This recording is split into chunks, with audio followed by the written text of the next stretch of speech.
and welcome to another Nerdy Collective. Very excited for our guest today. But before we get started, I got a little something special out there for somebody in the community. So pay attention, guys. Here we go. And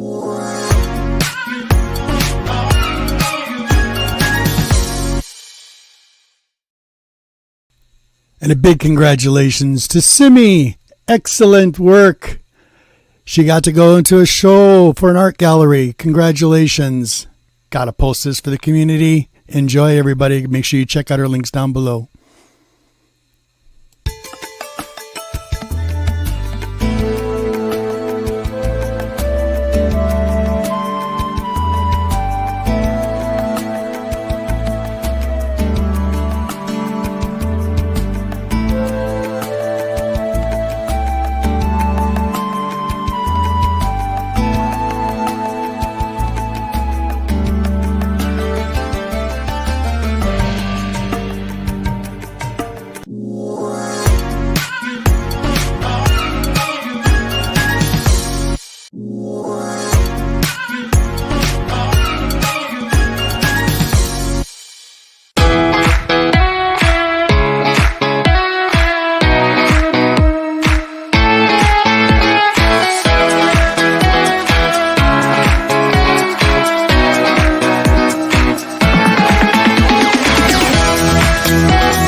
My goodness.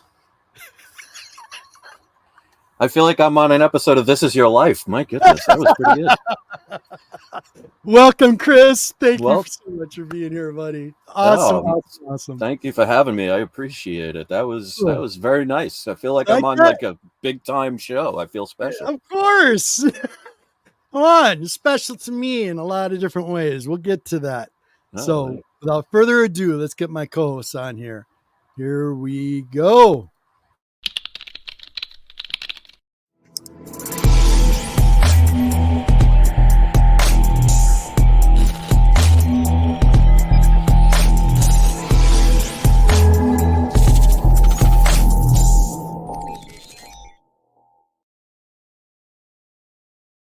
What's going on, guys?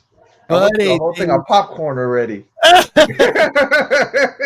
Sorry. Here we go. No, you're good.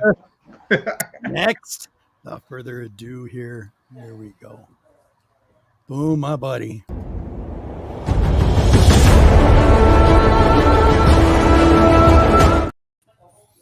Oh.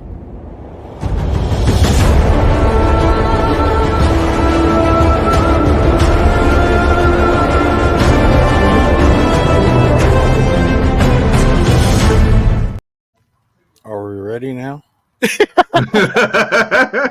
Hello, YouTubians!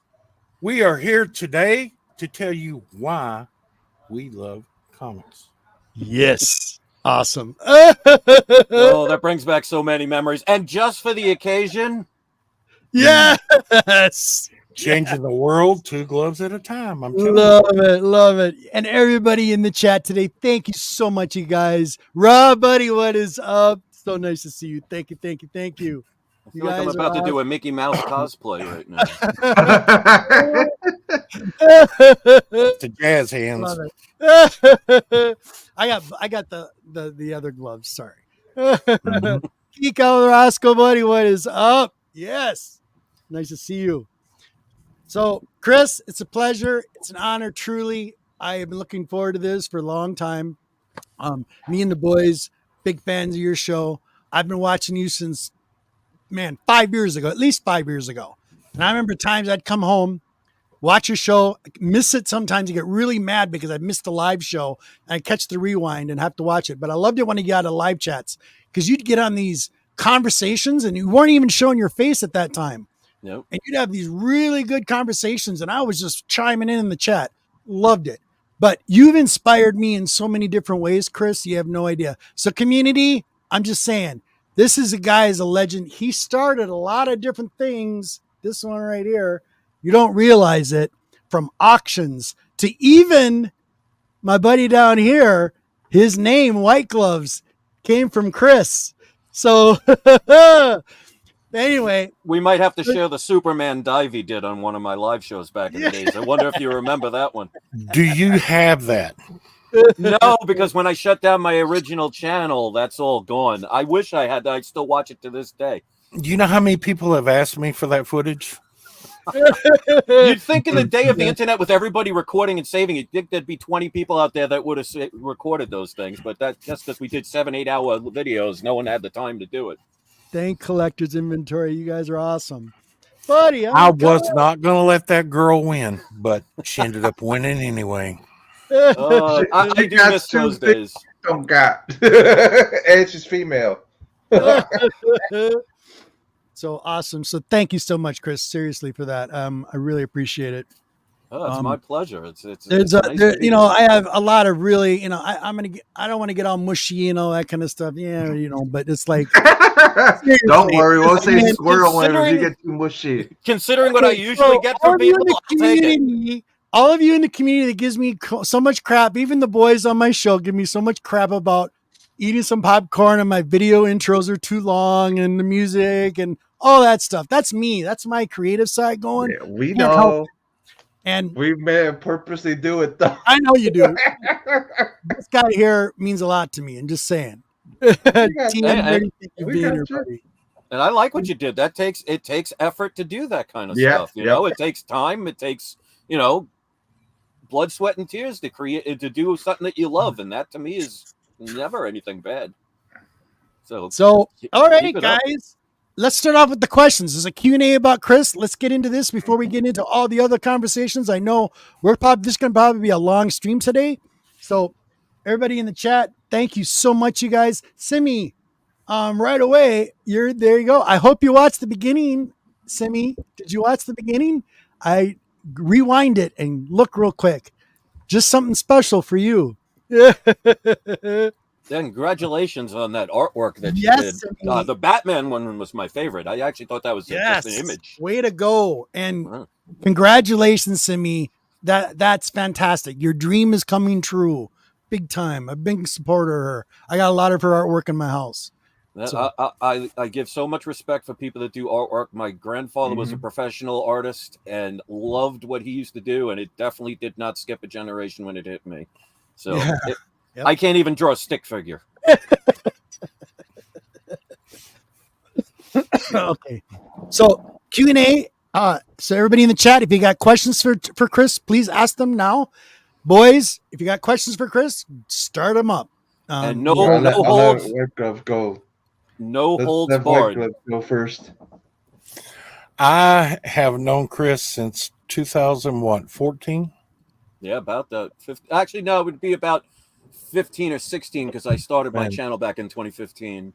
Okay. And I think 2016, like the end of 2015, beginning of 2016 is when I started taking it into the live chats and everything, and that going in that direction. Just a little confirmation. Yeah, he's the one that talked me into start doing YouTube. He's the one that started me talking me into doing videos. He's the one that gave me the name Mr. White Gloves. I mean, that's where it all started with me.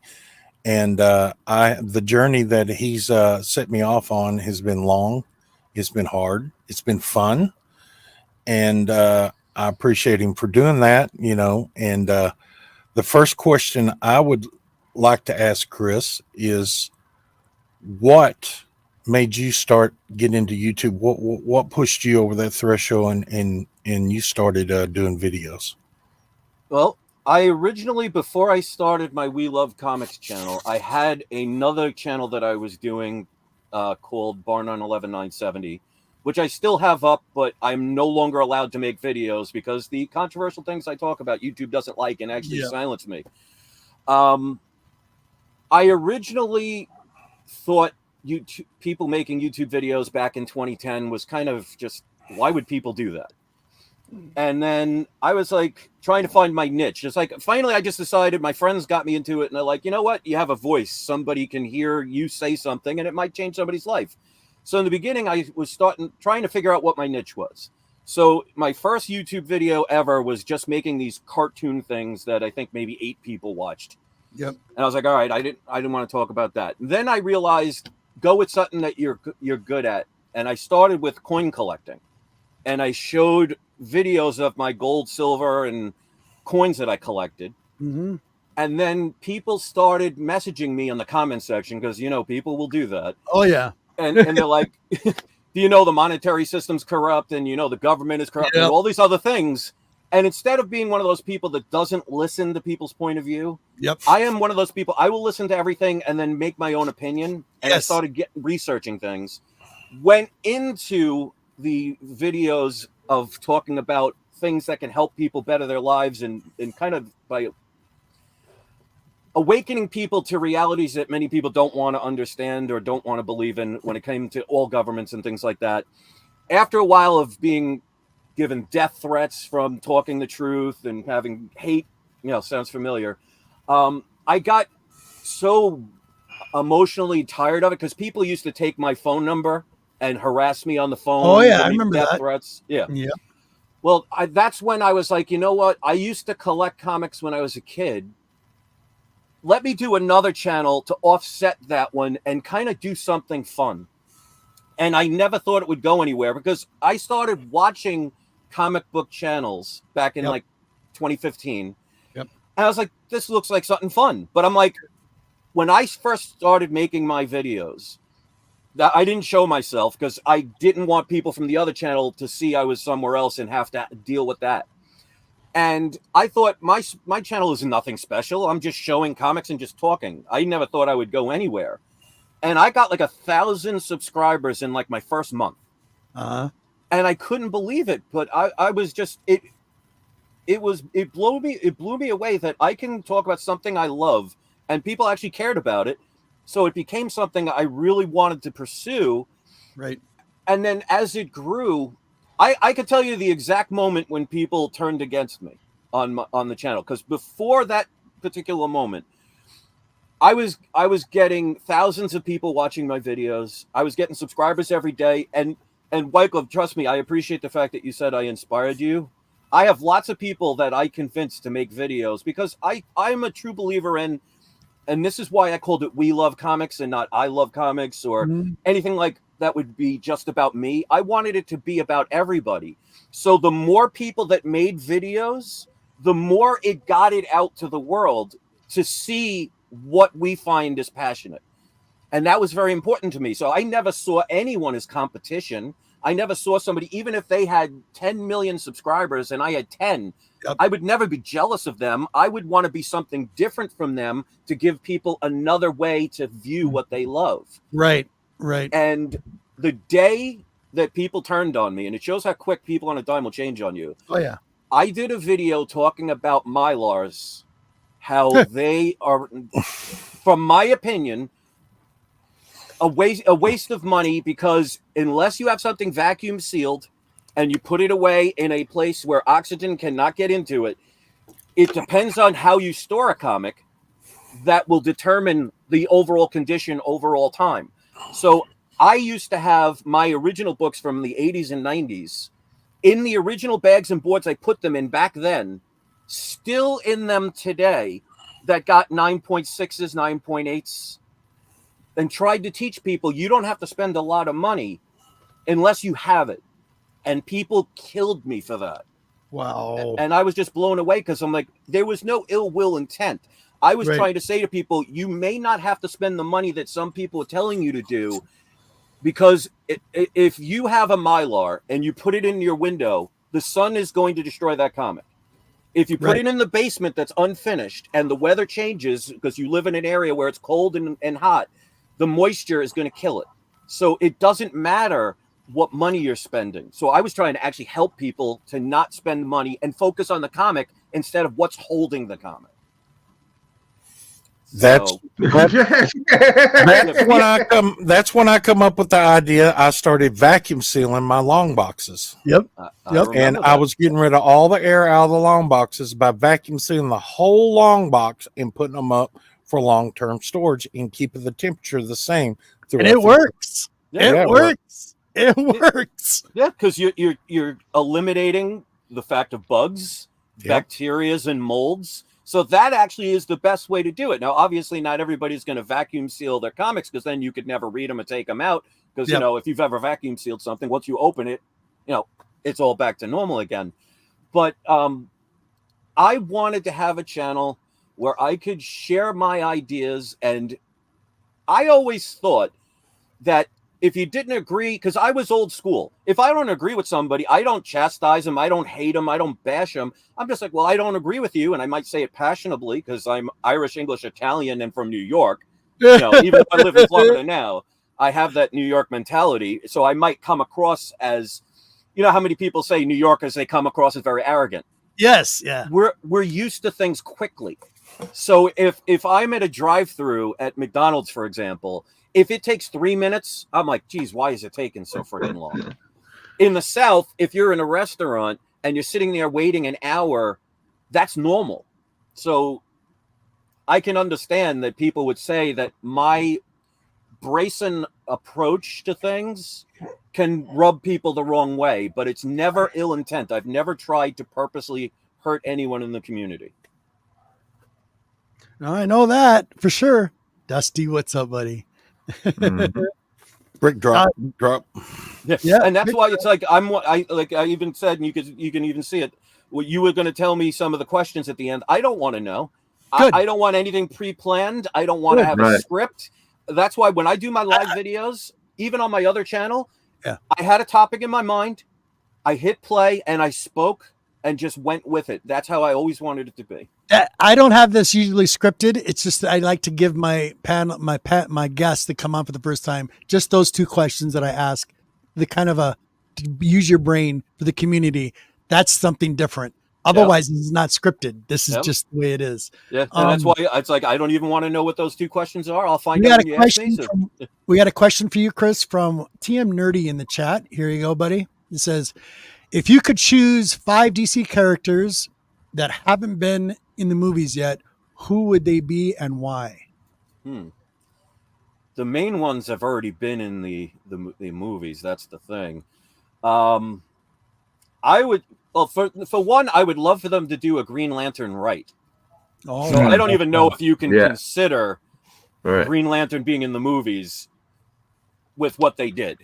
So I see, to me, the biggest mistake, I'm a Marvel guy, but I don't hate DC. I love DC, but I just collected Marvel more because their characters just resonated with me more. I was never one of those, well, if you have a Sony PlayStation, then you have to hate Xbox. I have both. It makes no sense. But to me, I think the biggest thing Warner Brothers made the mistake of is Batman being dark went so well that they decided every DC character had to become dark and gritty like Batman.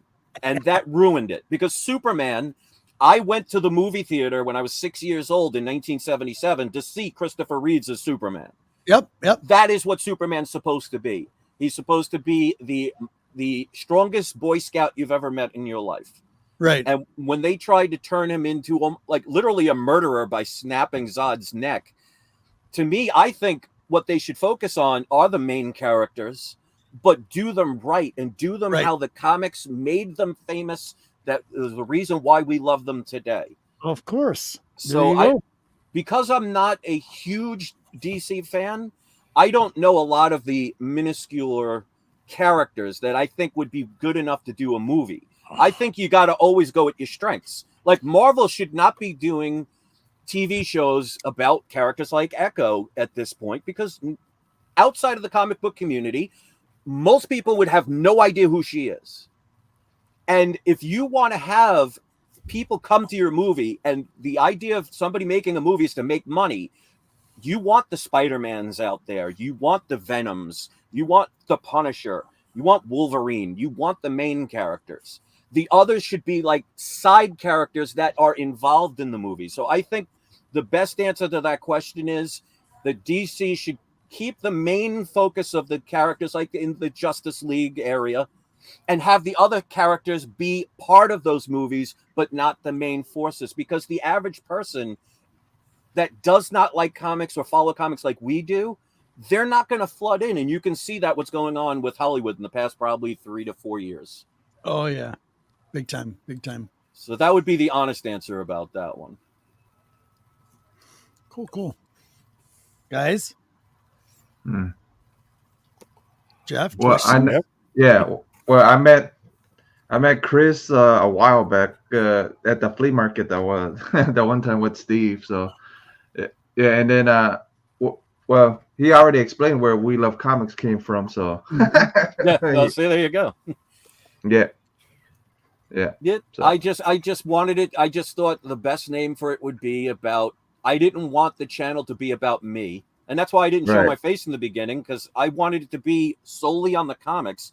Because I always hated YouTubers that put themselves as the priority over the things that they are supposedly in love with. It's not supposed to be about you.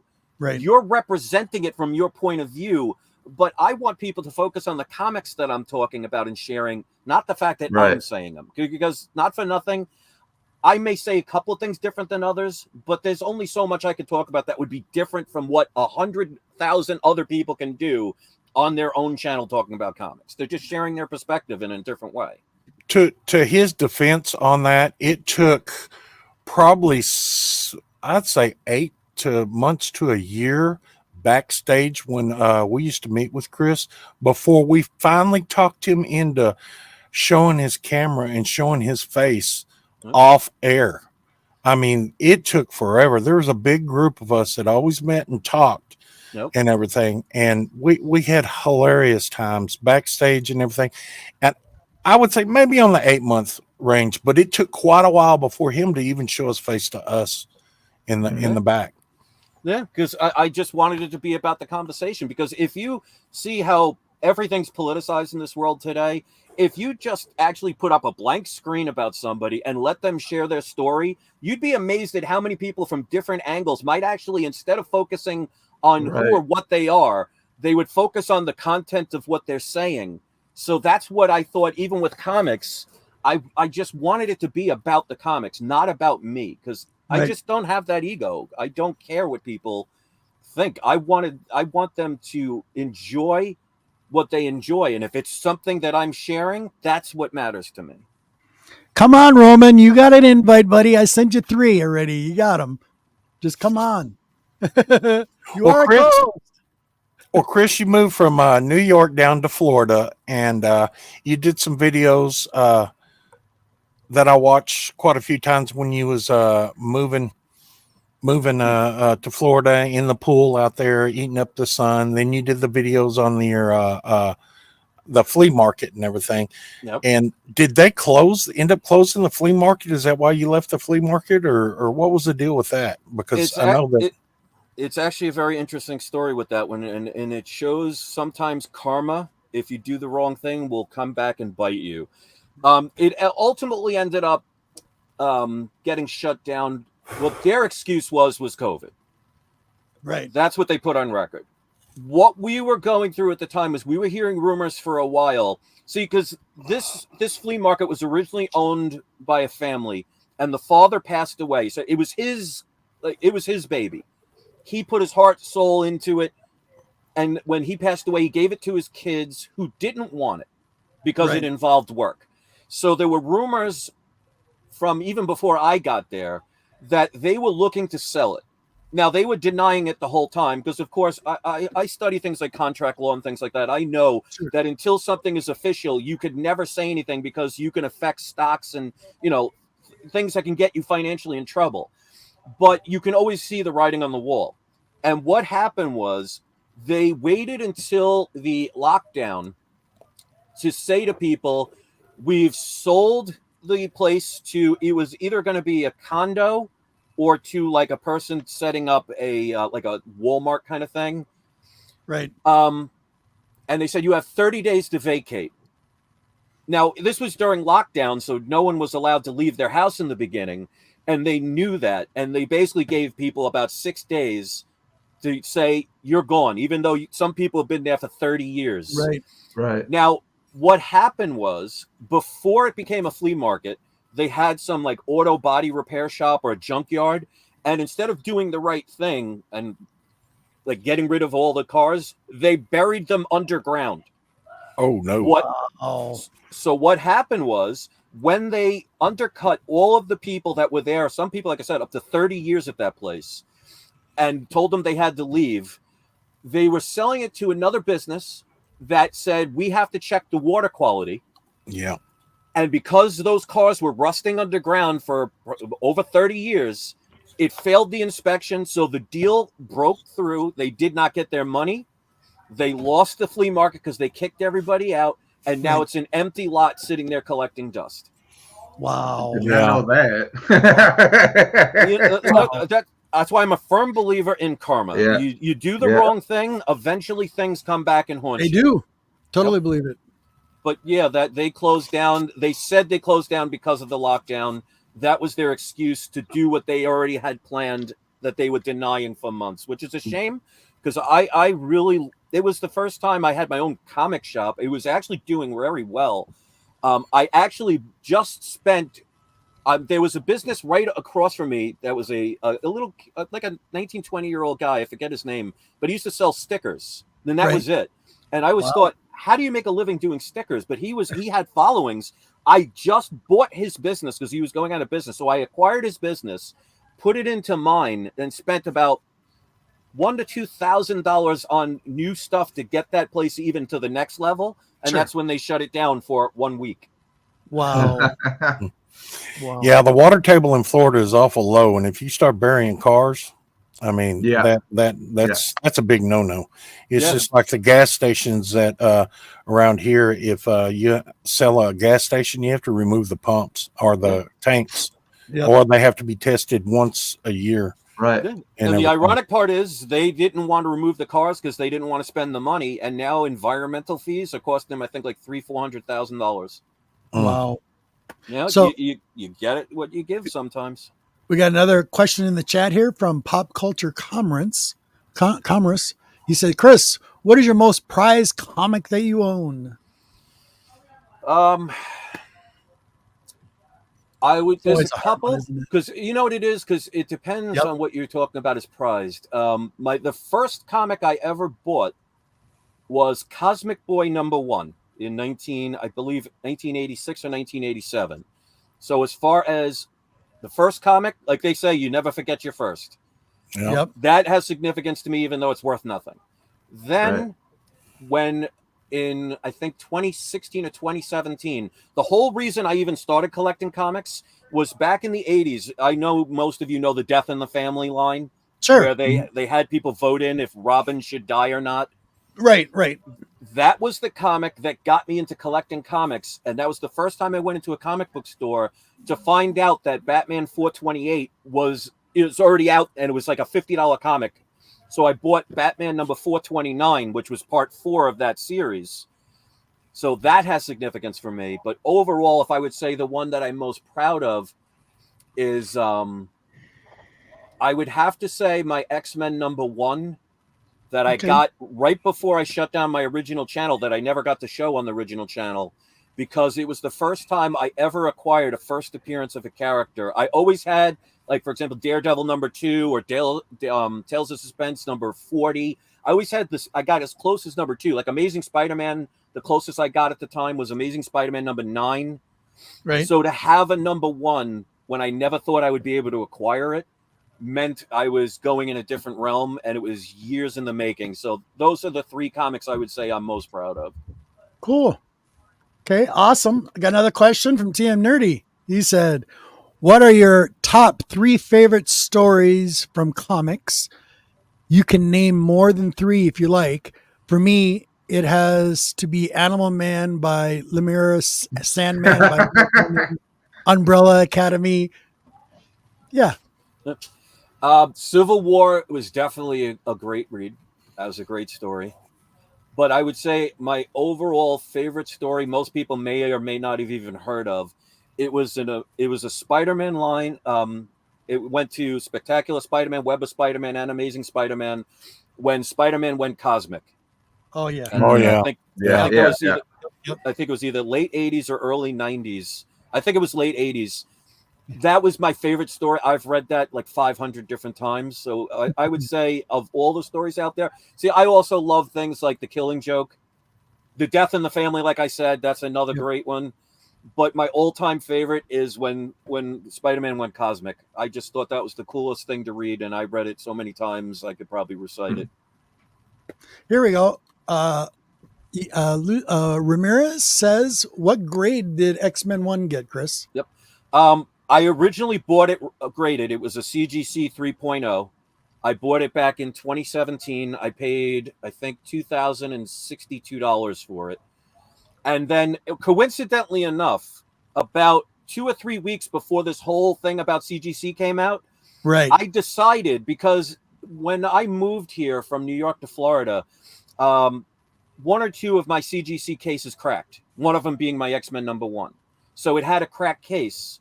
And then I also, for years, I was like, when I learned pressing was a thing, because in the beginning, I never even knew pressings were a thing. Right. It had a non-color break increase all the way up and down the spine.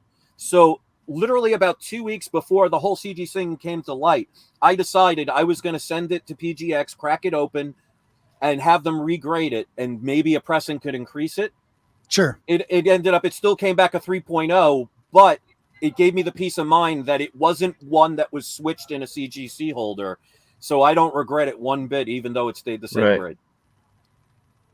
And I a slogan that some people hate that I came up with was low grade is better than no grade. I am proud of that 3.0. Just like I'm proud of my Amazing Spider-Man #1 that's coverless. Yeah, there you go. Yeah. Though Chris started me on collecting, and no matter what grade it is, so even some of the Frazetta Golden Age stuff, I go, it's a low grade one, but I got one. Whether you own a 0.5 of Amazing Fantasy 15 or you own a 9.8, you still own the first appearance of Spider-Man. So the fact that you can say you own it should be the exciting part, not what grade some third-party person and a bunch of people said, this is what I think this is. See, I'm a firm believer in you should have raw comics and you should have graded comics. I think they both have their pluses and minuses, so you cannot eliminate one or the other. You have to just do it honestly. But to me, it was never about the grade. And I love watching unboxing videos, especially when somebody does I don't know the grade kind of video. But what will get me to turn off the channel and never watch them again is when somebody says, oh, this is a 9.8, they get a 9.6, and their life is now destroyed. To me, it is not about that. It is about you got a comic that maybe other people wish they could own. Be happy with what you have, because I grew up in a very poor family. Right, yeah. I remember dinners where we had powdered milk and we had macaroni and cheese, and we cut hot dogs to fill the macaroni and cheese, and that was our protein. So I grew up with a family that said, you appreciate what you have. So to me, I don't care if it's a 9.8, which I would love, or if it's a 0.3. I have a Hulk 1 that was chewed up by rodents, and I am so proud to own it because I never thought I would ever be able to acquire one. So to me, that's what's important. The comic itself, not the grade that can give you a couple of extra $100, because that's what we know. If you get a 9.6 and you're mad you didn't get a 9.8, you don't care about the comic, you care about the value. Yep. And unfortunately, there are hypocritical people out there that will bash other people, and I'm not just saying me, other channels, because they think a different way and they try and be the holier than thou. Yes. Love what you love, but respect others can love what they love. Exactly. I don't understand that concept, but you know what? It's a hill I'm not afraid to die on. And that's why most people have issues with what I say, because I will say what most people are afraid to because they care more about their reputation than their integrity. And to me, integrity should be priority one. Big shout out to Brian. Brian, buddy, here we go. Chris, will you be at MegaCon? Honestly, I'll be right out. I just fell out of love with cons years ago. When I was a teenager and in my early 20s went to Comic Cons, it was all about the fun. I don't even know if I have it near me. Yes, I do. When I went to New York Comic Con, back in those days, they didn't charge for autographs. Right. And I thought it was just the coolest thing to have somebody that did what you love sign it. I remember that I missed a panel from John Romita Sr. And I just missed him. I went into the panel, everybody was clearing out. John Romita Sr. was there. Right. He was walking out and he sat down and talked with me. And I was telling him, I remember your first work which was Daredevil number 12. Yes, Daredevil number 12, where you see Kazar hanging from the tree. And he didn't even remember that was his first work at Marvel. And he signed the book. And that was one of the books that got stolen from me. That would have been another one that meant so much to me, because they signed back in those days, they signed in the inside of the book. But back then, I used to hate when people would go and get their book signed and they'd put 20 comics in front of a person and say, sign them, because they're doing it for money. I would never, even though there were signers back then that would have no problem with it, I never gave more than 2 books. And I was standing online for Art Thibbert. And as I'm waiting online, the kid in front of me was talking about how he's going to have him do a sketch. And I'm like, they can do that for you? And they're like, yeah, if you ask them. So I was like, well, what do I do? They didn't have sketch variants back then. I didn't want to have it drawn on a comic. So I took out the backing board of the comic I wanted him to sign and asked him, can you do a sketch of Wolverine? And that's what he drew for me. Oh, wow. That's cool. And I sent it to EGS, not to get verified, because I don't need it to be verified. I got it. But I want it encapsulated. And I want this buried with me. Yeah. Because to me, it's I went there, I got that, and he drew that for me. Which ironically is funny. When I sent it to EGS, I didn't think that you should mention what the character was. They originally thought it was Batman. So I could kind of understand. You might think from side profile. That's cool. But I know exactly what it was. And to me, that was the fun of it. So Comic-Cons today, they're pretty much, unfortunately, all about the money. And, you know, who could sell the most variants of something and just rob people blind while a few people make a crap ton of money? I'm not about that. Yeah. If I went there, I would go there just to meet up with a couple of YouTubers that wanted to talk in person. I wouldn't even care about the comics.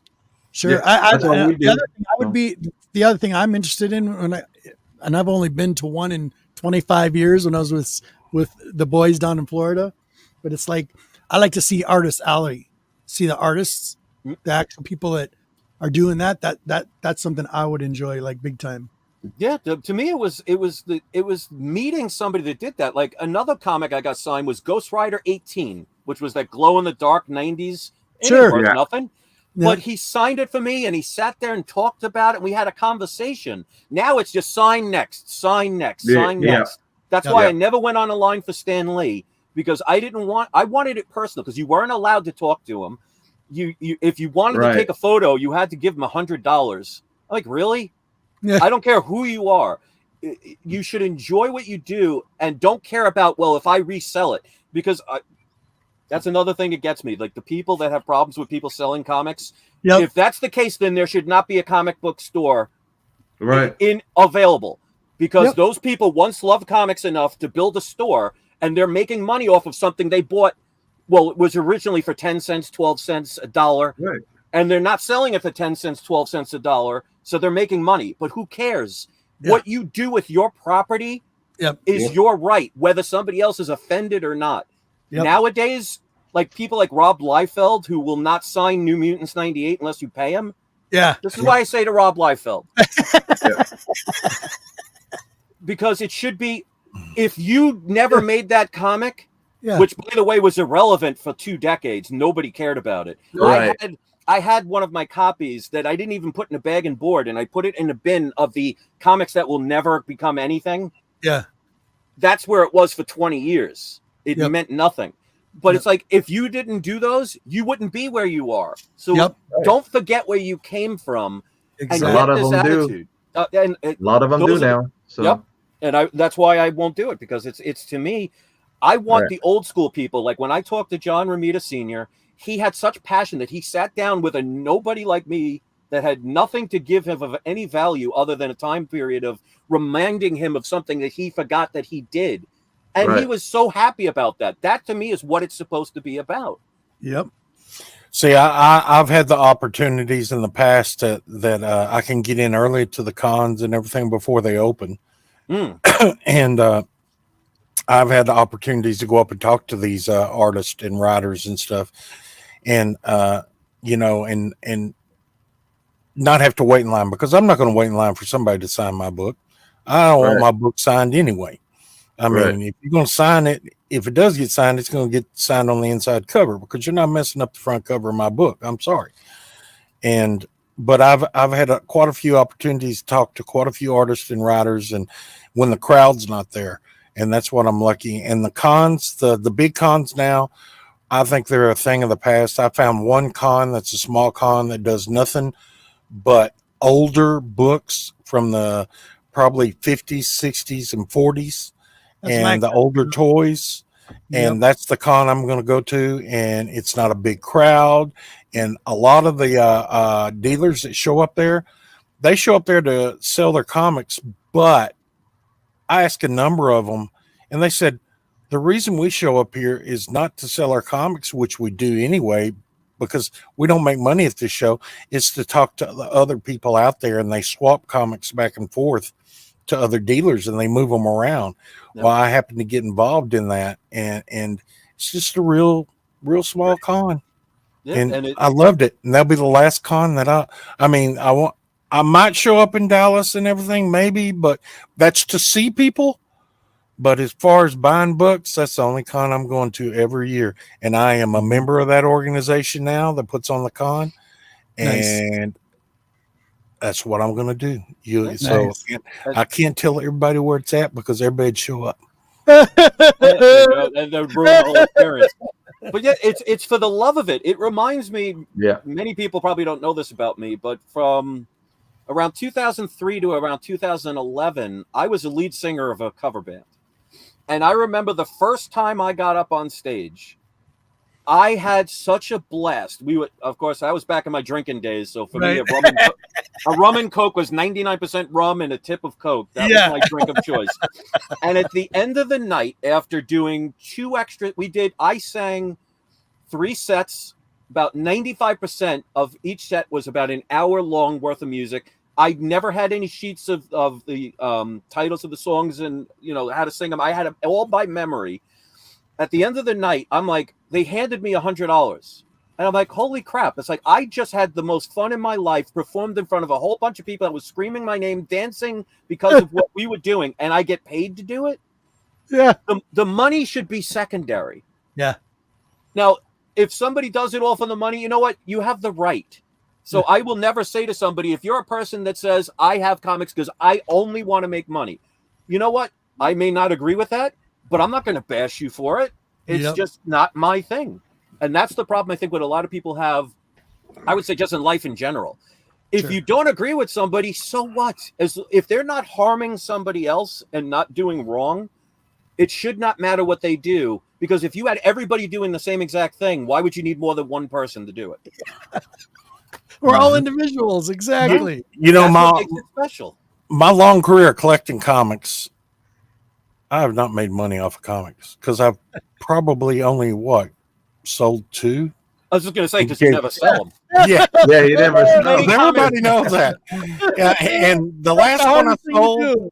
One I sold, I regretted selling it, even though I had 4 other copies of the book that I sold. Oh, yeah. I remember on my channel when you'd show your comics, I'm like, I want to punch you in the face. I'm like, really? You have all those comics you won't you have 57 like Amazing Fantasy 15s. And you're like, it's like, well, let me get the case and the bag, and I'll put the glove on for the case. Like, you son of a bitch. See, guys, I've always been that way. but I never. You were the most invited guest on my channel than any other person. I loved having you on. So it didn't matter if what you were doing was something I agreed with or not. You did it because it made you happy. So God bless you for that. See, Monty. And after I made my videos, I'd go in there on the big screen and I would entertain myself by watching myself. I didn't care if I got 1 subscriber. I said, cool, I'm on TV, dude. Yeah. I am surprised you don't have a second pair of gloves to make sure you protect the gloves you're wearing. I remember that. That was the ultimate setup, and there was no pre setup to that. I can't remember exactly what it was, but they said something about, what do you got under those white gloves? Because they wanted to see my hands, because I never showed my bare hands. Yeah, well, I thought it was a cyborg. Gloves, and I pulled them off, and there's another set of gloves underneath there. I said, "There's my gloves." Oh, that was just, and I don't even know why I had 2 sets of gloves on that night. It just, maybe handling my AF-15. I don't know. One day we will have you get one of your gloves and signed, and then you'll have to grade it. Yes. That would be awesome. That would be awesome. I have looked into having special gloves made and everything, but I've really never found a place that could do them like I wanted them. So. How the people that don't own a glove business have not sponsored you is ridiculous at this point. I buy hundreds of gloves. I mean, these are good for about 2 episodes. That's it. Yeah. And I do wash them, but I got a big old huge laundry hamper over there full of gloves that I haven't. Oh no, that I haven't worn. Hold on, it's internet connection. Give him a second. He'll come back. While we're doing that, while Chris comes back, he needs to go check out Tim's shop since they're both named. Okay, real quick while he comes back, let's get my other co-host on.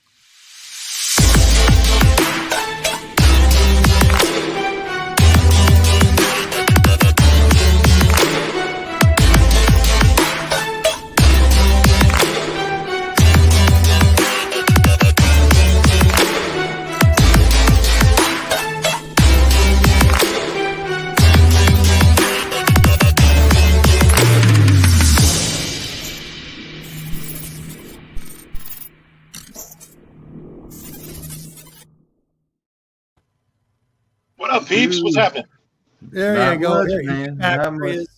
Boom. There you go. Yeah, it was your internet. Your internet crashed. I watched it. All of a sudden, you had the winding thing show up. I'm glad they don't let me know about those things on the internet. It's just okay, all good. I'm running at pretty fast speed, so it unfortunately the way stupid internet streams work, it goes to the weakest link. So if your connection that's what happens. Well, that's me anyway, so you know. That's right. No, it's probably me actually. Probably. Dude, my laptop is so old you have to crank it to get it to start. So we got a question, Jeff. Chris, we got a question for you, buddy. Hold on. Collector inventory. He said, question to Chris about comic book bags, polyurethane, polyurine, or mylar. What are your opinions is best and why? Now, best according to what, though? Yeah. Now, are you talking about as far as price? Because like I said, whether you put your comic in a mylar or you put it in a regular comic bag, it depends on how you store it.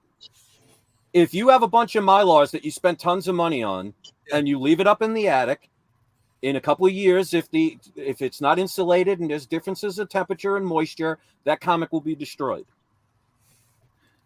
There's a reason why the Declaration of Independence is kept underground and kept in a oxygen sealed case, is because paper eventually goes away. It degrades, so, the difference between a Mylar and a regular comic book bag means your comic will probably last an extra 100 years after your great-grandkids have already been long since dead. So my thing is, yes, you'll have to change the bags every now and then when it comes to the lower grade ones. But like I said, I have had books still in their original bag and boards that I had since the 90s, and I've taken some out, and they've gotten 9.6s, 9.8s. So to me, if the thing about Mylars is it makes the comic look nicer. Yeah. So if you're selling a comic, it's almost misleading people. Because if I have this in a regular bag and board that I have it in, and then I was to put this in a Mylar, it would look a lot more glossy. That misrepresents the comic because it's not the comic that's more glossy. It's the Mylar. So you're actually misrepresenting what you're trying to sell. But I'm not going to sit here and say Mylars aren't good. If you have the money for it, I mean, there's a reason why a Ferrari is going to be better than a Hyundai. But they'll both get you to where you need to be. The question is, can you afford the Ferrari? And if you can't, don't buy a Ferrari when you have Hyundai money. Yeah. It is. I'll be honest, Chris. But I have spent a fortune just on supplies alone. It's insane. I care about my books, even if they're in shitty grade, and I will put them in Mylars. I'm a big Mylar fan, but I don't sell my books neither. So I mean, look at that. Here's a Mylar. So I have no problem using them. But why would I'm not going to spend the extra money because my channel isn't called We Love Mylars. Yeah, it's We Love Comics. I care about the comic. The job of this is to keep my fingers off it and keep bugs from eating it. Like I said, this comic will last probably 200 years. Yep. This one will last probably 300 years, depending if you stored it properly. So you'll be dead long before the Mylar will show you the benefits of what it does. Right. It's the old saying. Madness. It's the old saying. You got champagne taste on a beer drinker's budget. But again, it's like me. If you like using Mylars, that's great. I don't care what you do with your stuff. What always blew my mind is how many people got angry at me for sharing my point of view that they may not have agreed with. Because I don't care what you do with your books. You could use them as toilet paper. Yeah, no kidding. Right. They're yours. Or you could be on the other end of the spectrum, like Mr. White Gloves, who probably has never touched a comic raw dog. Yeah. With no condoms. But understood the reference. And all my books over 40-something thousand are in Mylars. Yeah, and I'm so picky about my collection. It's like, and it's annoying. I got to find some kind of pattern, but it's like, so I got boxes organized to characters, but the Mylars and stuff, I got all the books face to face. So like, when you're going through it and you're like, oh great, there's like one, and then one is face to face. You got to look at the other one, and everything's face to face just to keep the line straight. Chris did a video about that. Yeah. And to me, it should not matter what you put them in. If it's something, because let me tell you something. If you're a person that collects things, you probably one, a hoarder, and two, probably have some kind of OCD. We all have that. We do. Right. Yeah. So that goes with the territory. That's why we collect the same thing over and over again. Yeah. There's something in here that says we are not like the average person. So there's going to be quirks that we do that we are going to obsess over. That's why I understand somebody that may hate an Xbox player because they like PlayStation. Me, I was always on every end of the spectrum. Yep. Why would I hate somebody because they're playing a different video game? Yes. Oh my God. Why would I hate somebody if they put their if they put their comic in cellophane? That might drive somebody crazy. Yeah. Right. But to me, it's your comic. If you want to take the silk out of a worm's butt and wrap it around the comic because that gets you off on it, God bless you, because it's your comic. I have run into collections that I went in there and they were all in long boxes and looked at them, and they were all wrapped in what do you call Baggies? that? No, the wrap that you put stuff on. Cellophane. And I was like, "Are you kidding?" And they were in real good shape, but when I got them home, I was sitting there going, "Yeah, are you serious?" When I first started collecting comics, and to this day I still have it, my Superman, what is it? Yeah, the Superman 500 issue, that thick issue. I wrapped it in cellophane. That's before I even knew about bags and boards. When I first started collecting, it's still in the cellophane today. Nothing wrong with it. I'm a fan of it. When I ship books to people, AOKs, I wrap them in cellophane, then put them in the cardboard, just so they don't sit on their porch if they get wet, just to protect them. These were individually, though. Every individual one was wrapped in there and put in there as bags, and I was like, it took me forever to unwrap all those, and I was like, I think he owes me money now. So sorry for all the AOKs that get sent out there. The G-Man's got them really wrapped up for you. But that's the thing about when it comes to collecting, investing, or anything that we collect, whether it's bottle caps or it's comic books, there's going to be people that have a particular way they have to do it. Right. That doesn't make somebody else's way wrong. And to not like somebody because they do something different than what you do says more about them than it does about you. Because, like, I'm listening to Mr. White Gloves with those things, and I'm like, well, that's a little over the top. Yeah. But so what? That's what makes him him. There's nothing wrong with that. I wouldn't do it. Yeah, it made him happy, but it didn't make me happy when I had to take them all out. Now that I know that, if you ever bought a comic from me, that's exactly what I'm going to do. I'm going to wrap it in cellophane. Oh, I don't doubt that wouldn't happen. Too funny. Well, I was going to say, Monty's not. What did he say? I think silkworms. What did he say? Silkworms' butt covers. Butt covers increase the value of the book. Well, there you go.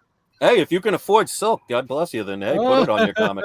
Well, and God loved Monty to death, but he's never going to sell a copy of anything, even if he's got 16 of them. Oh, I've tried. When I used to do my auctions on my live show, I was trying so hard for him to put one of those books because he would have gem after gem you would draw, and not just like they would be like it would be like Amazing Spider-Man #1 at like a 9. I'm like, Jesus Christ, what are you doing? It's really a museum. Chris. So Monty went on one of these like contest shows, like a wrestling contest show, and he came up there like hacksaw Jim Duggan with a 2x4 in his hand, and he was competing with comics, and all there was people in the chat had a vote on who had presented the best comics. He brought out this really lame book or whatever and lost the fight, and at the very end he goes, damn it, I pulled all these out of my vault. And he pulls up raw books. ASF 15. He had like $250,000 in comic books, and it was like only like 8 books in his hand. Right. I'm like, what the hell? The time I wanted to strangle is when he said that he wants all his comics buried with him when he dies. Yes.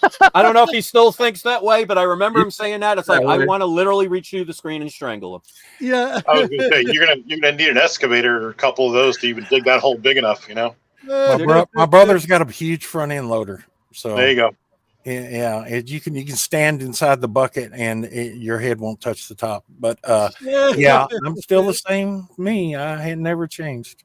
Well, if anyone who wants to come an archaeologist after that happens, you know where to go first. Buddy, what's well, I'm going to be stuffed in the doorway when you open the door up. I'm going to be standing right there. Legend in the house. Another in a comic sarcophagus. Damn right. I'm going to be wrapped in Mylar. I'll be in a Mylar coffin. The vacuum a Mylar coffin wrapped in cellophane.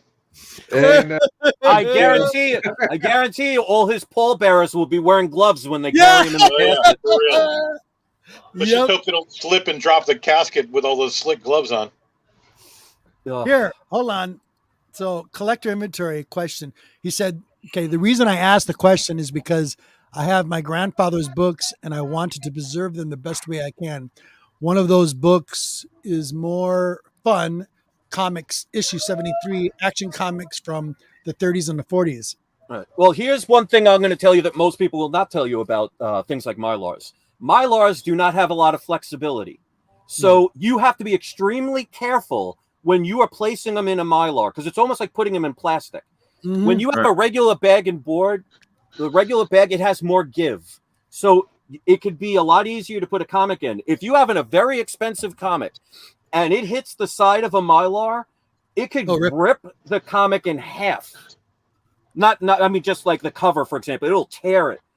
So, right. So you have to put all factors into an equation, not just the parts that everybody focuses on. If you have the money for Mylars, I'm going to be the first to say they are going to make your comics look better. They are going to give better protection. But you're talking the difference between, a condom that might have one brand of rubber and a condom that has another brand of rubber. It depends on how you use it. If you put it on halfway, it's not going to work the way it's supposed to. So you have to think about things that no one will talk about. Mylars are very stiff. They are very. If you have to be extremely careful when you put them in and when you take them out, because that flap will fold back in on itself if you're not careful. Because it will. If you take a regular bag, you fold the flap over, it stays there. The Mylars, they are, because they're like almost like a plastic, they'll bend back forward and they could scratch your comic and destroy it. So if you have very valuable comics, those are things you might want to think about. Not just do they look good. It also depends on how you store them. If you lay them all flat and stack them on top of each other, I don't care if you put them in solid gold cases. They're going to get affected. If you put them in a place where there is moisture, because remember, unless you're like White Gloves who vacuum seals them, bacteria can get inside them. So if you don't store them in the right place, your comics will get destroyed. The problem is it's so minuscule that it could take decades before you notice it. So just go with what you feel is the right way to go and not base it on, well, this is the most popular, so there's nothing that could be wrong about it. Right. And not see that there are actually negative sides to anything and positive sides to anything. Anybody who thinks one way has a one-way thought process, and that's not somebody I want to talk to. So that's what I hope this person does. Oh man, that question it got answered after Chris said about the condom. That's why I know. Because I know 100% of my viewers that watch me are guys. So who's gonna get a reference better? This one was funny by Mike Wheeler. Most people don't know condoms have serial numbers on them. Not everyone rolls them down all the way. And not all of us are single. No. Yeah, we don't need those things anymore. Funny. Good one, Mike. You know, if you're that worried about your books, just send them to me, and I will take care of them for you. And you'll never see them again. And see, this is actually the stuff that I miss, and White Gloves can attest to it. This is what my live channels was always about until people screwed me over. And I don't know if you were there the day that they all, like half of them came out and admitted that they were just using my channel and they actually did not like me. Oh, no, I know they were. Yeah, I remember all that. People think I make these things up, and I'm like this. I think Judge Judy said it once, and it's always stuck with me. When you tell the truth, you do not have to have a good memory. Yeah. And if you look over the years, my stories never change because they are not stories. They are what happened. Always been transparent, Chris. Always been transparent. And that's why I may have a small following, but I have a real following because they know that if I say something, I may not always get it right, but I will never intentionally get it wrong. And that's the difference. Right. Well, and I think you make a great point always too. I mean, like, it really doesn't matter what everybody else thinks. It's your stuff. Do what you want with your stuff. Like you said, if you want to use the comics for toilet paper, so be it. You know, but the problem is in this community, there's a lot of people who claim that they like comics and just won't admit that they're doing it for the money. Yeah. If you care between a difference between a 9.6, if you care, that says nothing about anything other than monetary value. Yeah. If you love comics, you don't care about the grade. What is the difference between a 9.6 and a 9.8? Maybe an eighth of an inch of a color break. So you're telling me that is life-changing to you, that you have to send your book back 50 times until you finally get somebody that says, you know what, I've seen this book 100 times. Let's just give them the damn 9.8. Well, and I feel like too that in this day and age, there are a lot of 9.8 snobs, and now CGC is actually going to pre-qualify for 9.9s. Yeah, about that, which is interesting. So that's going to start a whole nother controversy of people like, oh, my 9.8 is not going to be worth crap because now they're going to pre-screen 9.9s. Right, and people forget a couple of years ago it used to be a 9.6 was the 9.8. You're not right. And now because people are never happy, you could get a 10, and somebody would say, well, why isn't it a 10.1? Yeah, I mean the difference. People don't understand the difference between a 9.8 and a 10. Is something that you probably have to see on a magnifying glass to spot. Right. And again, to me, it's about if you sell comics to make money, more power to you. Because you know what? Somebody might be doing it because they have starving kids that need to be fed, or they need to make sure their wife doesn't end up homeless. So I never berate somebody for doing something, but be honest about it. Don't sit there with your shield of armor saying, I am righteous and I'm doing it for the love, and you're complaining that your 9.8 comic is only a 9.6. All that means is you care more about the money. Be straightforward about that. And that's why it's like, I will never sugarcoat. And that's why if anybody wants to ask me questions, they can ask me whatever they want. I'll answer any question that people want to ask. Because those that used to attack me because they didn't like me. They never attacked me on something I did wrong. I've had people mail me cash in the mail to buy a comic from me that I've never met in person. The old-fashioned way. Right. And I sent it because they knew that it would get there. I wouldn't say, oh, I didn't get it. Or I'd mail them a box of rocks. I think that's disgusting. And what's happening with CGC is... Agreed with that. Myler Madness says there's no difference between 9.8, 9.9, and 10.0. All the damn... You know, I miss the days... I miss the days when we'd meet out on horseback in the old range, and I'd sit there and have a comic book that I'd say is a 7.5 over street grading, and the guy would say that looks like a 6.0 to me, and we'd come to a bargain and we'd agree with the price, and it wouldn't be graded at all. We'd grade it ourselves and go on.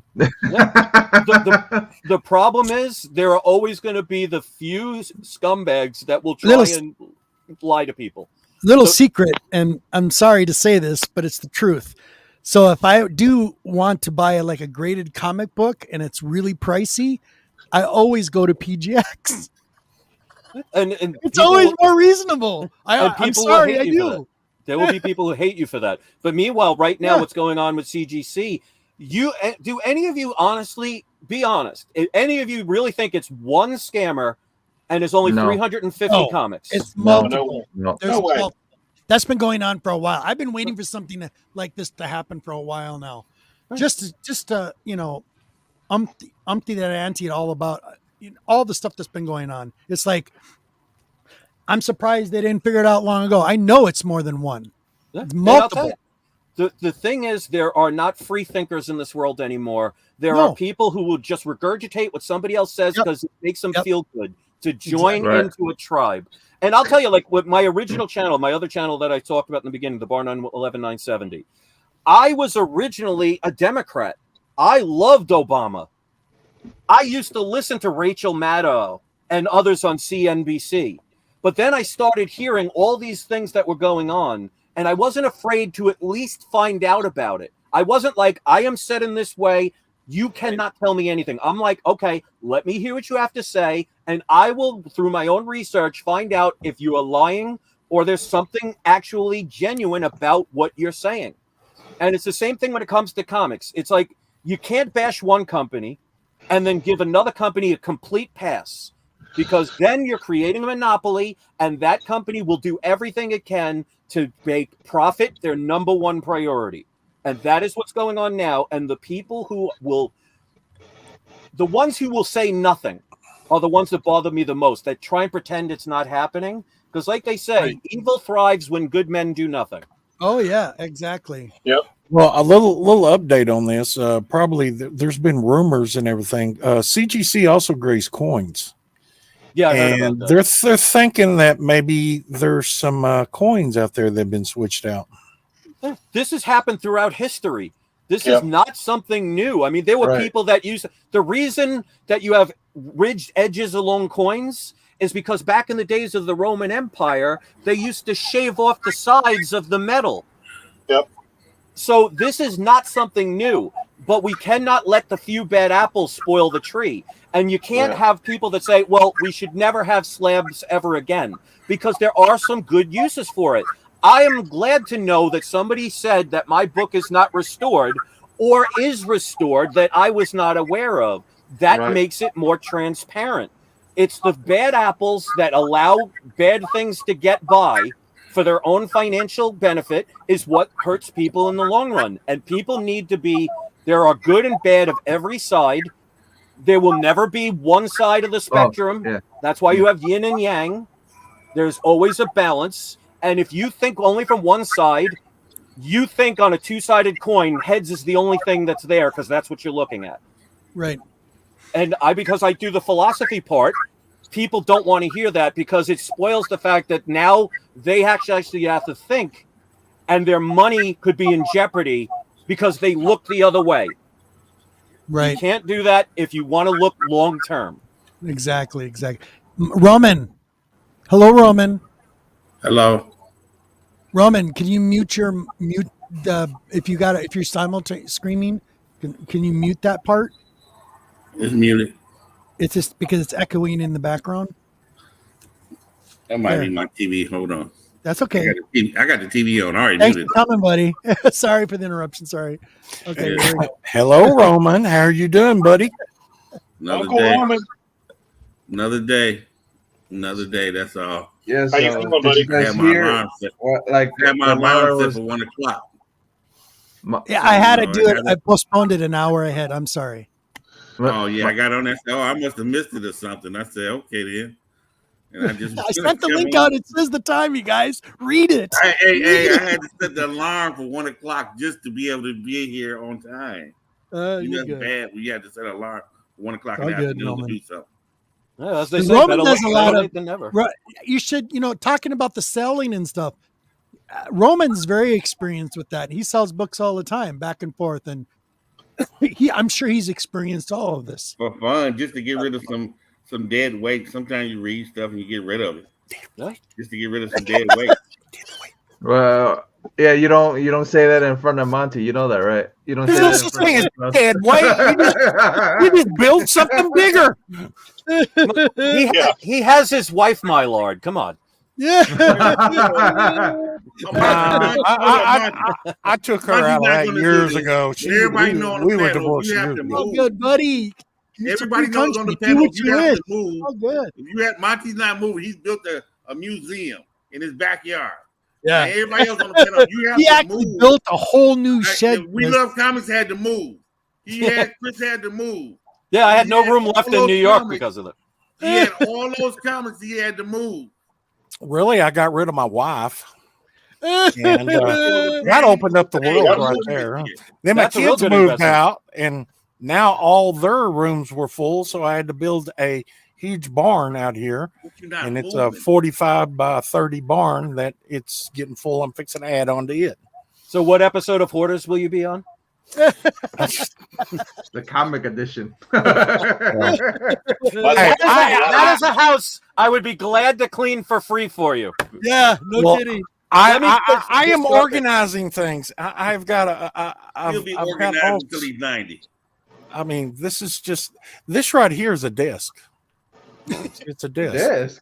Yeah, and I got another warehouse rack right here that's a desk, and I got storage up above here. Well, I see the light over there. So I'm going up. I can't go out no more, so I'm going up. Monty, I just want to come see. I just want to come see the Cathedral of Comics. That's all I want to do. Just come see the cathedral. You know what I'm saying? You'll have to be vacuum sealed. Chris, he built a whole. I watched him build this damn thing from the foundation up. His new facility on his property is unbelievable. Let's just say it's not shocking to me one bit. It's just unfortunate we'll never get to see it. I will do a room tour, but my uploading speed is so bad that or a barn tour. But my upload speed's so bad that it just takes forever to edit videos and put them up and everything. So my question, Monty, now is if I come visit, do I have to wear a hazmat suit to get in?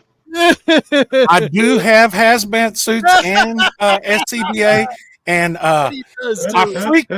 this brings me back because when you said that, I was on Chris's show one time, and I come in with my SCBA mask and my suit on, and scared the living daylights out of his guest. I think it was a female, wasn't it? I can't remember. Had those back in the days. And she was just like doing this, staring at me like, oh my God, I'm scared to death. What did I get myself into? There's a guy with a gas mask on and a hoodie, a CDC hoodie or a suit on, and he's talking, and it was so hilarious. I scared the living crap out of her, and I don't know if she ever came back on the show again. Well, if you ever saw the movie Back to the Future, when Marty goes back and he's in that hazmat suit and he comes out of the car and he's got the Walkman on, that's basically what he did to that poor girl. I said, I'm going into my clean room to mess with my comics. And what's Darth Vader from the planet Vulcan. If you're confused, Collector Inventory, we are multi-streaming on different everybody's channels. So if that's what you're trying to figure out, I apologize for that. I got the links down below. Let's see who can answer it. What group was playing on his Walkman? Ooh, that was. I know. Oh wait, yeah, I know what it was. Yeah, I know exactly what it was. It was Van Halen. Yep. It was Van Halen. It was eruption from Van Halen. Yeah, see, and that's the kind of stuff I used to do on my when I used to have live shows on my channel. I used to do like just random trivia, and you could tell them about the Superman story if you want. Oh my God! Go ahead, bud. I wish I had the video for that. Trust me, I would be playing it to this day. Chris come up with this video or a game that almost killed me. Almost killed everybody. Remember when one went through a door? Yes. I still talk to Larry. He's up in Canada. Oh, he hates me. What we did is he come up with this game that he would call out a comic, and the first one that come back and brought it up and showed it, you would get points at the end of the show. You'd win a prize or something like that. Yeah, I used to have people that used to donate comics to give away as prizes. Yeah. Yep. And so we've been playing this game for a couple of times and everything. Me being the older person, there was this girl on there. I knew that, the way she looked, she's going to win. And she kept on, and I know I'd beat her a couple of times, but Chris said, oh, yeah, you won. You get another point. I'm like, really? Really? I was like, yeah. I said, I ain't going to win this because of my looks. But I sat there and said, I ain't going to let her win. So he called this comic out, and everybody got up and go looking for these comics. Well, I had a coffee table that was sitting in the middle of my floor, and I was over there digging. I found it, and I was running back over to get on camera to show this comic book, and I tripped over this coffee table, and all you seen was like my hand was my body. All you seen go across the screen was it was in slow motion. It's like he wasn't there, and then all of a sudden you just see this out of nowhere. It was the most hysterical thing. Now, White Gloves, to be fair, I never judged. Remember, I made my subscribers judge who they picked would win in a tie. Well, she always won, and I was like Chris was saying, he had all guys on the stream, not surprised. It was one girl. I was like, well, let me ask you this: was she or was she not attractive? She was very attractive. Okay. Now you know why the subscribers picked her in the tie. It wasn't I got to know this girl real well and everything, and talked to her a number of times off air and everything. And she was a real nice person. She ended up getting married. She had a dog named Thor, and she was a real nice person. And we was going to meet up in Dallas, but I didn't get to go that year. Then she kind of just went to another social media, and then kind of just disappeared. And she modeled for Larry's comic. Yeah. Yeah, and the funny part is that's why I find funny. His comic got as high as it did because I used to promote his comic and I used to give him away as a prize. Right. And he was the one that started the whole admitting why he hates me. It's like I would love to this day know what I ever did to him for him to hate me the way he does. I mean, to this day, he trolls my channel. I don't think he hates you. I think it's just a clash of no. personalities. I don't know. You know me. I've always stayed out of all that stuff. I was in Germany, and I was accused of being a racist when I was in Germany. I'm like, how in the heck am I getting accused of being a racist when I ain't even in the country and I didn't even talk to this person? Well, let's put it this way. You are on my live channel more than anybody, right? Yeah. Name one time that I did something that insulted or tried to belittle any guest. Can you think of one? And be honest. I'm not one of those that I don't want you to. If you saw something, I would rather you say it. That goes way back there. I can't think of every episode, but I can't off the top of my head. But I know that when you get in a field of frame of view of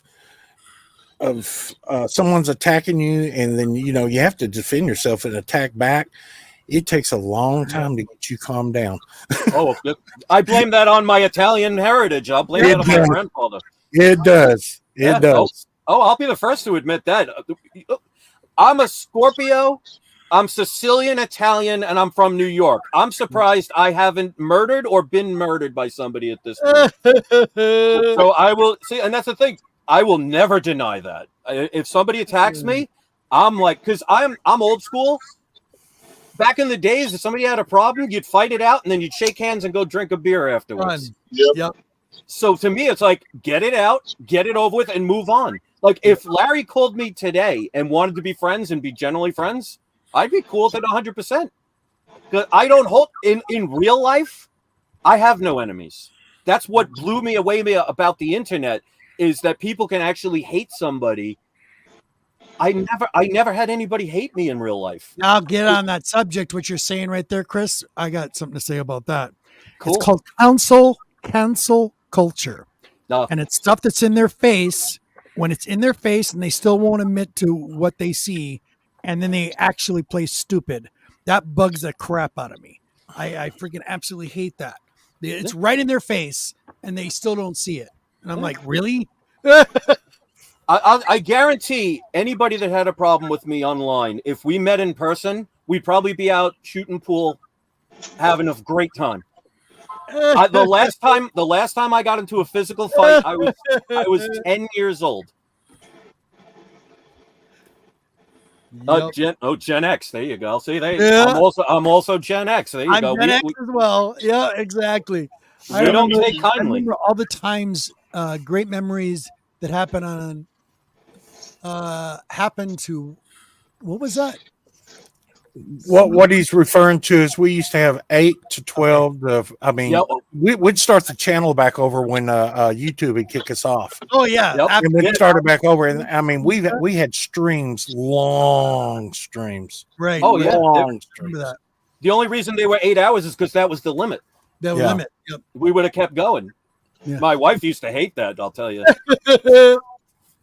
But yeah, that's what we did every time, and we never really had an idea of what we were going to do. Well, I started by like, okay, this is the premise, and let's just go, if even that.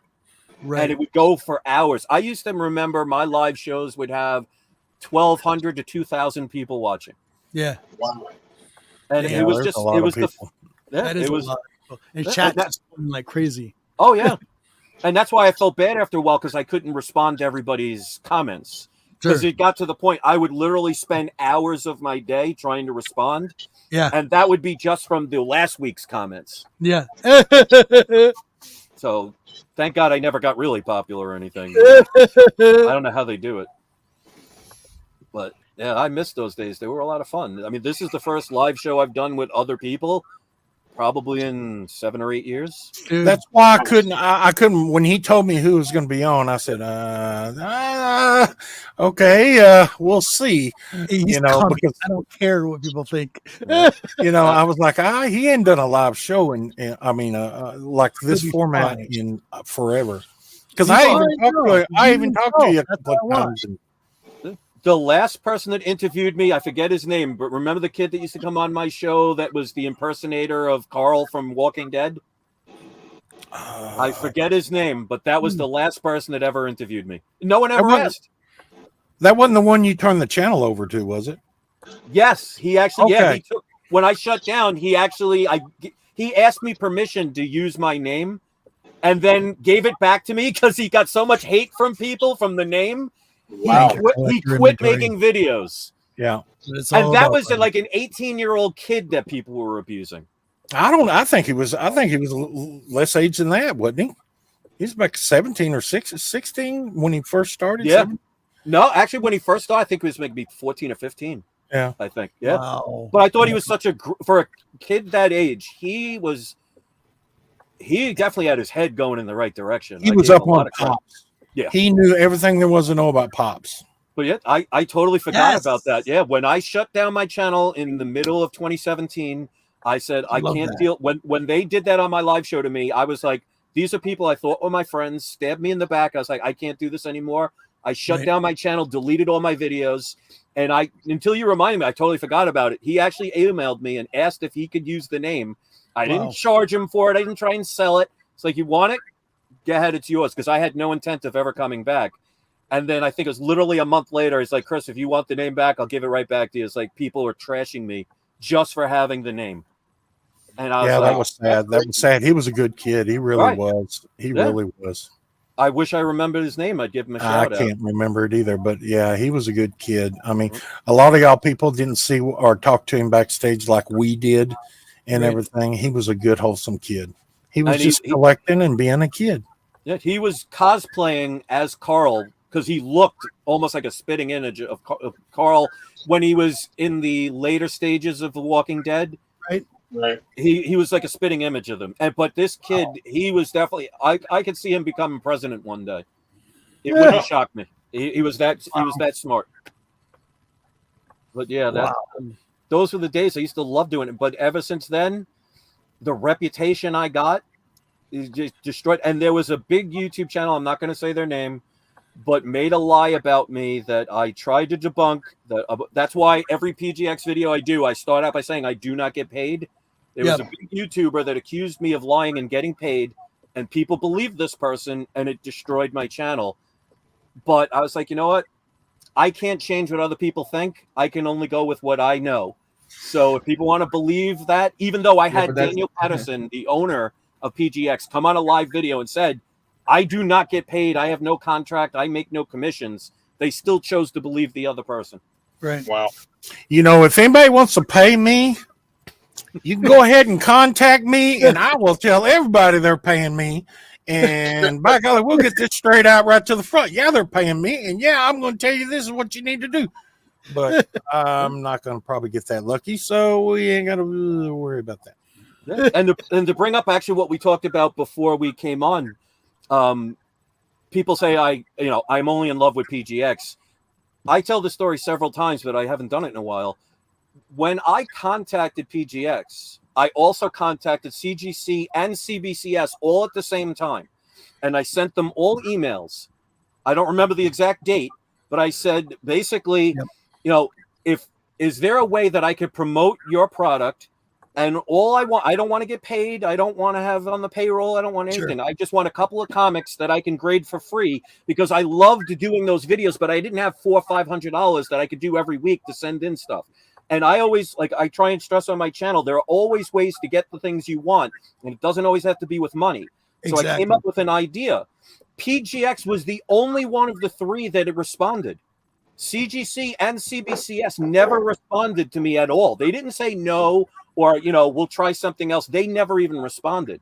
So it wasn't like I had PGX only in mind. I contacted all three companies, and this is before EGS even existed. And PGX was not only the one that responded, but talked to me on the phone where I have a personal connection with the owner of the company. I think that is what people should want from a company. So it wasn't that I was this PGX lover. They were the only ones that actually responded to me. The others made me feel like, why would we want this person? He's beneath us. That's the attitude I got from them. Right. So that's the story behind why I'm working with PGX. And the reason I got into EGS is Tony contacted me. We talked years ago, and I gave my honest opinion. It's like, listen, when he first started his grading company, I said, listen, you're charging the same price as CGC. You can't do that because if you had a choice between Coke and RC Cola, and they're the same price, people are going to pick Coke because it's something they're familiar with. Yeah. If you stay, I understand why you need to charge that money, but you're not going to get the success. And unfortunately, I even told him about his cases, the ones that used to have the fold up thing. Yeah. I was the one that told him at least put the stickers on the sides. So this way it makes it harder to open. But he remembered that conversation 5 years later and contacted me and said, I see what you do with PGX. Can you do that with mine? And he said, I can't do 4 comics a month. Can you do 2? I was like, you know what? That's 2 more books getting graded that I wouldn't have done before. So I have no problem with it. And I told him, listen, I got a small channel. It's not like it used to be. He's like, I know. It's like, I'm going to be, if I cannot be allowed to say what I truly mean, I can't do it. He's like, no, that's why I want you. Because you'll actually say things that it's not kissing ass. Right. Right. And then that's why I work with them as well. If CGC came up to me, I could give them right now an idea that would make their cases basically bomb-proof. I have ideas that could fix the problem within 2 seconds. If CGC wanted to contact me right now, I'd give it to them for free of how to do it. And you know what? To prove that I'm not lying, I'll tell you what you should do. Any grading company right now should do to bomb-proof these. What you should do is, you see these little pegs that connect the two together? The first thing, before you do that, the first thing you do, and I'll show you one that's, give me a second.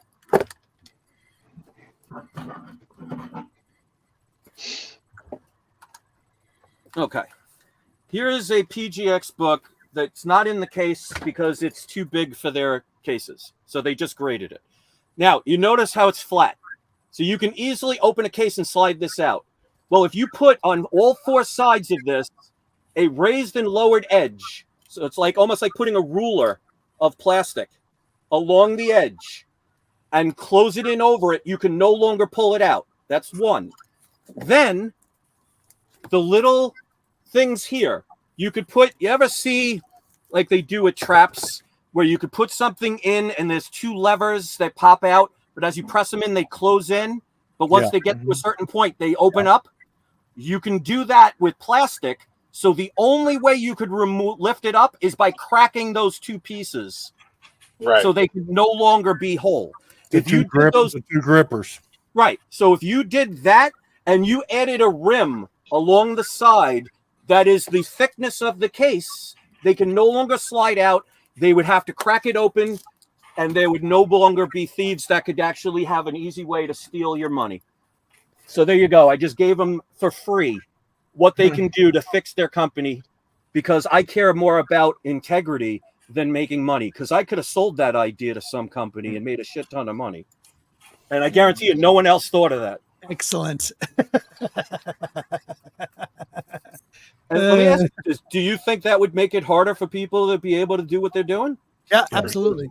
I always thought about the ribbon of some kind of material that went completely around the book. Then when you cracked it open, it was glued in there. It would tear that ribbon, and then that goes around the book, and it'd be sitting up like this. The problem is you have to think cost. It wouldn't. Yeah, they're gonna have to retool anyway. They're gonna have to when they make these new cases and everything. They're gonna have to, if they make them. I don't know if they come from China, but even if they do come from China, that company over there is going to have to completely retool everything to make these cases, which is going to cost more money. They just can't do that overnight. It's going to take a year or two. Yeah. But from a business perspective, just adding extra plastic, and adding those 2 little plastic things will cost them, when you're talking bulk, probably cost them an extra 10 to 15 cents each. And seal their labels in the Mylar, like what is it? The other company, CBG, what DS or whatever. Here's another thing. You notice this is what the inner thing of PGX is. Yeah. This is connected to the comic. Yeah, right. Exactly. So you cannot just pull out the comic, because this is completely attached. Exactly. If they did that, that would help also. Right. But, people like to kill the messenger instead of hearing the message. Right. Yep, exactly. They don't want to hear. And to me, I've always been like, I don't care. You can learn more from your enemies than you can your best friends. Yes. Oh, because sometimes you can learn what not to do. Yep. Exactly.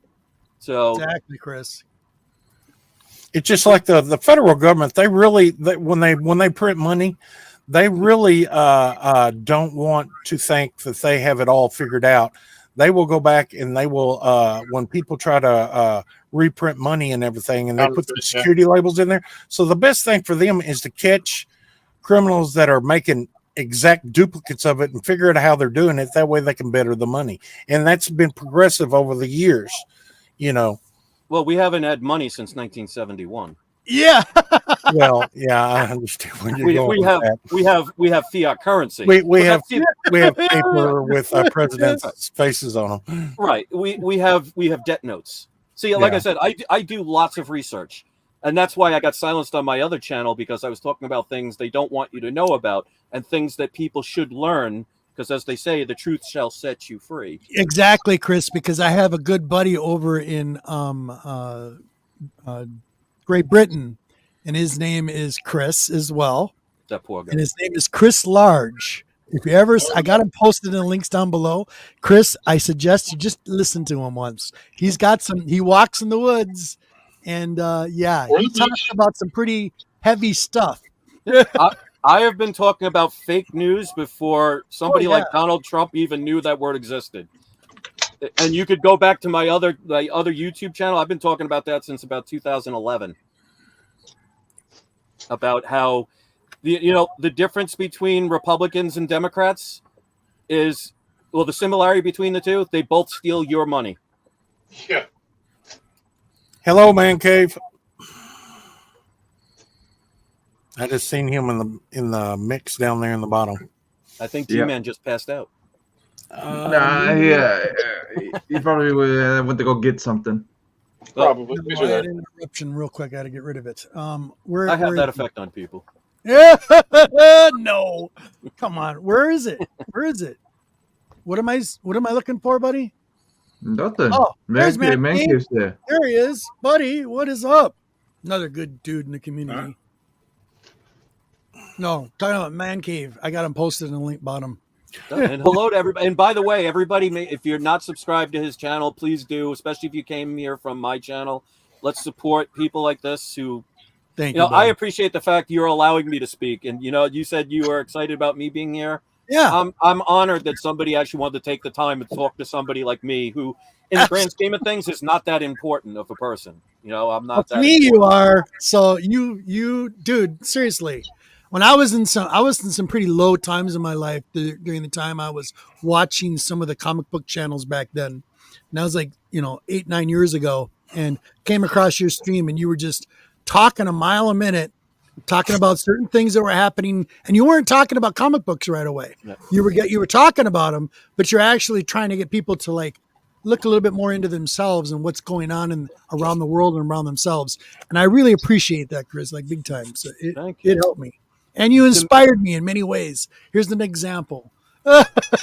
If people don't change their thought process, it doesn't matter what you try and change.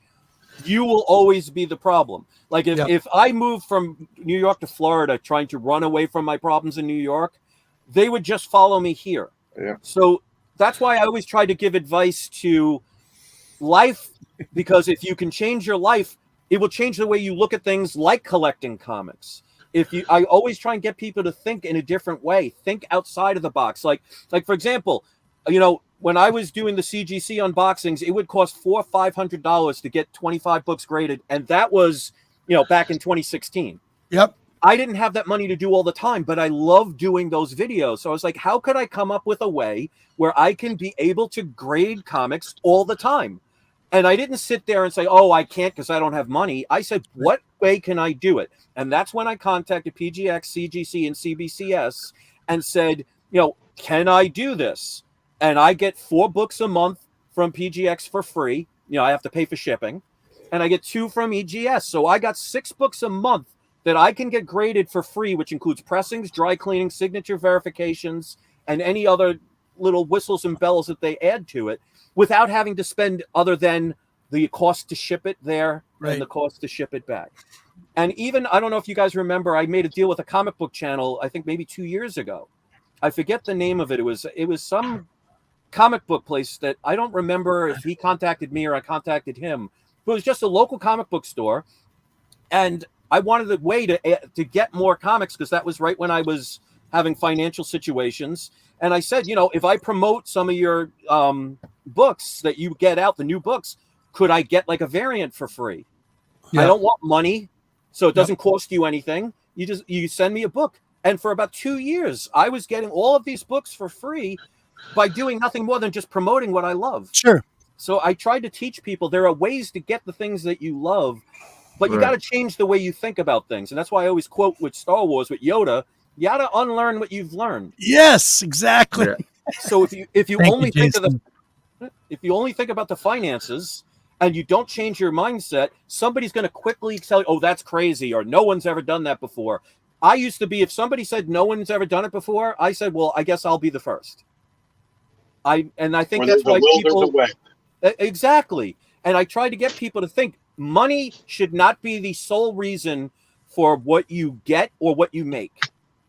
It should be an added bonus. Like when I sell a comic, I'm selling it because I need to pay a bill. I need to help my wife. I need to help our situation, or I needed to buy a house when we moved to Florida from New York.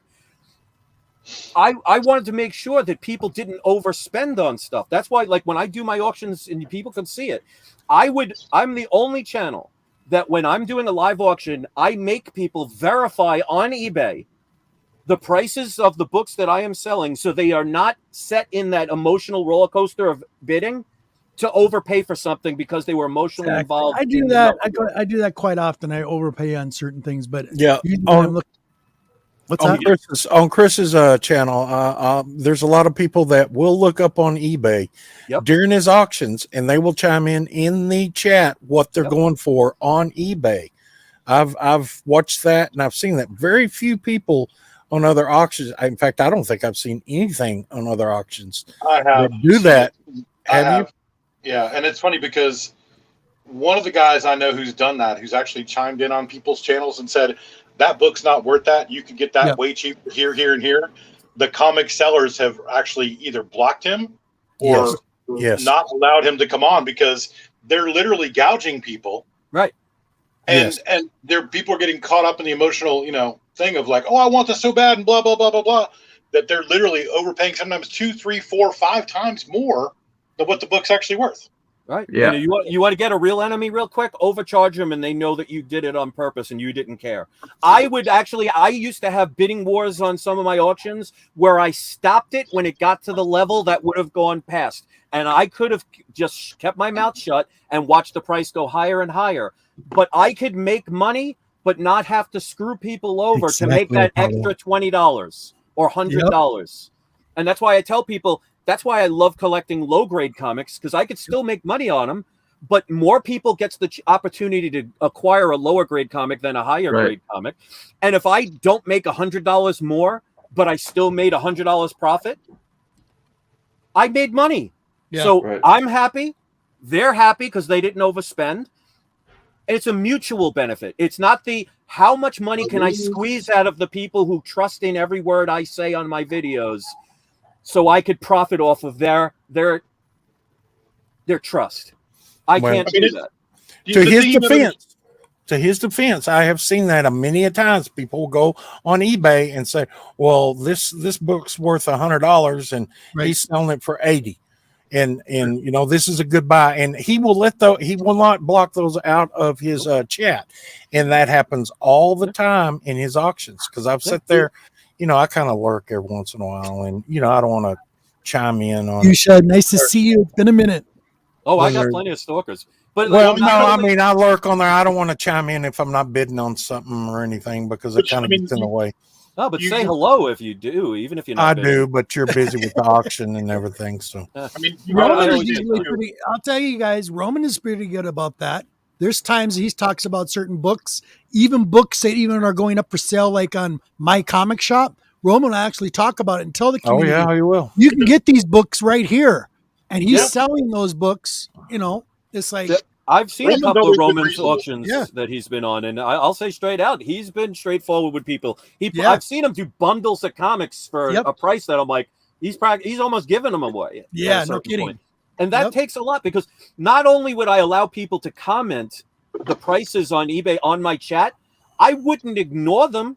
I would read them out loud so people heard them. So not only did I just not block them from saying it, I would read it out loud. And if I was selling a comic for 80 and somebody said, well, on eBay, somebody sold one for 75, I now lower the price to 75. Right. Well, here's the other thing you got to understand too is something's only worth what you're willing to pay for. You know what I mean? Exactly. So, to somebody who's looking for that one specific book to knock out a run or to do this or something like that, they may pay 3, 4, 5 times if that's what they want to do, and that does happen. And I've been guilty of paying more than me too. Me too. But again, at the same time, you understand what you're getting into, right? Yeah. As a buyer, you should do your own research independently and figure out what you want to spend and what you can afford and what makes sense. You know what I mean? But I just feel for myself, and I'm only speaking for myself. What everybody else does, is right for them. I feel it's my obligation to not have somebody have to overspend when they don't have to. I literally, when it gets to a certain price, I could let it keep going and make more money. But I decide this person wants this. It's now at a point where you could just go on eBay and buy it and spend more money. So I'm going to end it here and allow you to buy the thing that you really want and not have to go that extra $200 to get into it and get it. I will stop the auction at that point. Because to me, I don't sell a comic unless I could make money on it. And so I've already made money. So I don't need the extra $100, $200, and I don't live in a mansion. I don't have a trust fund. I could absolutely use the money, but to me, the reason why people keep buying from me over and over again is they know that I am not going to nickel and dime them, so I can make maximum profit. Right. So they're happy with what they got without having to have that emotional regret later on of, oh my God, I bought what I love, but I spent $500 more than I should have. Well, I don't ever want to put people in that position, but that's just me. Roman and I have had some epic wars. I'll say that. Yeah, we all have too. Yep. And the best opportunities I've ever gotten on eBay is when I stopped doing that. When I was not afraid to walk away from a deal. If it wasn't something I was willing to pay, I didn't care how much I loved it. When you take that emotion out of the equation, you'd be amazed at not only how many deals you'll get, but how many deals you could make. Exactly. Big shout out to Rage, and thank you for being here, buddy. And that's why one of the things on my channel is I try and teach people not only how to collect comics, but tell them, be responsible for knowing what you're doing, because there will be people that will take advantage of you. Now, some of them are not evil. Sure. There are people that, who doesn't want to, like, if you're selling your car, if you're selling for $500 and somebody says, hey, I need that car, I'll give you $1,000 right now, you'd be a fool not to take it. Yeah. So there's nothing wrong with getting as much as you can. But there comes a certain point where is greed the top priority, or is it you want to make everybody happy so you get repeat business? It's like they say, you can sell ice cubes to an Eskimo. Yep. And some of the community members out there that do auctions, and I've been on, I go on a lot of these community auctions because it's the way I can get books and also a lot of comic book stores. I don't have comic book stores close to me. I live in a very small town. I'm out in a rural area. No comic book stores. The closest one is 87 miles. So it kind of sucks for me. Yeah. 87 miles. And I don't go there anymore because the last time I was in that store, I spent a lot of money in that store every couple of months. I came out with a short box. So I bought a short box full of comics, and it was, I think it was like $150 for filling all you wanted in a short box. And you'd go through these bins, right? And they had like bins going on forever. Went through all of them, put them in there. As soon as I brought it up to the counter, my wife is in there with me. She's buying a bunch of pops. She must have had $150 in pops. Go up to the counter. He's trying to go through my box. I go, what are you doing? He goes, oh, this one? No. Oh, no. I go, what? He started scanning them, looking them up. I go, those were in your short box back there. So why he had you do the work? Because he had you do the work for him. Yeah, you know what I did, Chris? I said, honey, put your stuff down. She's like, what? I go, we will find them again. I promise. Yep. I looked at him and I go, this is the last time I'm going to do business here. That's ridiculous. I left everything on the counter and walked out. Pennywise, dollar foolish. You can ask anybody that came to my flea market. Mm-hmm. When I had a price listed, that wasn't you have to pay that price or go walk away. There were people that would combine books and take $200-$300. They'd ask $200 or $300 off, and I would say yes every time. Right. Because it just meant I made less profit. But you know what? In that flea market area, I made more money than all of the other places around me combined because I was willing to make deals. Because if you screw a customer, like you just said, you never go back. No, and I won't.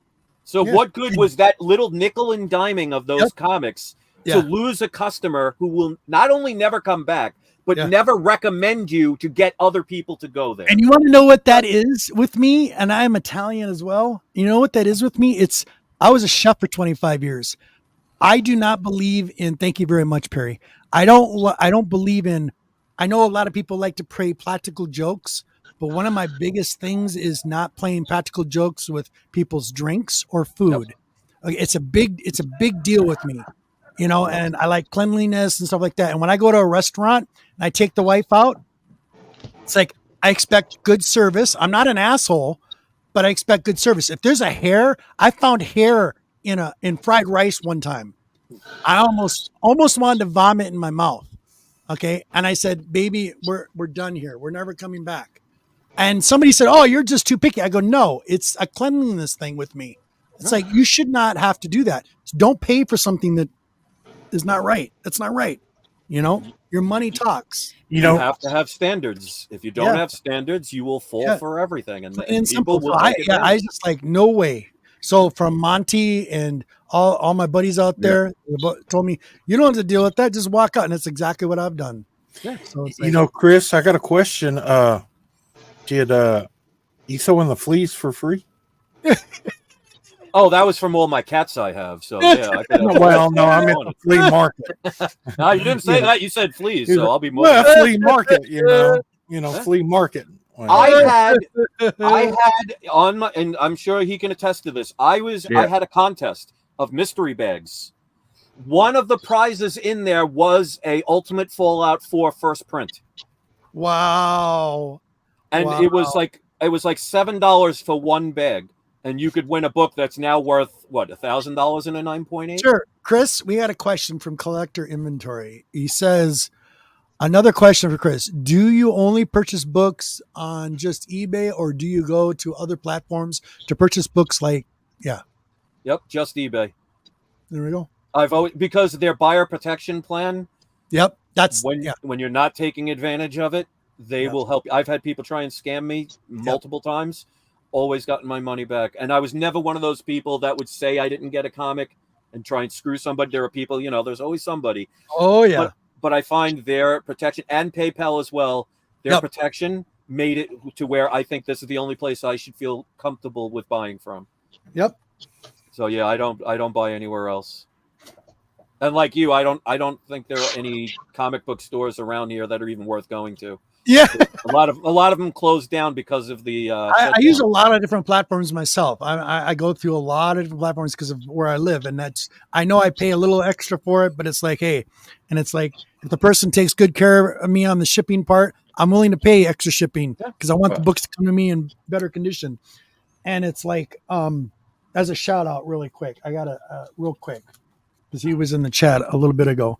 Big shout out to Jay, JM313 on Whatnot. Thank you very much, buddy. I got the books. I'm going to show them in a little while. So big shout out to you.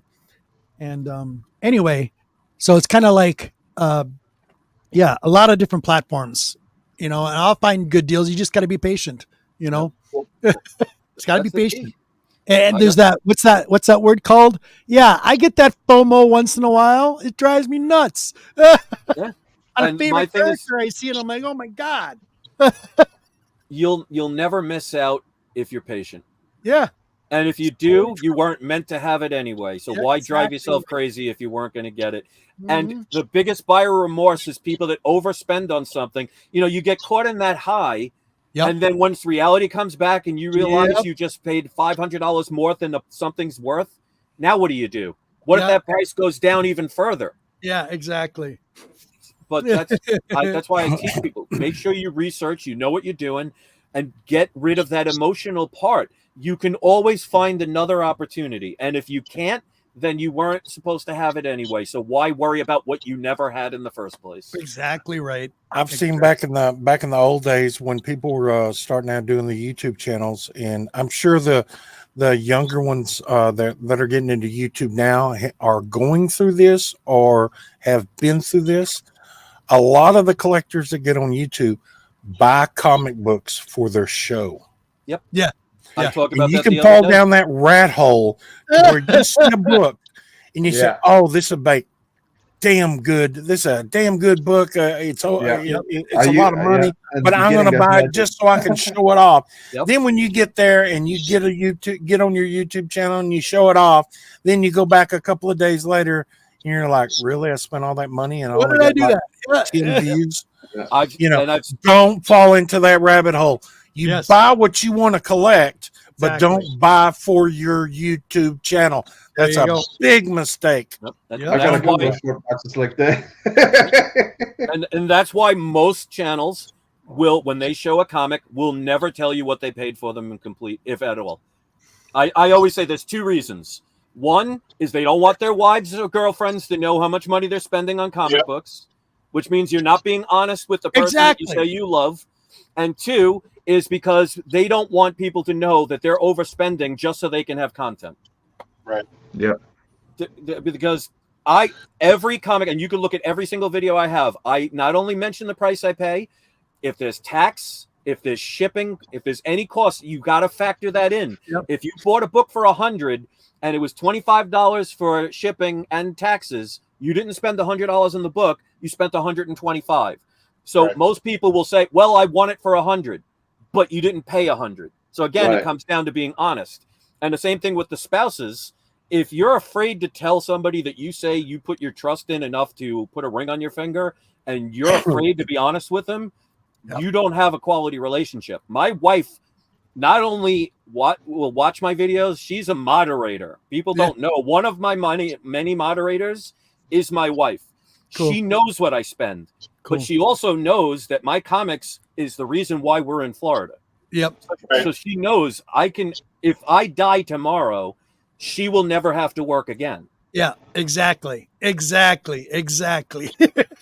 So it's all about, and it comes back to the things I teach, is changing your thought process. If you have to hide things, that says something about you as a person. Be open. See, people are so afraid of criticism. That's the one thing you'll notice about me. I am not afraid to say something that may have 99% of the people watching up in an uproar over. Because if it's true to me, and I think it might help somebody become a better human being from it, then I care about the one person that it made their life better than the 99 million who would say that's ridiculous. And that's why when you said that my videos helped you, yeah, that's what matters to me. That something I said as a regular person that doesn't consider themselves an influencer. I hate that word. And I just talk about comics with about I'll show a comic for 5 minutes and do a 95-minute rant. Yeah. That's it. That's you, buddy. I love it, though. I listen. And those are the people I care about. The fact that I can do that and actually inspire you in any way or form to do something that makes your life better, that matters to me more than any dollar amount I could sell a book for. So thank you for that, because one of the things I learned in life is I used to really hate it not hate it, but I felt very uncomfortable when somebody gave me something.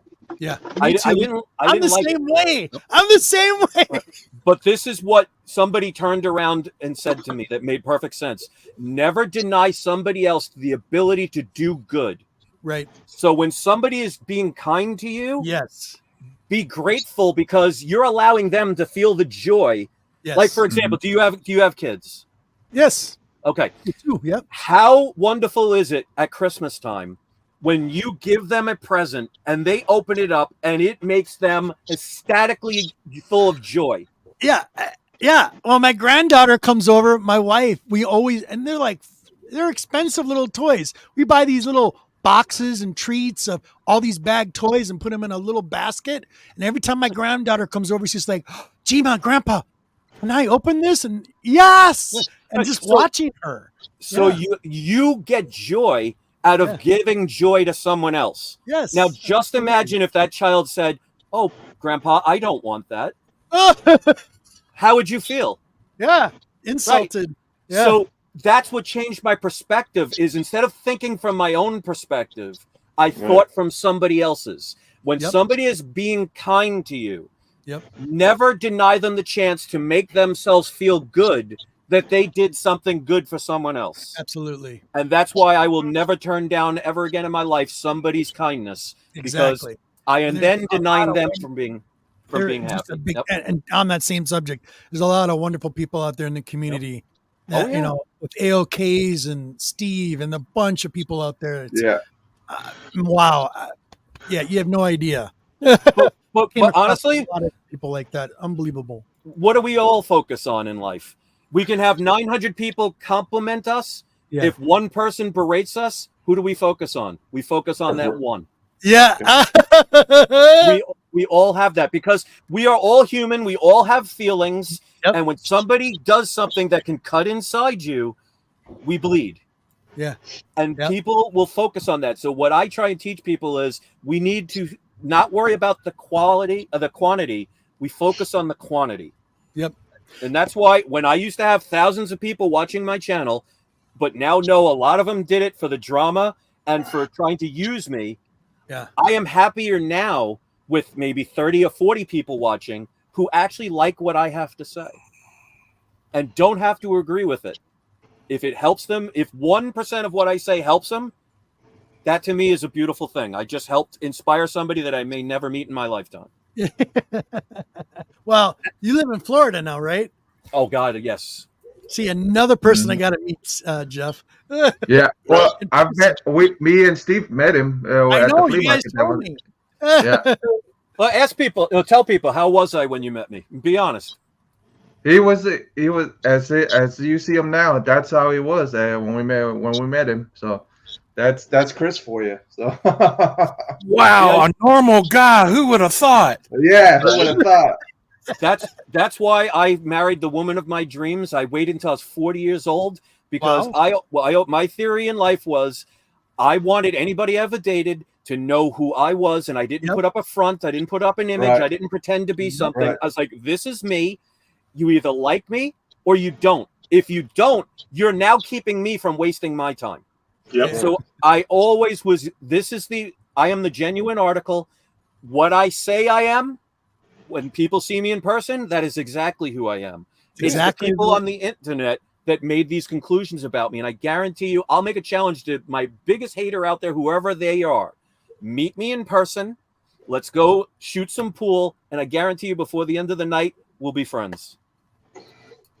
Hey, I want to just go shoot some pool now, man. What the Yeah, hell? me too. That's exactly how I feel about my wife, buddy. She's awesome. Well, next time you come back down, Robert, we'll meet Chris. Next time you come back down in October. Awesome. Next time. And I met a couple of people from YouTube that came down to my flea market, and I hope they all said the same thing, that I was as genuine and I was the same person that I was on YouTube, because I hate people that pretend to be over the top, over dramatic, and be something that they are not, because then you are being a salesperson. I used to do sales, but I was one of the best salespeople, because when I was selling my product, if I didn't believe in it, I wouldn't sell it to you. Yep. Right. So it wasn't. My whole life has been that way. See, this will teach you to have me on your show. I'm going to rant for nonstop. You were saying how long can I stay? You're like, when's he getting off? I'm loving it. Hold on. Okay. Gentlemen, we're 2 hours in. We haven't showed any books yet. Last two questions before we go on to other rants and talks, conversations. Let me get these two questions out, and we'll go from there. He answered one. He answered one already. One question per hour. Okay, here we go, Chris. So my two special questions to ask every guest that comes on the show for the very first time are these. I'm going to post them up there for you. Do you have any inspirational thoughts or ideas for the community as a whole? You kind of nailed it with that. So boom. Well, okay. And what I would say to the community is be a real community, which means you stand by people, whether you agree with them or not. You stay true to not only yourself, but those who put their trust in you. So it should not be solely about the money. If you are willing to hurt others for your own financial gain, that is not a community. So if you want a true community other than the word of people saying it, then we all have to work together, accept each other's differences, and know that it is special to be different, either looking or thought-wise, investment-wise, or anything. And if you can accept somebody as a human being instead of these little segments of the division we see in the world, maybe we would have a real community. Look at that. Nailed that. I mean, that was excellent. That was excellent. And I was not given that question ahead of time. So. No, he wasn't. Okay, so the next one is going to be kind of the same kind of genre, but don't think corporate, please. What does thinking outside the box mean to you? You answered that one already. But I'll do a short version. Thinking outside of the box means you are never afraid to go outside of your comfort zone and learn something new. Just because the world says the world at one point was flat did not make it true, because the majority of the people said so. Thinking outside of the box means you are not afraid to question anything that feels like it does not resonate with you. There is a reason why we are beings of light and electricity. Trust your feeling, like Yoda once said. It's all about with the Force. Intuition. It's your heart does more thinking than your mind ever will. When you stop listening here and you start trusting the feeling here, you will know what is right and what is wrong, even if it means going against what everybody else does. Because if you look throughout history, the masses don't change the world. It is one person that does something out of the ordinary that changes the world to bring it to a better place. So if you want to be outside the box, it means you'll be alone. You'll have many people hate you. You'll have many people disagree with you, but that doesn't mean you're wrong. Believe in yourself, trust your ideas, and have empathy, love, and honor, and you will always be right. Oh my God, that was fantastic.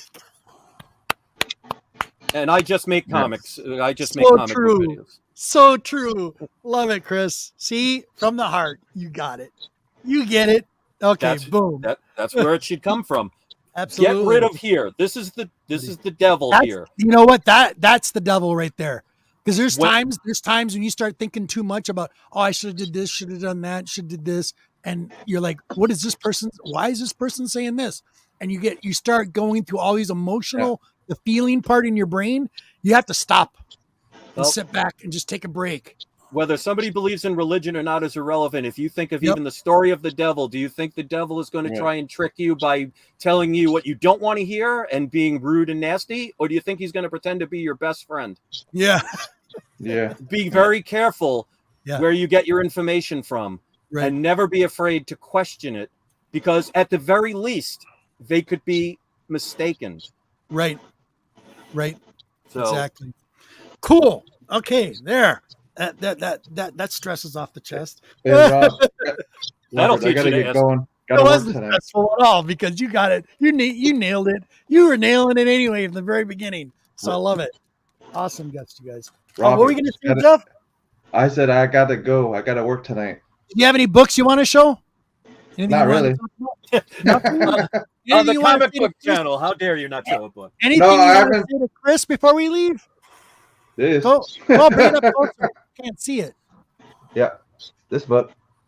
Oh, how is it? Ultimate Spider-Man. I actually read it. I actually enjoyed it. The art is nice. Story. Yeah, it's actually good. It's actually good. Story's actually good. Where yeah. So it's actually So they're going crazy over those books. Overpriced them. Yes, they are. Yeah. I got them off the stand because of Tim. So very cool. Big shout out to Tim. He said he liked this. He's got a shop down there called We Love Comics. Yeah. Make sure you go check him out too. Awesome dude. He's also got a YouTube channel. It's in Tampa, Chris. It's in Tampa. Yeah. So if you want to come down and check him out, I think you guys get along real well, though. Yeah, you would. Tim's got a shop down there called We Love Comics. So does he? Yeah. Yeah. Oh, how funny is that? Yeah, good dude. You'd like him. Good dude. All right next to the stadium, Raymond James Stadium. So. Yeah, I'm not really familiar with that area, but hey, that's what GPSs were created for. Yep. Yeah. Jeff, anything you got coming up or anything you're doing? Next week, I'll try to be on, but I'm gonna be at MegaCon with all the guys. So absolutely, I'll see you if any of you guys are gonna be down there. A lot of videos. Of course, if any of you guys are gonna be there, we'll be there all 4 days. So come, say hi, come say what's up. We'll be there. Try to get some video while you're there, buddy. Try to snap in some video, kind of like our news responder on the field. I got you. And Jeff, the check will be in the mail for saying those nice things about seeing me at the. I got you. See you guys later. See you, buddy. Gotta get ready for it. See ya. Thank you. Bye, Jeff. Peace. Bye. Buddy. See ya. See ya, bud. The old checks from the mail trick, huh? All right. Yeah. Money well spent. Yeah. All right. So the honey is like, Roman, do you have any questions for Chris while we're here talking to him with him? Or anybody else for that matter. It doesn't have to be just me. Well, I was going to say, what are your particular favorite heroes and villains? In no particular order. Villain-wise, I would have to say Venom is one of my big-time villains. But I would have to say one of the reasons Electro was another one of the major villains that I used to love. I just loved the electric star thing on his head. I thought it was the most ridiculous thing, but it was definitely cool. But to me, it was, as heroes, there's none better than Amazing Spider-Man because of with great power comes great responsibility. Mm-hmm. I think that taught people, like Superman is just the person from another planet who just happened to get powers from a sun that he wasn't born under. So he was given powers based on a sun. Spider-Man didn't want his powers. He didn't know how to use them. And because he chose to do the wrong thing at first, it cost the death of his Uncle Ben. Right. To me, that's karma in a nutshell. And the fact that he was a teenager, which, by the way, you think about it, grown men were trying to kill a teenager. Yeah. Right. If you think about it. But he always wanted to do the right thing, even though that meant he wasn't going to have Tony Stark's money. And he wasn't going to have the stature of a Thor. He was just doing for the little guy that the others felt, well, these are fleas. I don't need to deal with them. So to me, there's none better than Spider-Man and Peter Parker. Cool. Roman, you got any questions, buddy? Oh no, didn't nobody tell me I was on mute. No, I don't have no questions. Oh, what? I would have told you you're on mute the whole time. He was on mute. I was saying I didn't have no questions, and I said he already spoke on everything, so I was on mute the whole time I was talking. No, I'm in a different mode right now. That's all right, buddy. You're in a different mode. This is a different mode for the Detroit City right now, so I'm in a different mode. Well, people are texting me and stuff, and we getting ready for tomorrow. We're in a different mode. Yep. Right now. Of course. Get it. Well, Chris, I was going to ask you, what do you have anything new coming up on your channel or anything? I got one question. Okay, hold on. All right, go ahead. Are you ready? Yep. I'm ready. You can go for the panel. How does everybody catalog their books? Ooh. CLZ.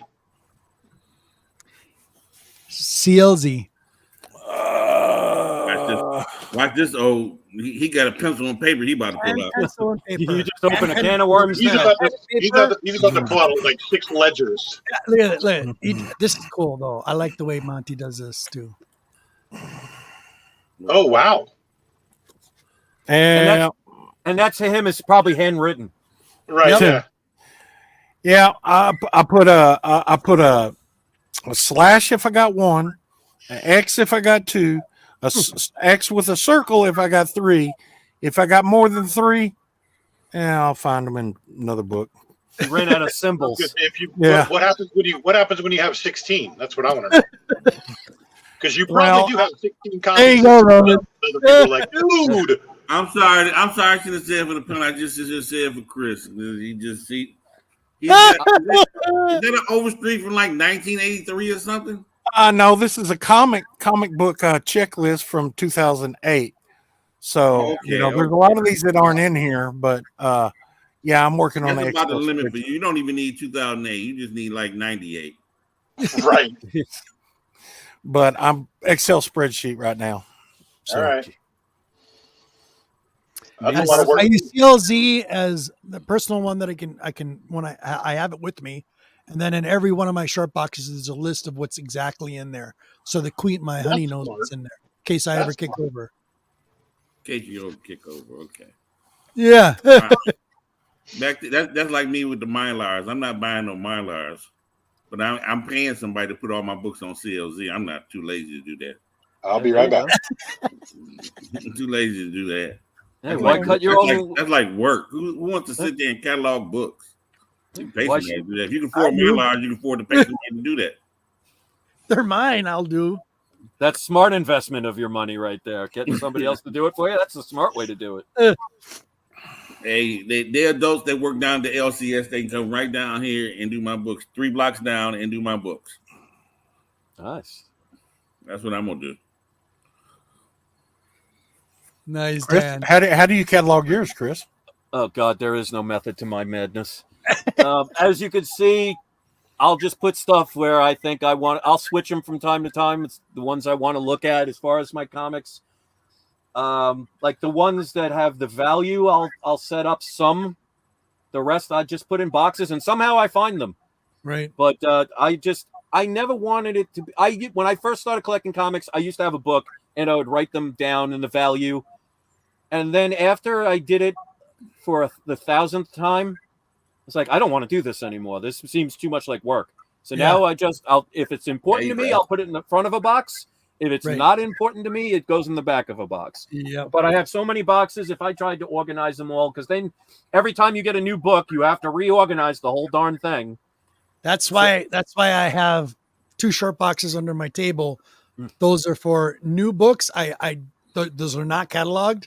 And it means if I see them sitting there, it means I've got to go through them and I have to, if I haven't read them, I put them in the reading pile. That's another short box.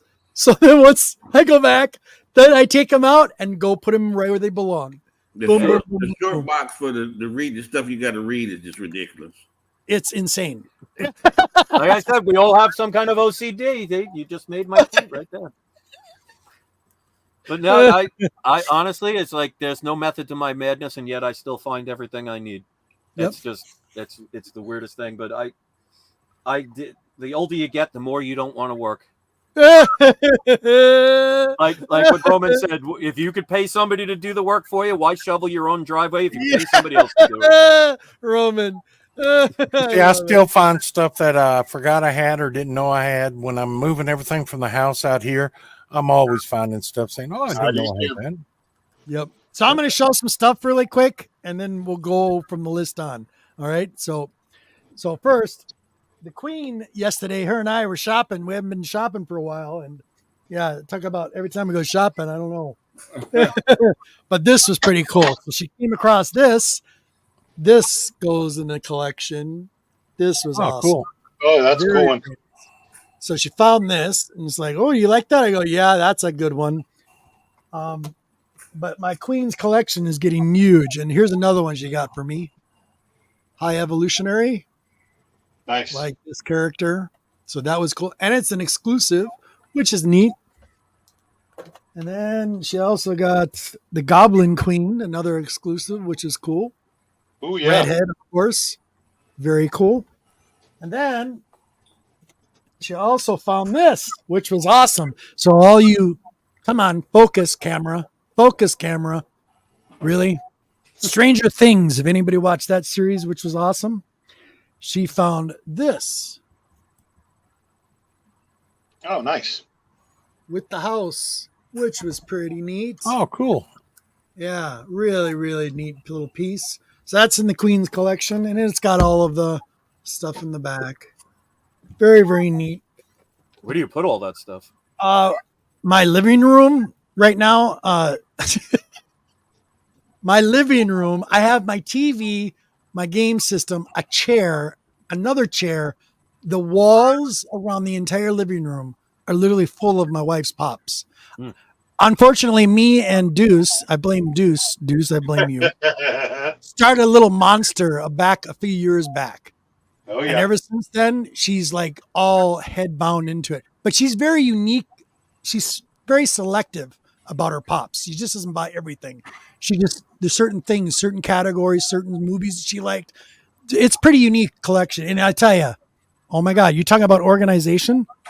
It looks like a mess on the walls, and it's not. But if you move one, I've done an experiment. I've moved a couple, and just to see if she noticed. She come back and she'd sit there and she's looking at all of her pops. Oh, she'll murder you. Are you having fun? And she's smiling. She goes, wait a minute. I go, what? She goes, where are my two pops? Oh, over there. They should be in the corner. She knows. That's a good way to get murdered in your sleep, you know? Yeah. Exactly. Okay, so another little quick call. And again, big shout out to Jay. I appreciate it. He gave me some good deals on these, but this one's for the Queen. It's actually a Wolverine. It's a new variant. It was a variant came out July last year of 2023. It's an in-on Glee cover. My wife is also a huge Deadpool fan. She loves Deadpool. Anything Deadpool, boom, doesn't matter. But this cover was pretty hot. Oh, that's a cool one.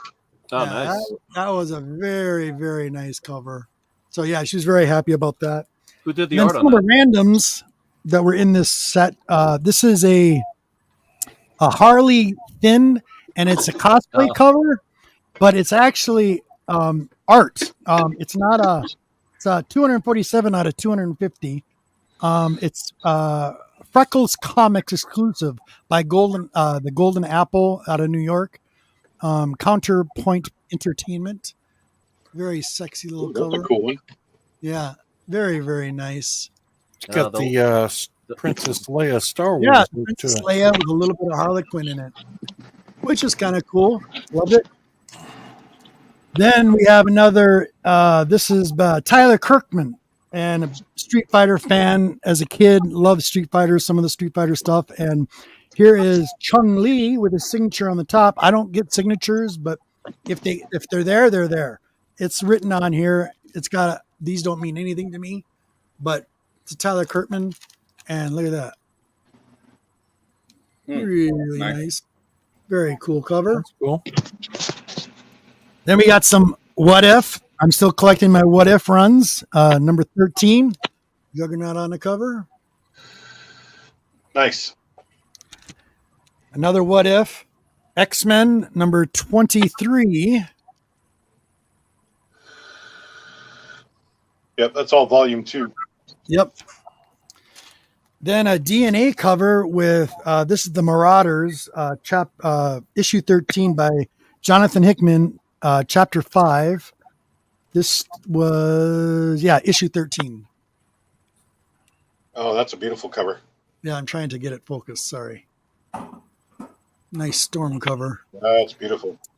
Another X-Men Unknown Comics, issue 24, came out in 2023 by Frank Martin and Joshua Caras. I love the void background, but nice piece with Wolverine. Oh, cool. Yeah, that's very, very nice. And then one, I actually read this. I actually enjoyed this. This was the trade. I have the set. I'm just missing one book, but I got to read it. Spawn Godslayers. This was fun. Very good. This was really good. And I actually got one from Todd McFarlane. Came out in 2007. There's one. Here's two. Come on, stupid camera. There it goes. Godslayer number 3. Trying to get that light up. Like that. Yeah, I like that one too. Cool. The beautiful art in here, you guys. The story was really good. I was shocked. I was blown away. Issue 4. Love the art on these. Yeah. Number 5.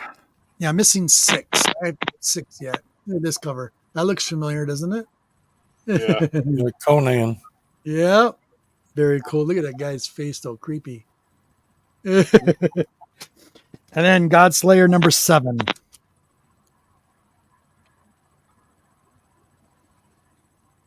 He looks like that guy in the Ghostbusters movie. Doesn't he? Yeah, I was just going to say.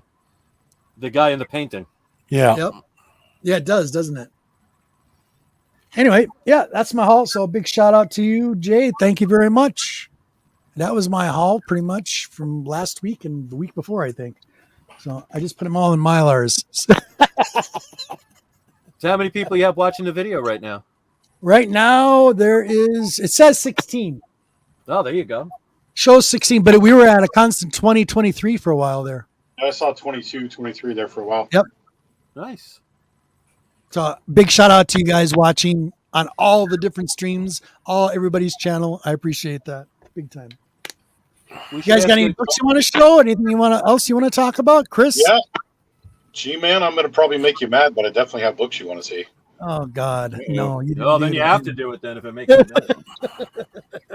Probably not going to be happy with me at all once he sees the last bill. Oh, no. I know it's something that I know it's going to be something. You can get 2 people made at the same time. Show them with take them out of the sleeves without gloves on. Right? Well, with some of this stuff, I mean, I'm going to start with some of my own little pet stuff that I love. Little Howard the Duck number 12. Here we go. He went quackers. I want to keep my comic book fans happy. Got to show some books. Howard the Duck number 13, first appearance of Kiss in comic books. Okay. That was Here first we got a little Kiss. Are you serious? I think so, yeah, pretty sure.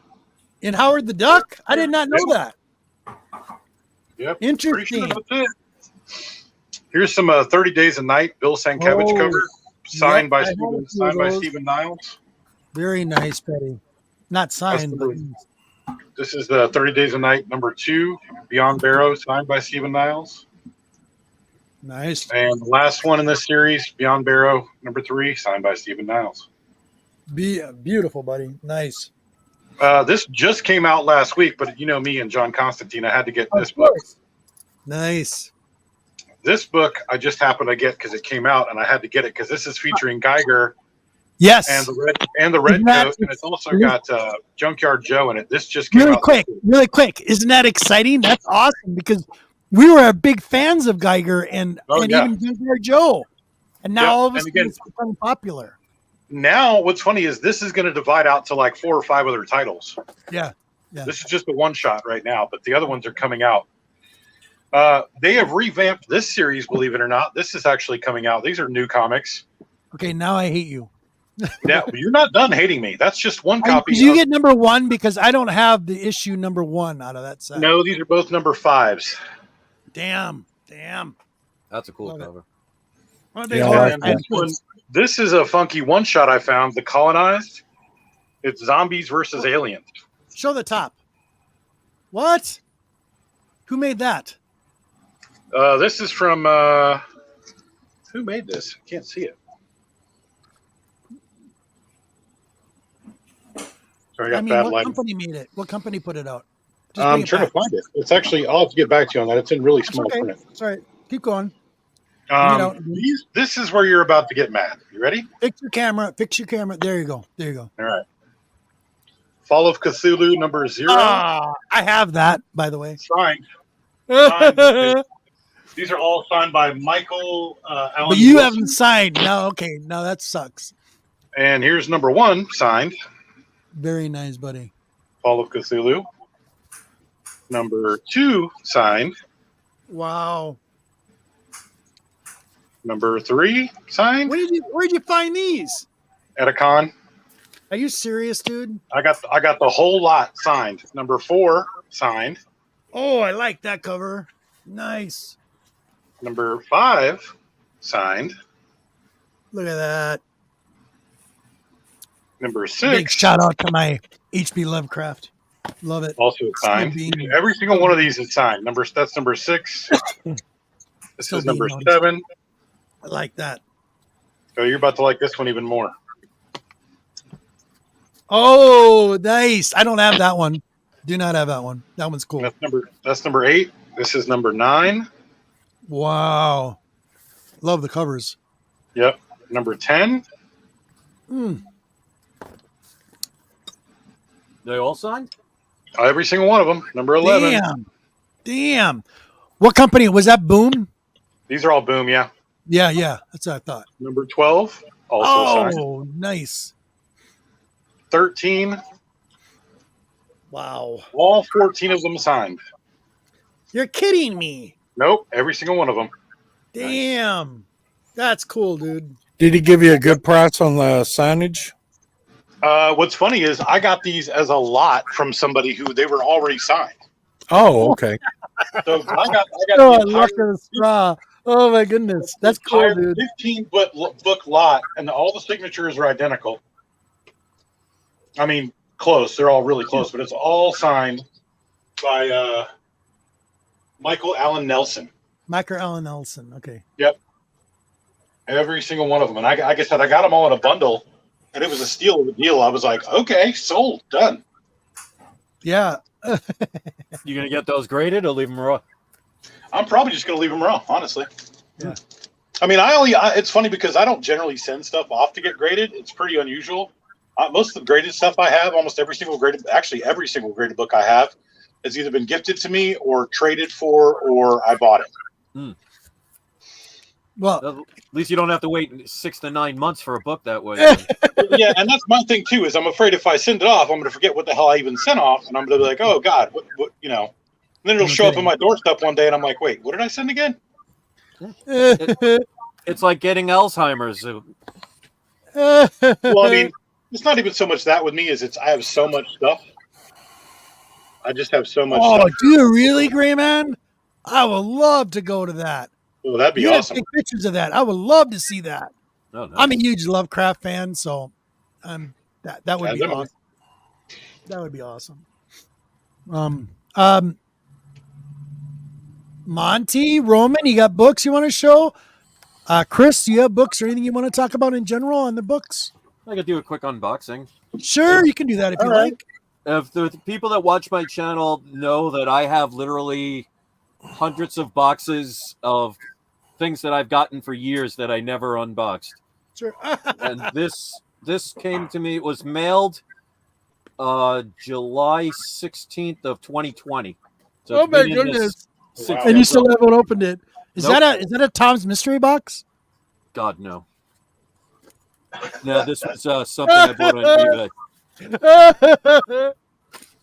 I'm assuming you meant a large channel, Tom? Tom 101, yeah. God, no. It looks like that on the cover. Well, if it was from him, I wouldn't have been aware of it. Because I buy all my stuff on eBay, but that would be ironic. Let's see.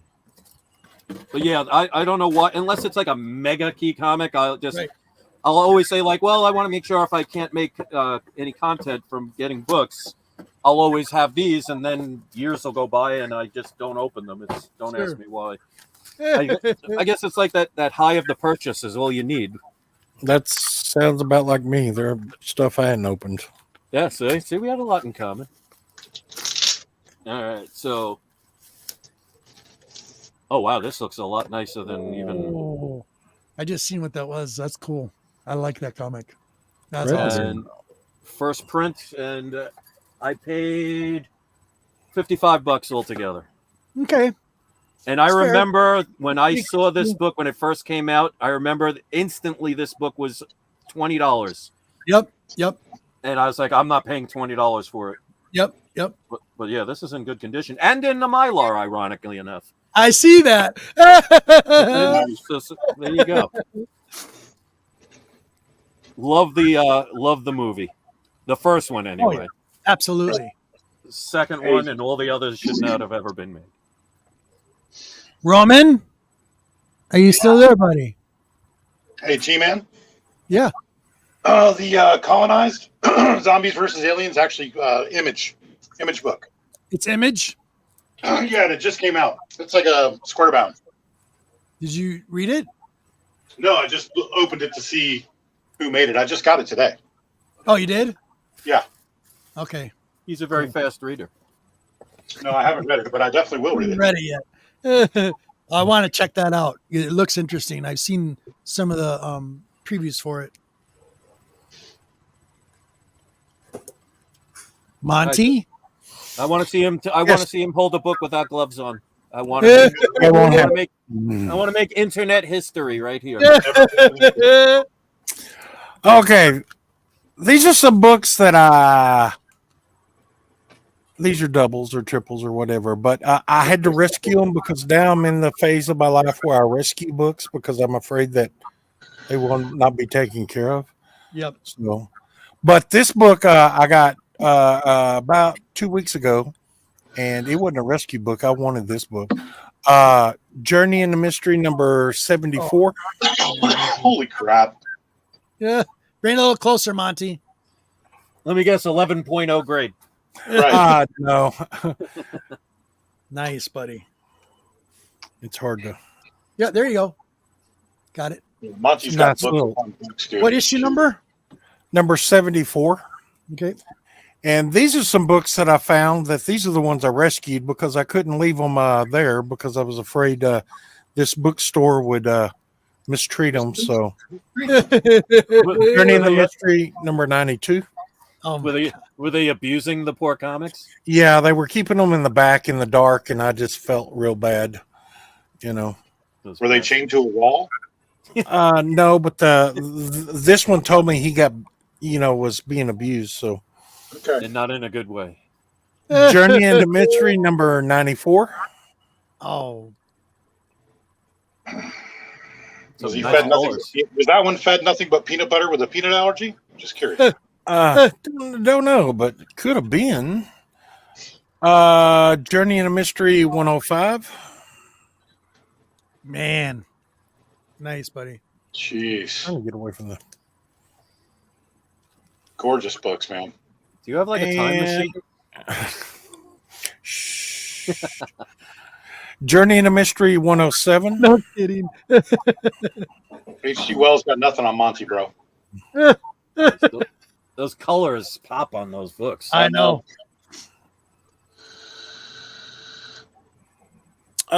Journey into Mystery 108. I think that's the one that was threatened by sunlight, so you had to rescue it, right? Yeah, it was kept in the dark, and it was verbally abused. Don't feed it after midnight. Yeah, that's right. That's what happens to Pops. Yeah. They do multiply like that. You're not kidding. And this book, every time I find it, if it's in a well enough shape, and well, who am I kidding? Every time I find it, I buy it.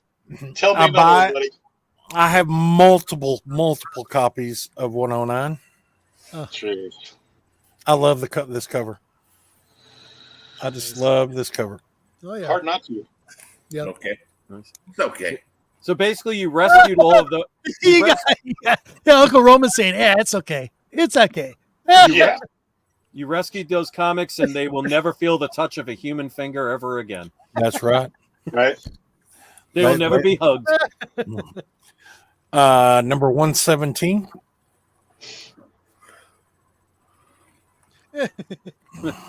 Nice collector. Number 118. I feel like Sarah McLaughlin's "I Will Remember You" should be playing in the background. Right. Seriously. And somebody needs to put up the cute puppy in the corner, like so everybody can put that save the life of a poor comic book. Number 121. But just as the price of a cup of coffee. Yeah. Nice, Monty. Very, very nice, buddy. You're killing Did it, you bro. get these from that one guy, or is this a different place? What's that? Did you get this from that one guy, or are these a different place? These are a different place right here. Are they? Okay. Yeah, this was a secondhand bookstore. Oh my goodness. Yeah. 122. Oh man.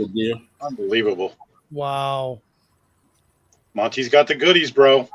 Yep. Except for this first one, it didn't come from a bookstore. This was come in a collection that I knew that had this, and I went and negotiated the price on that. There you go. So look at Mylar in the background. He's saying, "Cute puppy again." That's what we need. That's his buddy down there. I'm getting real close. Probably like about 40. Probably under 40. Probably 35 books completing my Journey into Mystery run from 1 to all the way to 2015. Dude. Holy crap! So I'm getting close on these. Wow, nice. Do you adopt? Right? We've asked him that before. Books? Yes, I adopt books. Send them on my way, and we will show them off, and I'll show you how to take care of them. Yeah, see? So yeah, it's getting close. My Journey into Mystery and a lot of my older horror books. I'm getting close to. Tales to Astonish and Tales of Suspense are getting close, and yeah. So what will you do once you collect all of the comic books that ever were created? Then what do you do? Right. When you have them I do what I'm doing now. Just go out and save them. I get doubles and triples. There's no end to it. There's no end. I mean, so everybody knows he's got booby traps everywhere around his property. Trust me. Right. He's a Texan. He don't fuck around. I'm sitting here looking at 6 cameras right now. This shows a complete circle of my barn. Laser guided everything. So, and he's probably got that shotgun like in Tombstone underneath the bedding table. Hang on, let me click off these cameras. I don't want placements to be shown. Yep. He's got pits with bungee sticks in them. I mean, like the whole thing. It's terrible. I do know how to build those, by the way. You must be near the border then. Oh, we can talk off air about that. Yeah. What was it? But that's what I picked up a couple of weeks ago and everything. And beautiful, Monty. Have you guys playing in my shop? My customers would appreciate and enjoy you guys. Thank you. Hopefully we entertain at least mildly. Hopefully. Is he in a comic shop? What's the name of his comic shop? We Love Comics. Oh, okay. Well, a comic shop. We love comics. Hello, all y'all customers. Hey, that guy in the back, man. I seen him put a comic down his pants. I see you over there. Yeah, he's got a comic down his pants. I see. Check him out before he leaves, man. I think he's swapping comic books. So you want him to go and check inside somebody else's pants? No. That can turn south real quick. That's a bad advice there. Y'all check out all the comics he's got on the wall too, man. There's some great comics. I just need to check down your pants for a moment. Yeah, excuse me, sir. What's that in your shorts? Roman, do you have some books you want to show or talk about? Is that a comic? Or are you just happy to see us? Come on. I put the gloves on and I'm looking around. I don't know what I put stuff up now as soon as I get it and I don't have it sitting out like I used to. I did buy a pop. Okay. My ninth Queen will love this. Sure. Who is that? Oh, Kato. Awesome. Okay. That's cool. That's cool, Pop. Absolutely. So that's my ninth pop. Your ninth pop. Uh-oh. You're going down that rabbit hole very slowly. I don't even want to talk about it. I got to find Green Hornet to go with him and start my Green Hornet stuff up. Green Hornet and Kato stuff up. Said the name on the back. Turn it around the backside again. What did you say? Sorry, but I missed it. He meant you, not the actual. You gotta have the set. You gotta get both of them now. Yeah, so I gotta find. I got some other Green Hornet stuff. I'm about to start a Green Hornet. I always love Green Hornet Kato, so that's I don't know where this came from. This is one character in Marvel I really don't care for. Second appearance of Ghost Rider. I don't know. Oh, get out, dude. Just send that my way. Send that my way. I got plenty of number 6 brothers and sisters. He'll fit right in between them. No problem whatsoever.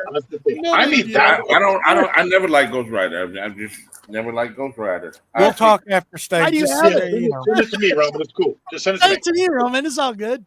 Yeah, I bought it with something else. I bought it with this. My man was selling it kind of cheap, and I bought this. This was the book I was after. This book here. Oh, there you go. It's a Pence variant. Yeah, so that's I got a big kick for the Pence, the UK variant, the Mark Jewelers, the National Diamonds right now, and all that kind of stuff. So I'm a big Elric fan, and I got Elric's first appearance in Marvel, but I found the National Diamonds. Oh, there you go. Diamonds. Nice. Oh, yeah. Elric. With the National Diamonds at Elric. I had to go in here and check. Sometimes people jip you, Yep. Yeah, they sure do. Sometimes if you don't check them, there'll be some of the ads cut out too. They're missing a page. Look at that serious face moment. These kind of books that White Glove used to get with the National Diamond and the lingerie. Hell yeah, I ordered all my wife's lingerie out of comic lingerie in there. I like that. That's kind of nice. That's part of the National Diamond ad. So everybody laughed because they got the lingerie there. But that's before Mark Jewelers, it was a National Diamond. That's where all my wife's lingerie come from, out of comic books. The lingerie is actually comic books. He just staples comic books around it. I'm saving money. I haven't spent that much money this month. Right. Because I'm buying. I'm gonna go ahead and buy 9/8 Battle of the Planet. Ooh. That's another Pence I picked up. Nice. First Electra. Nice. Yep. First Electra. I got the triple threat ready for my man to sign. Arvell Jones. Because I'm going to the. You were talking about signatures earlier. I love to pay for some reason. I love to pay Arvell Jones for a signature. He does a real sweet signature. Okay, he's like a hero here in the city from Detroit. Him and Keith Pollard, will both be at this show. So this is one of my. I'm gonna have him sign this triple threat. That's the regular. Dang it, Firebird. That's the Mark Jeweler. Ooh. That's the Canadian variant. Wow. I got triple threats like that. Certain books that I like. I got triple threats. I got all 3. the Canadian, the regular, the Canadian, and the Mark Jeweler. So I've been really working on that kind of stuff. So you'll see, like this homage to, I got the Canadian, the Mark Jeweler, and that regular. That's the homage to 109. Nice. Very nice. Those. I picked that up. Oh, somebody paid $2,000 for this book in the 9.6. You what? What? What? It's a Mark Jeweler. They paid $2,000 for a Mark Jeweler of this book in the 9.6. Why? Are you kidding me? There's one born every minute. I just bought this for $100 and something bucks. It's not a 9. It's not a 9.6. But okay. If somebody paid $2,000, it's got to be worth $500. Yeah. This got to be worth $500. Wow. That's that's the first like negative variant. Yeah. Yeah, that's very the first cool, Tim. Very cool. And I was able to pick up one of the first. Hello, baby. That's a Mark Jeweler too. Oh, I like that book. Yeah. Wow. Yeah. I like So I that know book. where that one came from. You should sell it to that guy. You should sell it to that guy for $1,500. You'd be giving him a service. I mean, yeah. First Alpha Flight. I picked that up in the Mark Jeweler. Oh, I just picked that up. Oh, nice. very nice. I got that in the Mark Jewelers also. Yeah, I've been getting into the Mark Jewelers. All the Mark Jeweler stuff separate from everything else now. What I tell you what, Roman Curtis, for the audience and everything, how do you tell by the outside of the book that it's a Mark Jewelers? Well, it's always going to be a newsstand. Yes, it's always going to be a newsstand at first. Some of them, I paid a grip for this. I got two of these. Some of them you would see a star stamp on them. Yeah. Listen, that means it was sold on a base. It was sold on a base. Roman, did it sell for $2,800? Oh, jeez. $2,800 that book sold for? I think we got so many people in the community. Somebody did a video on it and said, "Hey, man, you might be rich." That's how the video started. I'm like, "What is he talking about?" He's talking about this book here. Somebody just paid. Look through your books. If you had this in a Mark Jeweler in a very high grade, you might be rich. And that's how the video started off. So somebody was just selling this the other day. Sands sold this the other day. It's a 6, maybe a 7, get cleaned up or whatever. It might be better than that. Who knows? But I'm happy just to have one. I just want to collector inventory. That's awesome. So I'm just doing the Mark Jeweler thing myself. So Roman, on that Marvel comic, how can you tell by the outside cover that it's a Mark Jewelers, or do you have to open it on the inside? Oh no, well yeah, you have to open it up on the inside. The Marvels, everything's gonna be a newsstand though, but you have to. Sometimes some people are very good. I can't do it. They're able to do like this. Yes, that's how I do it. And look like this, and tell they can see the little slip in there. Yeah, you can't always see it though. That's the problem. Here is an unusual cover. I got Jonah Hex 1 in a Mark Jeweler, 7 and 8, where he would cause the scar to Jonah Hex in a Mark Jeweler. But this was, I had to buy this one. No, that's don't ask me why. Nice, buddy. Don't ask me why. Oh, the Gray Ghost. Gray Ghost. Jonah Hex versus the Gray Ghost. Don't ask me why. With the Confederate thing you see where I got it from. There you go. Yeah, I know where you got that too. Yeah. If he's selling one and I see it, I buy it automatically. I mean, I don't blame you. I think that's it. Like I said, triple threats. I just finished my triple. Oh, I bought books last night. Like this is triple threat. I got all 3, and that was the first appearance of Captain Britain. I'm a Captain Britain fan too. New suit against Cap. Captain Britain versus Captain America. I got all 3, and basically got the story arc. And all of them. Nice, buddy. So here's the most Mark Jewelers of one book I got. They keep falling to me. Wow. This book too. They keep falling to me. There's another one in here. Wow. Oh, really? Yeah. Really? Are you serious? I got 30. All Mark Jewelers. So I'm doing real well with that book there. No kidding. Seek and you shall find. Yeah, that's exactly right, Chris. So that's about it. I think I just completed my Marvel premiere run last night. So I gotta do something really quick. Yeah, I used to do this every now and then on my channel. This is dedicated to Mr. White Gloves. Oh God, here we go. I have to do it because I used to do this to him. And just to show that I'm on Just board. lick your fingers real quick. Oh. So it's got the Mark Jewelers, and it's X-Men number 142. I paid a total of $11 for that book. Wow. You need to get something really greasy on your hands before you do that next time, like some fried chicken nearby or something. I can call my wife. Eat a piece of fried chicken and then start handling your books. He will lose his ever-living mind. He was calling me. I'm trying to watch the air fryer because it's chicken in the air fryer, and I had grease on my hands, so I had to put the gloves on.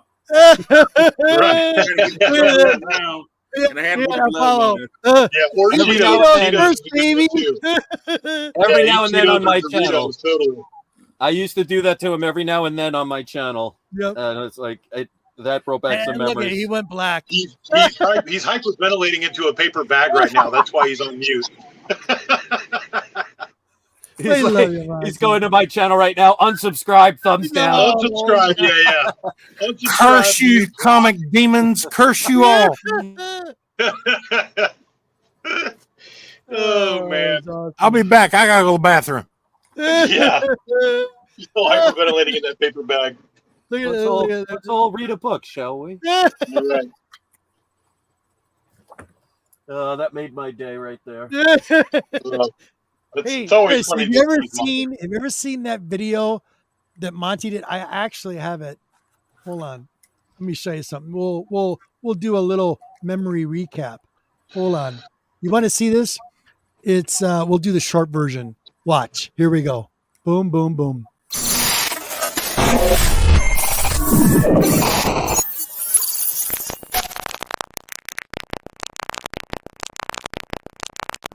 You have got what you call a comic book reader, and it's something that is designed for you to lay your comic book on so you can read it from front to back without doing any damage to the spine.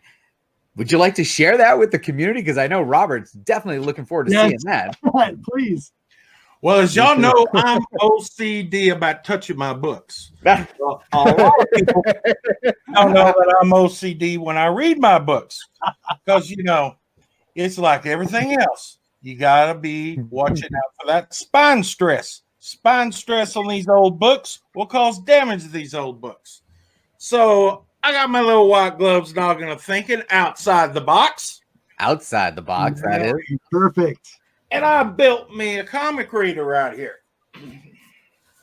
This is how it fits. Yeah. See it? Nice. And I lay my books in there, and I got my little page marker right here, and they're at a gentle angle here to where it won't cause no spine stress, and you can flip the pages. I use a corn dog sticks, which hadn't been used. And my goodness. Slide down these pages. Wow. That's awesome. I'm OCD. When you're OCD, you're extreme. You gotta be extreme. So, I got follow up. How does someone in our comic community get their hands on one of these comic book readers? Well, I'm glad you asked that, Bob. There we go.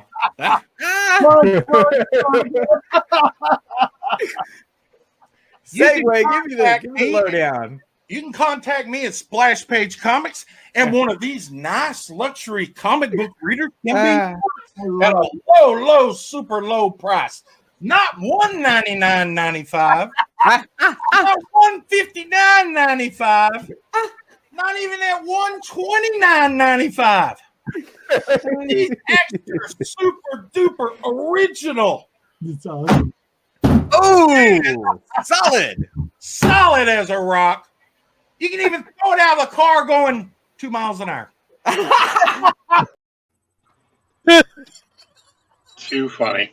I even have the one. I swear to God, Chris, you guys. I even have the one that's like 5 minutes and 12, where he's just into doing a different intro for it, and it's unreal. He's so violent. I love it, Monty. I keep that. I've kept those. I just made it back to the bathroom to see myself, and I'm going, what is he showing now? I love it. You made a comic altar. Yeah. Yes, I sold those for quite a while. Yeah. I still want one, by the way. I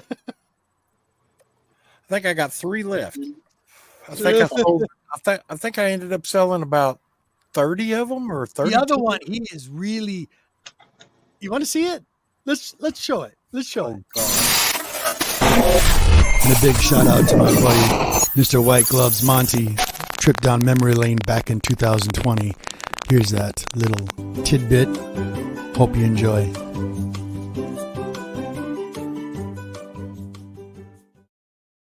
So now you know how to find the G spot.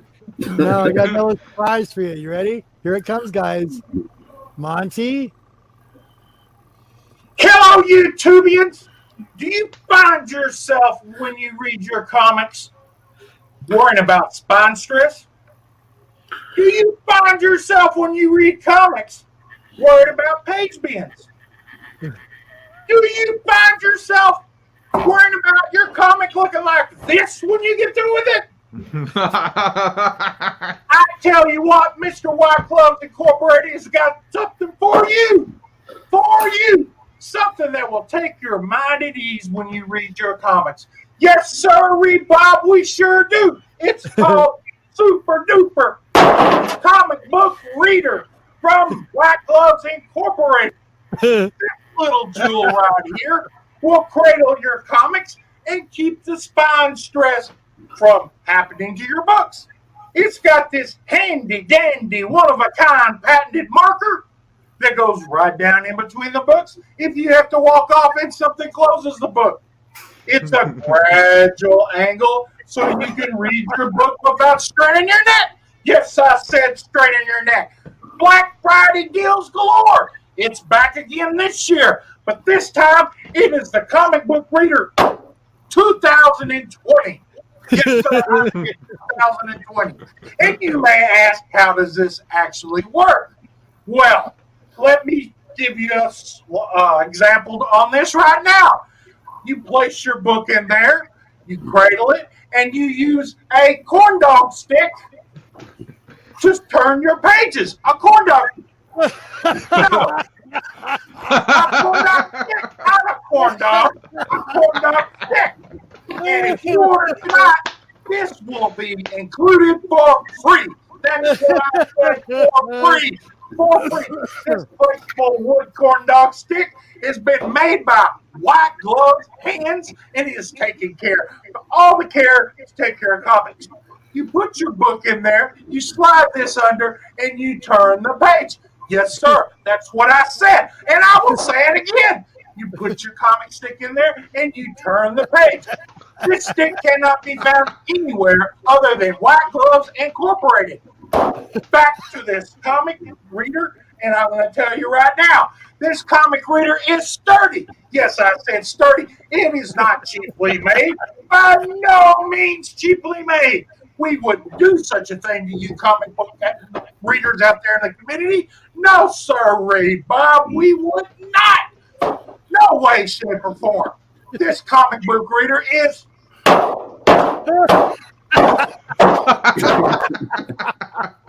super duper stout.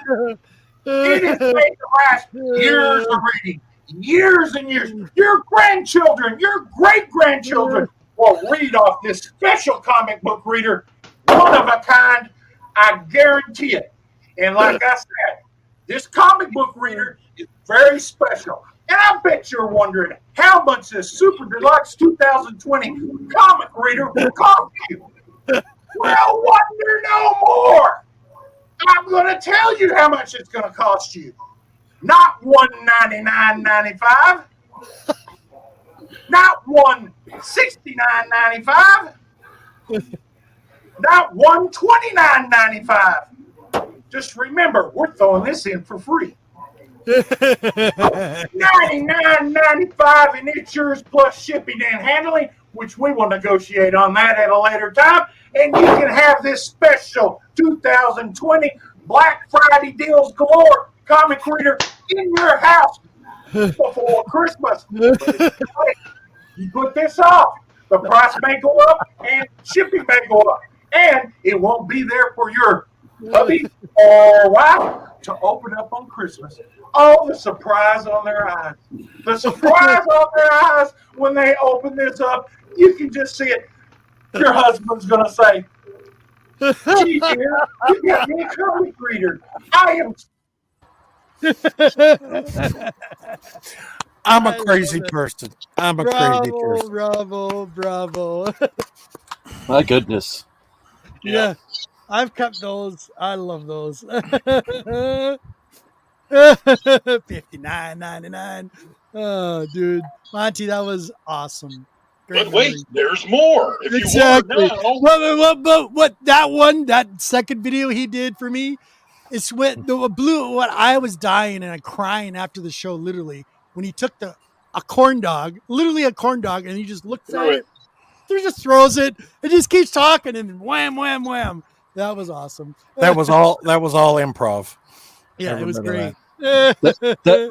That poor corn dog. Buddy. Yeah. You know, I like to never found that corn dog. Because Al ate it. Oh, memories. I always promised everybody on the show I would do something about my new White Gloves Incorporated Press-O-Matic, but I haven't ever done that. But trust in your books. Well, the good thing is now that I finally got you to admit I gave you the name, I want 10% when you become famous with your Well, 10% of nothing is a lot of money. Yes. Because I'll never become famous. So big shout out to Digger Jim. Digger Jim is going to be one of our guests in March. So nice.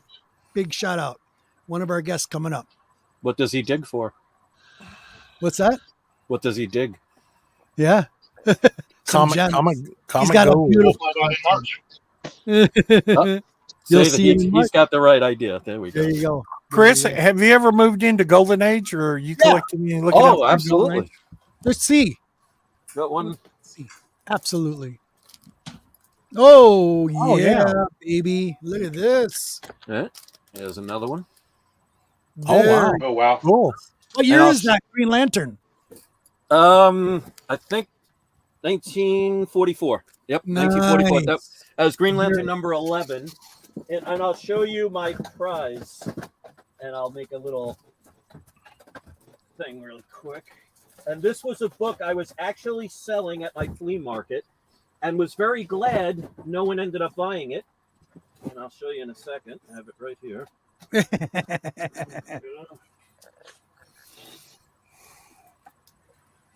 Oh, wow. There you go. Number 2.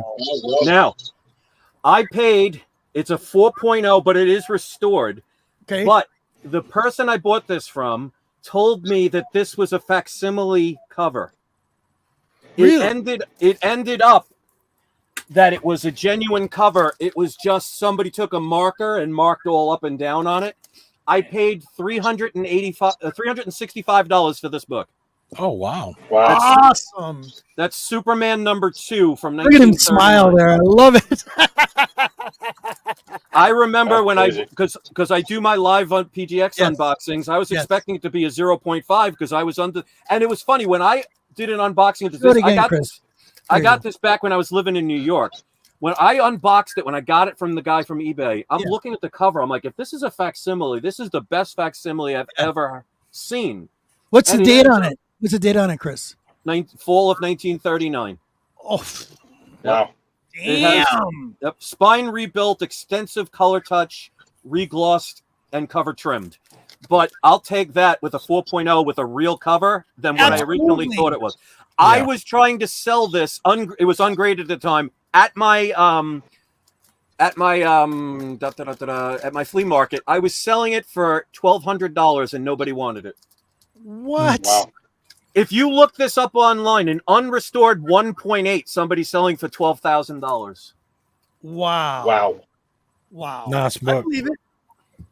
So that's my dream. But yeah, I got many Golden Age books. I love Golden Age books. Yes, absolutely. I'll show you another one really quick. Sure.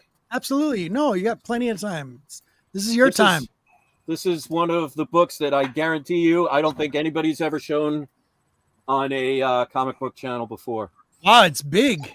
Is that a big magazine? Oh, whoa. That is the first appearance of Donald Duck. Yeah, that's the old drawing of Donald Duck. Yeah. That's awesome. Yep, this is... What's the date on that? It is from 1935. It's Whitman number 978. Beautiful. Wow. So that is the first Donald Duck story. Very cool. It's got like a linen cover. It's not rare or anything, unfortunately, so it's not super valuable, but I love the fact that I own... Donald Duck was my favorite character growing up. Sure. So to have his first appearance... That's awesome. That's really very, cool. very cool. That's the oldest book I own. Right there. So that would actually be considered Platinum Age. Platinum? Yep, because Golden Age starts with Superman, which is 1938. Yep. So that's 1935. So that's actually a Platinum Age book. Wow. Wow. Very cool. Very cool. You got any pre-going horror books? No, I never got into horror. Got into them? You know what it is? When I grew up, I always loved comedies and adventures. Sure. So it's like if I wanted to watch horror, I could just put on the news. Yeah. That's true. This is the closest thing to a horror book That's I own. a great book. Great book. But yeah, and that's funny. That's why I like when I tell people that collecting comics know what you are buying. They could have the most expensive horror book on eBay for $50. I wouldn't know it if it was worth anything. Yep, exactly. Let me see if These guys got me into horror. I went back and started getting the Marvel horror stuff, and it just ran with that. I'll show you another Golden Age book. Oh, there you go. That is either the first or second Stan Lee story ever. It should be the second. Captain America number 3 was the first. Yeah. So this is his second story ever. Submariner number 2. And again, I was trying to sell this at my flea market. It was ungraded at the time, and no one wanted it. So I'm very glad that certain things didn't sell. I paid $979 for it. I can give you that for it. Yeah. Good luck getting that. That is one of my one of the favorite Marvel Golden Age characters I collect. I love it. I also have issue number 6. Yeah, I collect a lot of the Golden Age Submariners. Yep, and here's one more. This is another one that the person, I guess, didn't know what it was. Wow. That is World's Finest number 2, which is the first appearance of World Finest Comics. Damn. Because issue number 1 was called World's Best. Eat your heart out. So this has cardboard because it's too big for the PGX case, but they graded it. It is restored with moderate color touch. Yeah. But I paid $430 for this book. So it shows that, especially with Golden Age books, how many deals are out there that most people just don't know the value of the books. No. So, yeah, I love collecting Golden Age. There's something about them. I love the size of them. I love the fact that people the history bought them back then to read them. Is what really attracts you. What I really like is some of the and you go back and you read them. Some of the corny stories they have in there. That right in the middle of the book, they'll have a writer send in this story, and it's just all typed out in the middle of the book. It'll be about 2 or 3 pages, no pictures or anything, and you can just read the stories that somebody sent in the article. Yeah, those are cool. Agreed. Yeah, and the way they talk in the word bubbles is just you're like, and they're very wordy too. That's a lot of people, you know. Yeah, and some of the words they use now, these words mean something totally different, and you're like, whoa, wait a minute. Oh yeah. And one more really quick. Mm-hmm. Oh wow. That's Superman. Yeah, I actually have Superman 2, 5, 8, and I think 13. So I actually was lucky enough to get all of these early Supermans. I actually at one point had Batman number 2, but I had to sell it. Oh no, I'm sorry, Batman number 5. I wish I had Batman number 2. But I love collecting Golden Age comics. And if you saw that was a CGC, out there, I hope you like that. Very cool.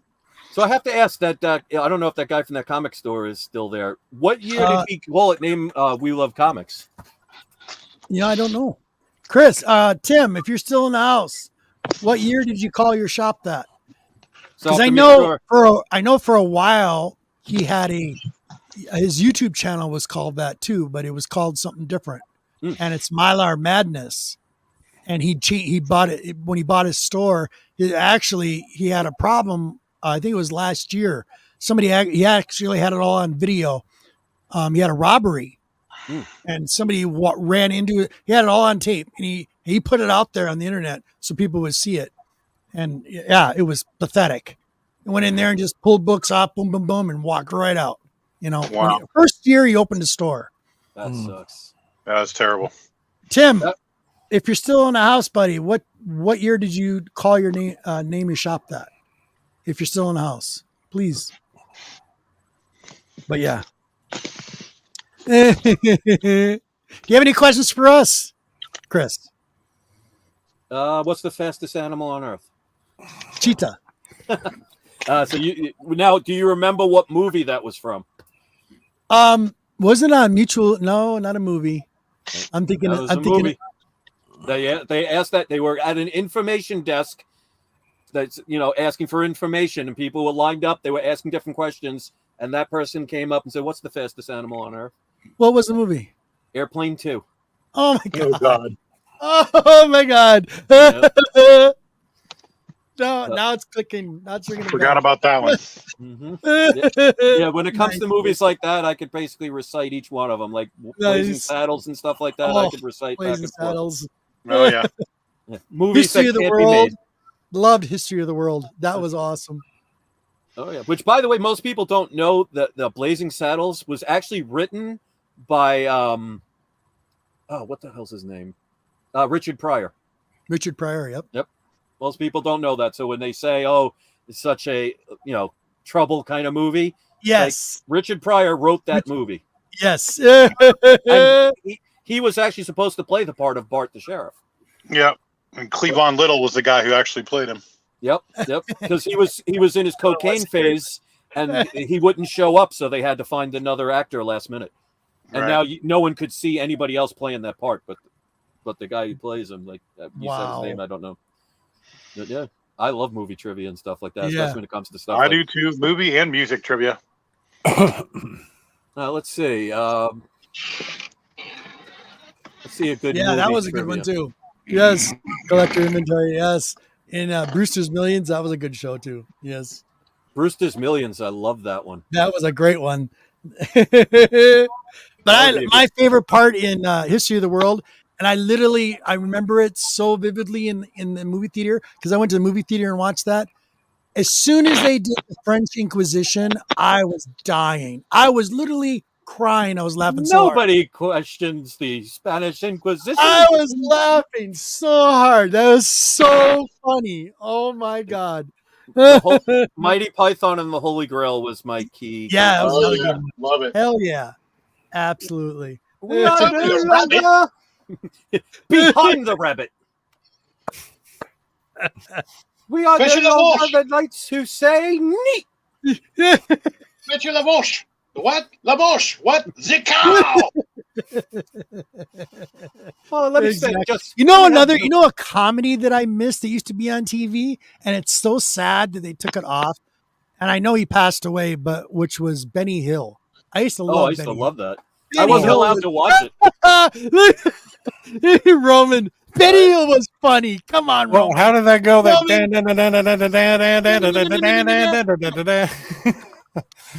Oh, he had some women on that show. All right, let's see this. Let's see if you can answer this trivia question. Oh my goodness. Police. What was it? The Naked Gun movies.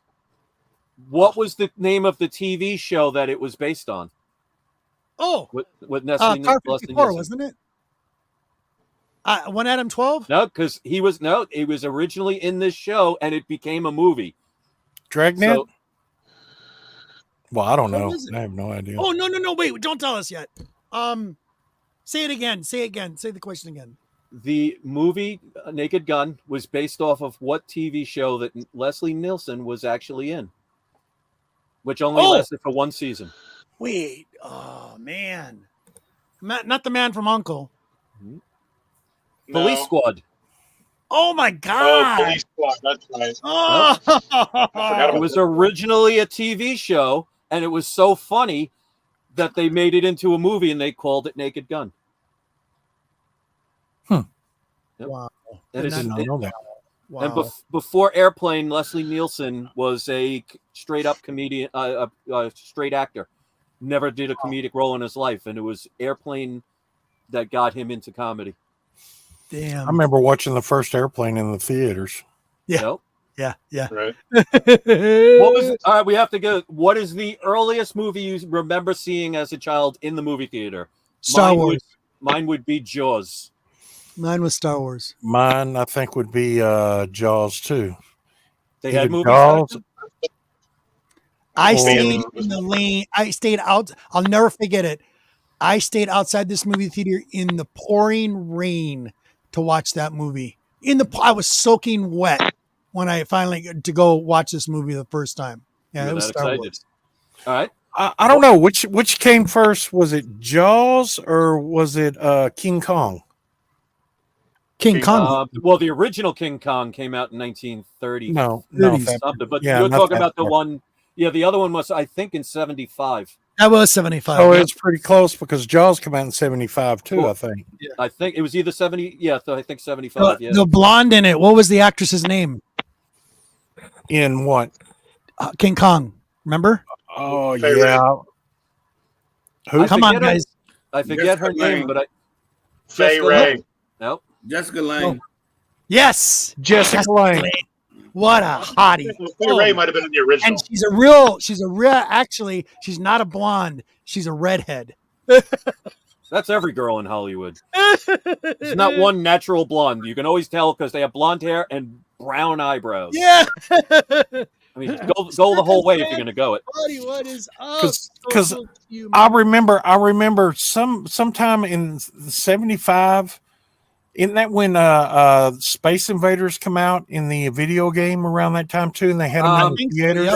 That was 78, 79. Is it? Was God, it? we're really showing our age. What are you going to say, Roman? I didn't like Space Invaders. You didn't like Space Invaders game? Oh, you talking about? I thought that little crappy movie. Oh no, I'm thinking about Mars. You're talking about Mars Attacks. I like Mars Attacks. I thought it was Jack Nicholas was the president. Invaders from yeah, Mars. it was great. That was so cheesy, that movie. Oh But my my God. favorite How part of that overacting. whole movie, you know, what my favorite part of that whole movie was The end? phenomenal, is when the alien goes in to do the speech. He's got all of them in the Senate, and he just vaporized the entire Senate to the ground. I was like, yes, He was ahead of Mars his time. Attacks. yes. Yep. We need a clean house. Let's see. As far as movies are concerned, what was the first? If you remember it, what was the first movie that you saw on your own, where your parents didn't take you and you didn't go with your friends? You went by It scared yourself. the living crap out of me. Okay, The Exorcist.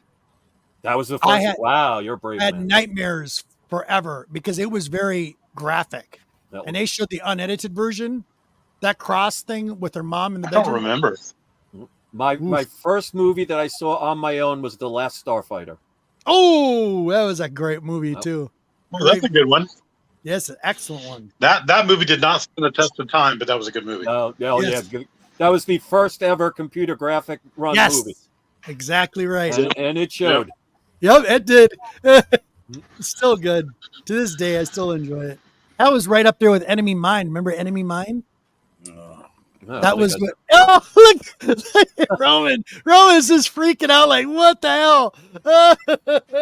You didn't like Enemy Mine, dude? Seriously? That was a great movie. What'd you say, Roman? Yeah, Lou Gossett Jr. was the man. Jr. was the alien. Yeah, Yeah, that's the one. And everything. yeah. Oh my! That's. You get a white gloves for That that. was a great movie, man. It was a great movie, though. It's what it was about. That was really good. Anyway, it was around the same time. Sorry, Roman. It wasn't a kung fu movie. What movie has special meaning for you? Ooh, Rob What do Roy. you think of that? Okay, are y'all ready? Yeah, we Yes. ready. Drum roll. Drum roll. Oh, geez, he got his wife here. Oh, nice. He's See, got the alien. I knew she was encapsulated. Isn't that I'm so jealous. Is that Al's cousin? He found that. Joe? That's the alien from Mars Attacks. Yeah, is that do you know where those aliens have first originated from? Probably a 50s sci-fi movie. That's all No, I know. actually I could tell you where they originated from. Where's that? That look and style of alien, believe it or not, was a Topps trading card. Yep. Is where they first debuted. I'm going to show you something. Chris. This is cool. It's talking about that movie. And I know Roman's like, oh God, now they're getting into Mars Attacks, and I hate that movie. So you got Yoda right there. Hold on. Where are you? Interspecies love connection. Where's Al, dude? Where's Al? He's back over there. He's chilling out with Vampirella. Okay. Smart man.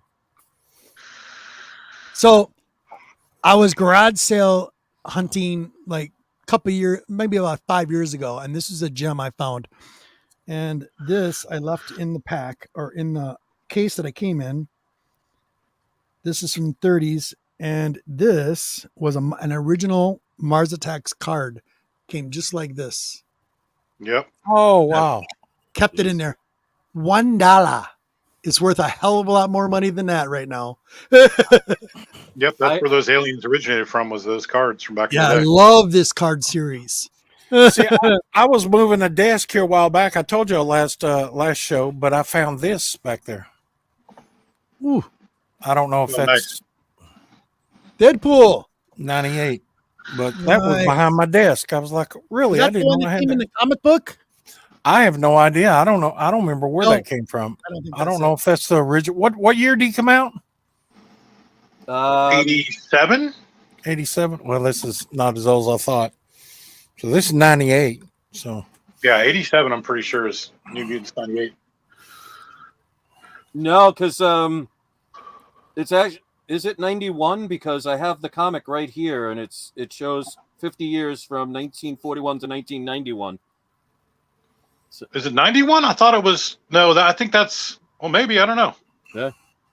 Yeah, maybe. I thought it was 87 for some reason, but yeah, you're probably right. Obviously. anybody have a graded version of it? You could see it right on the label. No, I do not. See, that's why graded books are good. See. All right, I got a good one for you guys, so you can answer this. What was something you either sold or gave away that years later you found out is worth a ton of money now?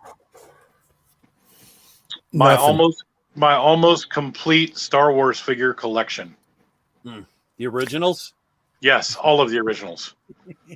I still have some of them, but I do not have I had the mail-aways. I had all of them. I had the JCPenney exclusive sets. I still have the tall Snaggletooth in the blue outfit, which is one of the most expensive figures in the Star Wars lines. And that was a JCPenney exclusive as well. But if I could have kept all those figures, man, that was pretty cool. I had a ton of Star Wars figures. I actually, when I was a kid, I used to always think about how things could be worth something in the future. I had all of the original Star Wars toys still in the cards, never opened. Oh, wow. And then when I was a teenager, I was dating this girl, and she was convinced me to open them. Yeah. And I ended up opening them all and eventually lost them all. But I mean, I'm talking the original Star Wars toys, all still in their original packages.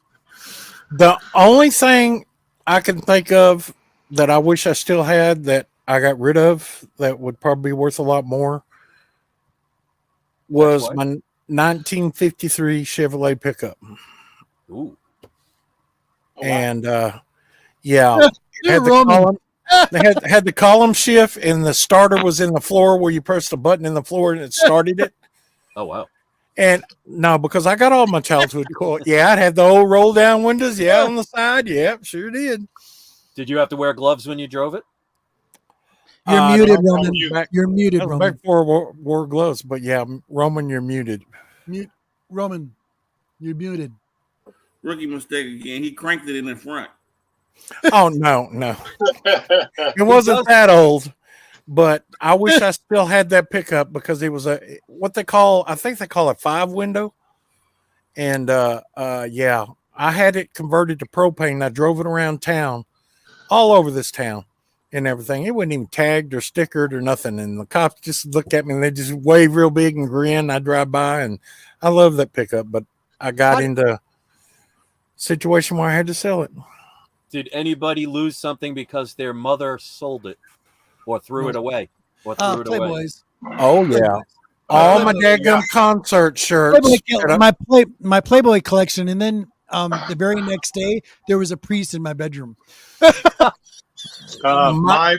mother actually went PMRC and put a bunch of my records and tapes in the driveway and burned them. Ooh. Yeah, she did that with my Kiss collection too. All the metal, all the metal stuff I had. Yeah. Mine was all of my late 70s, 80s concert shirts. I went to all the concerts.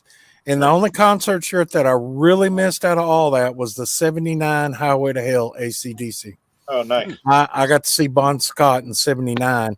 And that concert shirt was in them. And I was over there years later after I got out of the military and they were gone.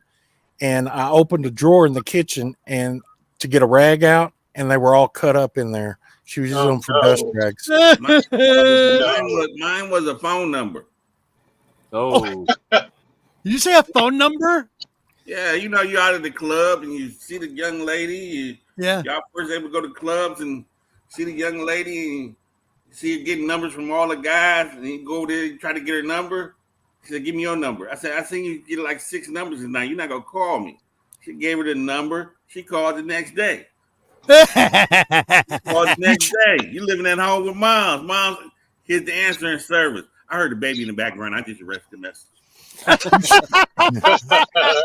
Are you sure that number was it 8675309? What the number was? She called. I gave her my number. She called, and my mother said, "I heard a baby in the background." I just erased the message. Wise decision. Dale, that was her name. I forgot that. That's 30 years ago. Dale. Dale. Never got that girl name. Dale. Never forget. I ain't never forgave Mama for that one. Okay, stick around, gentlemen. We're on the 3 hours, like 3.5 hours we've gone already. Didn't you say something about movies? Yeah. First movie I walked out on. I got scared and walked out on Aliens when the thing hit, when the alien popped in his face. No, the face. My favorite movie. First movie I cried on. Man, that was a rough movie. I'm the same age as the actor. Come on, champ. Champ. Get up, champ. Champ ain't Ricky Schroeder in the Champ. Remember that? Was Right the Other Way? The Champ. Ricky Schroeder. Yeah, Ricky Schroeder. And he was trying to look, and I was was saying in, and I was just bawling. My mother said I was bawling because Champ wouldn't get up. Stan's buddy, what is up, my dude? I got that movie. I have to watch that scene every now and then. Champ. My first book I ever cried at was Where the Red Fern Grows. Oh, that book is brutal. The movie's brutal too. Wow. Hey, Old Yeller's another bad one. Old Yeller was another one, yeah. Old Yeller's brutal. Notebook get you, it's still during the day. The Notebook get you a little something there. Yeah, it does. Hey, I was going to say the Notebook. I got this girl and his girlfriend. She like the Notebook. I'm on my way. The Notebook about to come on. I'm on my way. Stop at the gas station on the way. The Notebook get you some Sands. Yeah. What was the first record album you ever bought? So see, we'll show our age with that because most people that are younger. Oh my gosh. Boston. Oh my gosh. I collect albums. I can't even think. That was my first album I bought. The first album I ever bought, I shoveled driveways to get the money, was Kiss Alive 2. Yeah, that was another one. Yep. I think mine wasn't an album. I think mine was an 8-track. I had 8 tracks too.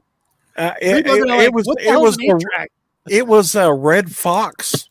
It was a Red Fox comedy 8-track. Wow. That's definitely going back.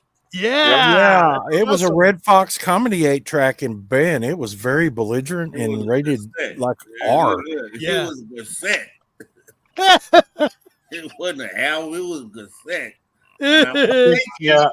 I think it was Ice Cube's America's Most Wanted. Ice Cube's America's Most Wanted. I think my first album. Yes. My first album was also a cassette, and it was Rat Out of the Cellar. Ooh. Oh wow! Oh, I loved Rat. Oh, yeah. So you're an 8. That's it. Was that like 84, 85, somewhere around there? Yep. That came out? 83, I think. Oh, there you go. Yep, I knew it had to be early. I got to see him in concert. I did too. I had a shirt, but we done went over that. Yep. First concert you went to without your parents? Kiss. Ooh. Fleetwood Mac. Mine actually, believe it or not, I thought it was a joke when my friend said it was Heart. Heart? Oh man. Yep. Hey. Madison Square Garden. Yep. Without my parents was probably Kix, Great White, and Tesla. Wow. Mine was 75, Fleetwood Mac. Great. About yours, Roman? Come on, man. It's something we used to have back in the day called the Fresh Fest. And I'll just say the lead act was Run DMC. There you go. The lead act, of course, was Run DMC. They were the star attraction. Nice. Run DMC. The best part, though, Chris, is like 30 years later, Chris did their reunion tour like they always do, Kiss does. And they did the Psycho Circus tour. And I was able to get, I think it was like 4th row corner stage for Kiss. And I got them for my kids. Both of my kids. Sure, my kids were really, my kids were really young, right? And I knew what to expect because I've been to Kiss concerts. And they were sitting right next to me and they're watching it. And I'll never forget their faces when Gene came out and he comes floating all over the stage up on top and he's doing God of Thunder. They're just like, and blood fell in their face. And they're like, Dad, he's spitting blood. I go, I know, isn't it cool? And they're just like, the whole time I was getting more pleasure watching my kids. And they never forgot it. Never forgot it. I was the coolest dad in town. You brought your kids to Kiss? I go, hell yeah, I did. That's funny. What is the concert or the group or person that you never got to see and regretted never seeing him in live? Sade.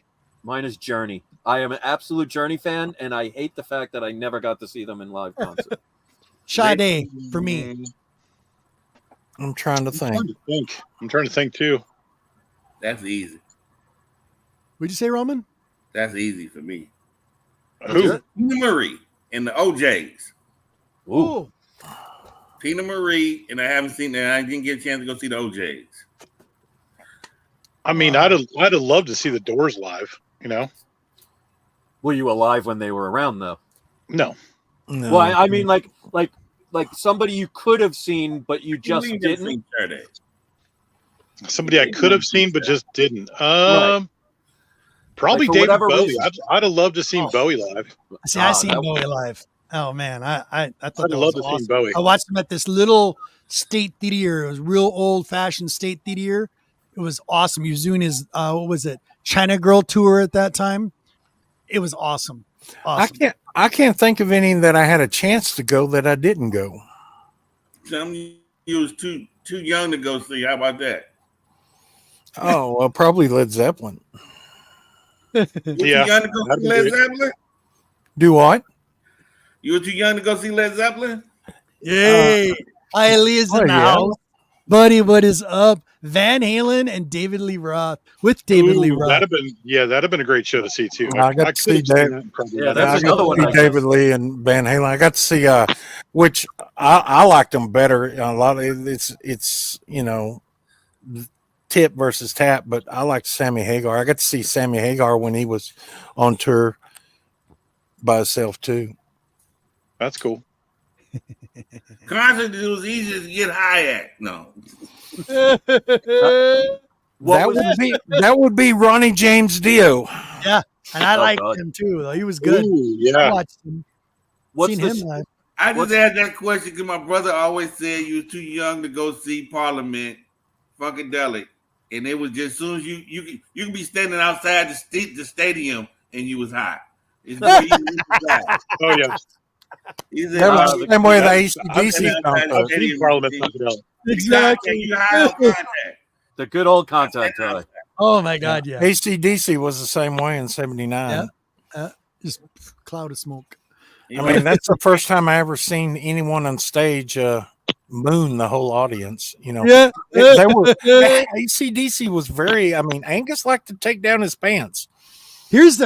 Talking about that. Here's an interesting one. So I also liked punk rock back then, and I remember going to it was the First Avenue Prince's Bar, and they used to have small venues there, and it was the first time I went to go see the Plasmatics, and she was this blonde mohawk chick, big boobs, and she did Wendy whipped O. cream. Williams. She was so violent, and I got a scar there to prove it. It's underneath my lip, or underneath my mustache here. I was out there slam dancing, and a guy came down with his fist. They weren't supposed to have any kind of spiked jewelry.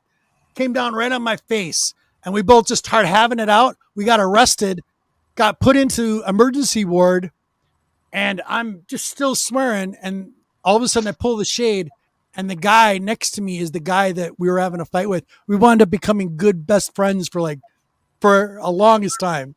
And we wound up becoming friends after that stupid fight. And we had such a good time. We were laughing at each other. So after all that, it was nothing. But yeah, Wendy O. Williams, big time. Yep. So I got kicked out of the Joan Jett Loverboy concert. Oh, because I got up on stage when Joan Jett was there, and liked about probably it was close. I almost gave her a hug until I was yanked off and took backstage. They let me out of the Coliseum and told me not to come back. I went around the front and I told them I had my ticket stub, and I said I had to run out to the car, and they let me back in. And between about 2 songs later, I was right up front again with Joan Jett. And a lot of people from my high school was there. And when I went back to school that Monday, everybody was talking about it.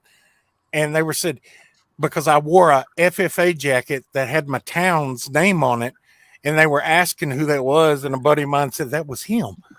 And they were just like, oh my God, dude, you almost gave her a hug, because I was in love with Joan Jett. yeah. And this roadie moved away, and there was a perfect path for me to just step over that barrier and step right on stage, and it was like boom, I was there.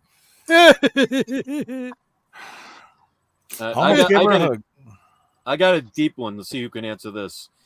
If you had a time machine and can go back in time to your 20-year-old self, what advice would you give 20-year-old you? Buy Golden Age comics more. I was just going to say that. Forget the silver, go golden. I would have been buying up books like left and right. Buy Bitcoin when it was 7 cents a coin. Yeah, I'd say probably save more money. Yeah, no kidding. Threw that hot $800 into Microsoft. Yeah, right. Yeah, seriously. There you go. There you go. You'd be and take care of your credit. What's that? Right? What did you say? Take care of your credit. Take care of your credit. Buy a house immediately. Mm-hmm. Don't even buy a car. Just buy a house. Yeah. Right. What's the work? Buy a house.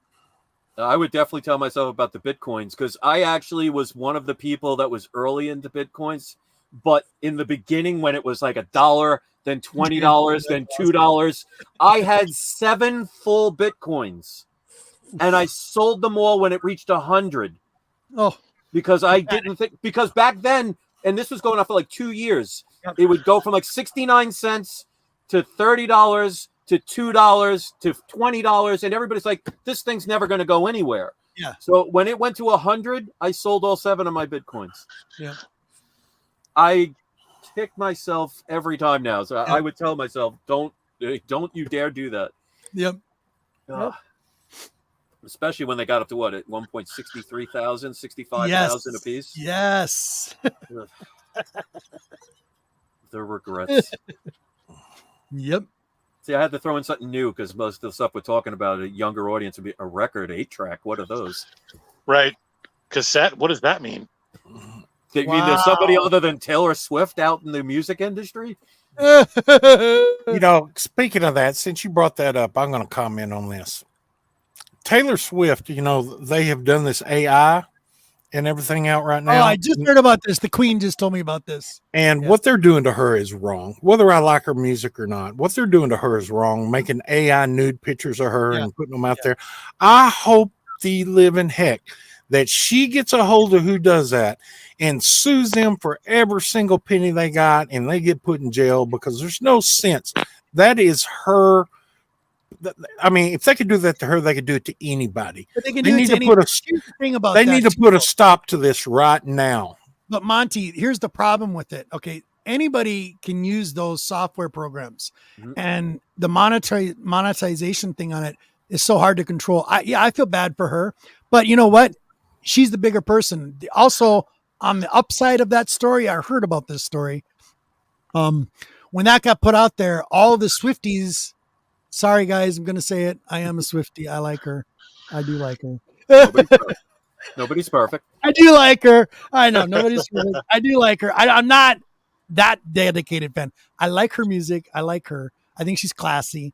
Okay, she keeps her head above, but she's got to stop letting stuff bother her. And this particular situation, she just should walk by and ignore it, because what wound up happening is all of her fans flooded that websites that were posting that, putting all these other pictures up to hide the naked pictures. It's not her. It's an AI. People got to learn to just leave it alone, and it'll go away. Yeah, but her likeness, really, it's more because she stood up for the record industry for their stuff to get played, and now it's her chance to stand up for her likeness being used, because I've already seen it on Facebook. Of course, people sitting there and have their likeness, a famous person, and they're talking about these gummies, these BD whatever gummies to stop you from smoking and all that, and they got these personalities talking about it, and they're using AI. And I said, yeah, there's going to be some people, and you don't know what's in these gummies. They can have fentanyl or something in them, and they're buying them, and people could be dying. I mean, these people aren't supporting that stuff. Right. The way to fix stuff like that is don't participate in it. Don't watch it. Don't watch it. Like, I knew nothing about that until you said it. Yep. Well, and the other thing they say too, and you know, in the circles that are people that are famous, unfortunately, if you're a public figure, you're going to be scrutinized. And you're going to have all kinds of nonsense. The Queen said that. My Queen said that. She goes, "That's something she's going to have to just ignore." But you got to understand this too. Like, I mean, there's no such thing as bad publicity either, right? Yep. So there you go. You know, so you know, as much as you know, people abuse stuff like that. I mean, when you're a public figure, there's a certain amount of crap that you're gonna have to deal with, no matter what. Yep. And as long as you're the bigger person and stay above board with all that you do, exactly, you really shouldn't have much to worry about. Because a very smart woman. But they're making money off her likeness. They're making money off her likeness, and that is wrong. What company is doing the AI? But what company and what country is it coming from? Is it coming from the United States, or is it coming from China? You got to understand too. That's what a lot of the Hollywood strike. That's what a lot of the Hollywood strike stuff was about too, because they were talking about putting all these actors and writers out of business because of AI, right? So these actors could have had their likeness used in AI. That's what a lot of those contracts and those disputes were about during the strikes. So, I mean, with the technology advancing as it is, it makes sense that, you know, people have got to stand up for their rights, and she's got just as much right as everybody, of course. I agree. To do just that, you know? I hope she takes it to the limit and they get this straightened out. And another thing that stands in the way is because they don't have laws now on this AI stuff. No, they don't. Congress hadn't passed, the government hadn't passed laws to keep up with that technology. So it's going to. Now you're talking about quantum computers. There's a big step there. I mean, you also got to understand too, this is going to kind of go back to, you know, even like, believe it or not, the Larry Flint debate, right? You remember when he was making fun of Jerry Falwell and said all kinds of stuff and put ads in Hustler magazine and all that stuff, and then Falwell tried to sue him for libel. Yep. Well, nobody believed any of the stuff that was put out in that magazine, so you couldn't sue him for libel, right? So I mean, as long as people stand up for their rights and continue to stand up for their rights, then it's going to make sense, to do exactly that. And to, go after the people where they can, but it's got to make sense all around. You can't, as much as people try to limit free speech, and again, we keep giving up more and more of our rights all the time, unfortunately. Yeah, that's a big rabbit hole you don't want to go down in. No, you're not wrong. But what I'm saying is, like, people still have to remember that you need to stand up for who you are and for your rights, and to make sure that due diligence is done, to the nth degree to protect yourself and your loved ones and whatever it may be. Unfortunately, being in the public eye, as some of these people are, how many people have had scandals that are in the public eye, whether it be an actor, a singer, whatever, you know what I mean? How many of them have the sex tapes and stuff like that? Yeah. And some of that stuff gets intentionally leaked by some of these people just to get the attention. Yeah. And we've seen that countless times too. So, it's a slippery slope in a lot of ways, Yeah. Let's put it this way. If that Taylor Swift thing wasn't happening, would we be talking here about Taylor Swift? Right. So unless you're a Chiefs fan, or talking about Dazzler. Right. But other than that, like, they'll always take it. A lot of that stuff, they'll pretend that they're outraged, but they realize it gives them attention and it'll make them a crap ton of money. And remember, criminals don't usually follow laws. So you could make 6,000 laws. Criminals don't obey laws. So it's not going to stop them. It'll just make them find another way to do it. Yeah, there's always another angle, right? Right. And I just don't think I like this AI stuff when they're doing this, because it's just a lot of people are going to believe stuff that is not. People believe it, stuff anyway. Yeah. It's just a different way. Yeah, that's why you got to, like, really do your independent research and really, go out and, like, look at some different things in its own light, in its own way. There's like 16 sides to every story. It depends on your perspective and who's telling it and where it's coming from. And, you got to do a little fact checking and actually do some research on your own and make good decisions based on your research and your independent thought. That's the main thing. Do your own due diligence, which unfortunately most people don't do because it's difficult. That's why. And it's also easy. You know what I mean? It's also really super easy. If you don't want to, if you want to just believe what anybody tells you, then so be it. You do. Quiet enough Sayer. Just a little comment on that. Did you know ABBA was one of the pioneers of the music videos back in the day? They were one of the first that, before MTV, that was putting out music on TV for videos. ABBA. Yeah, before MTV Music was about the talent. Yeah. Yeah, that's what killed Christopher Croft's career. MTV. Yeah. Well, I also killed Billy Squires when he did that daggum video of him dancing like a ballerina across his bedroom, and his career went after that. You guys ever see I think it was Mick Jagger and was it Billy Idol, or I forget who it was. They were doing Dancing in the Street. There was a video of them. Wasn't that Tina Turner? No, it was either David Bowie or it was David Bowie and Mick Jagger. It was Bowie and Oh my God! I remember watching that video as a kid. I'm like, what the hell's going on with these? Well, don't you remember the very first video MTV ever did? Music video? Video killed the Video Kid Radio Star. That was a trippy video. If you haven't seen it, go watch it, guys. And maybe I'll get the name right, but one of the biggest videos that blew up and was a pioneer through MTV was what was the guy that had the Simply Irresistible? Robert Palmer. Robert Palmer, and they had all the cartoons. The other one, Sledgehammer, and all that. They had was cartoons. No, I think you're thinking about the Genesis song when that was Peter Gabriel. Peter Gabriel. Yep. Yeah, those two artists with those two broke MTV right there. The most popular. The Simply Irresistible. Seeing those girls sitting there dancing and everything, him coming out singing, it's just crazy. Fish heads, eat them up. Max Headroom. I remember that. That's funny, Client. Oh my goodness, that's awesome. Now, how good is this on a comic book channel? We've talked about everything but comics. Yeah, I know. I know. Talked about a little bit of everything. Because new comics to my suck. world. Because new comics suck. I'll tell you that right now. I'm sorry. Well, not all new comics suck. There are some hidden gems out there. There's some hidden gems out there. There is some good ones. Like, I like Philadelphia. I like a lot of stuff that Rodney Barnes does. Excellent work.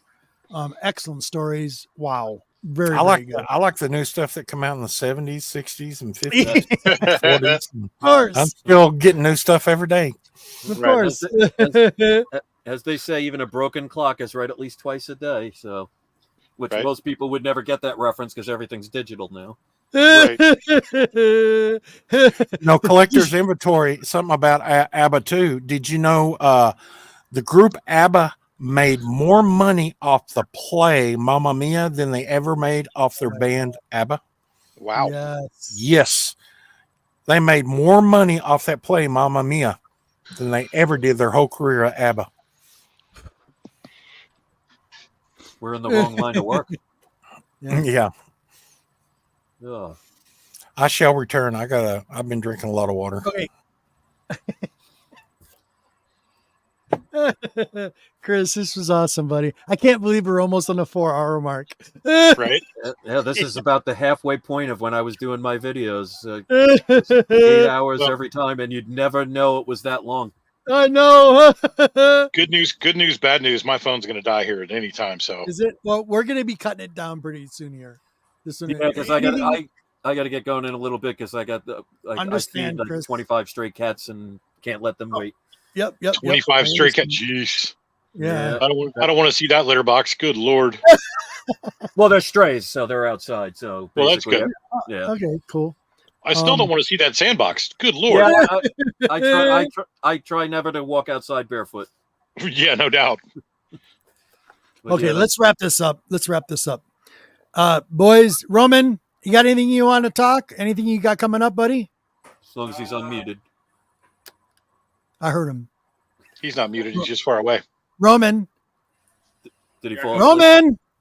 I was messing around at the stove. I'm sorry. Hey, buddy. You got anything coming up? Doing any shows? No. You guys with the vintage stuff tonight on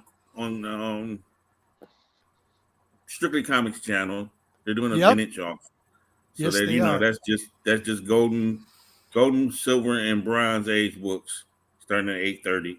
Yep. They're doing that tonight. That should be interesting. So if you want history lesson, Yep. you know, send the old guy over there, white gloves, so he can talk with them about golden, silver and bronze age books only, and maybe they have a couple platinum.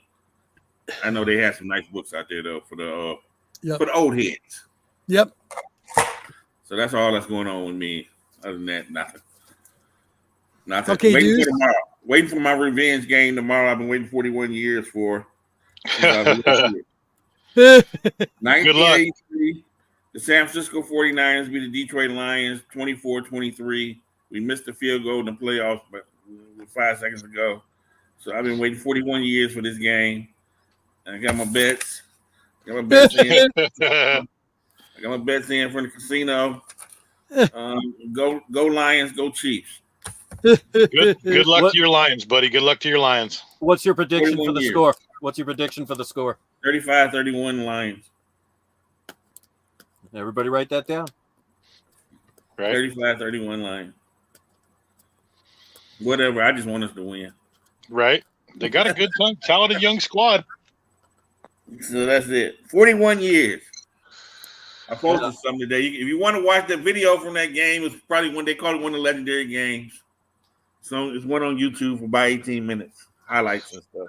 I brought 1983, our coach did like this with 5 seconds left in the game. He did like this, and he did the prayer. And we always regretted seeing Monty Clark do this. Field goal. And we just... So, I'm just, we in a state of calm right now, waiting on tomorrow. The city is in a state of calm. Sure. Waiting on tomorrow. Waiting on tomorrow. We in a state of calm. Yeah, I got spoiled when I moved to Florida because when I moved to Florida, the Tampa Bay Devil Rays won twice of the World Series, and the Tampa Bay Buccaneers won the Super Bowl back-to-back. Yeah, that was with John Gruden years, right? Nope. Wow. So I brought the good luck to Florida. Cabrera. Not this year, though. He was on the team, though. Other than that, no, I haven't watched the vintage auction in a little while. I watched Heart of Stone last night. That was that Gal Gadot movie on Netflix. And Which one? Which movie? Heart of Stone.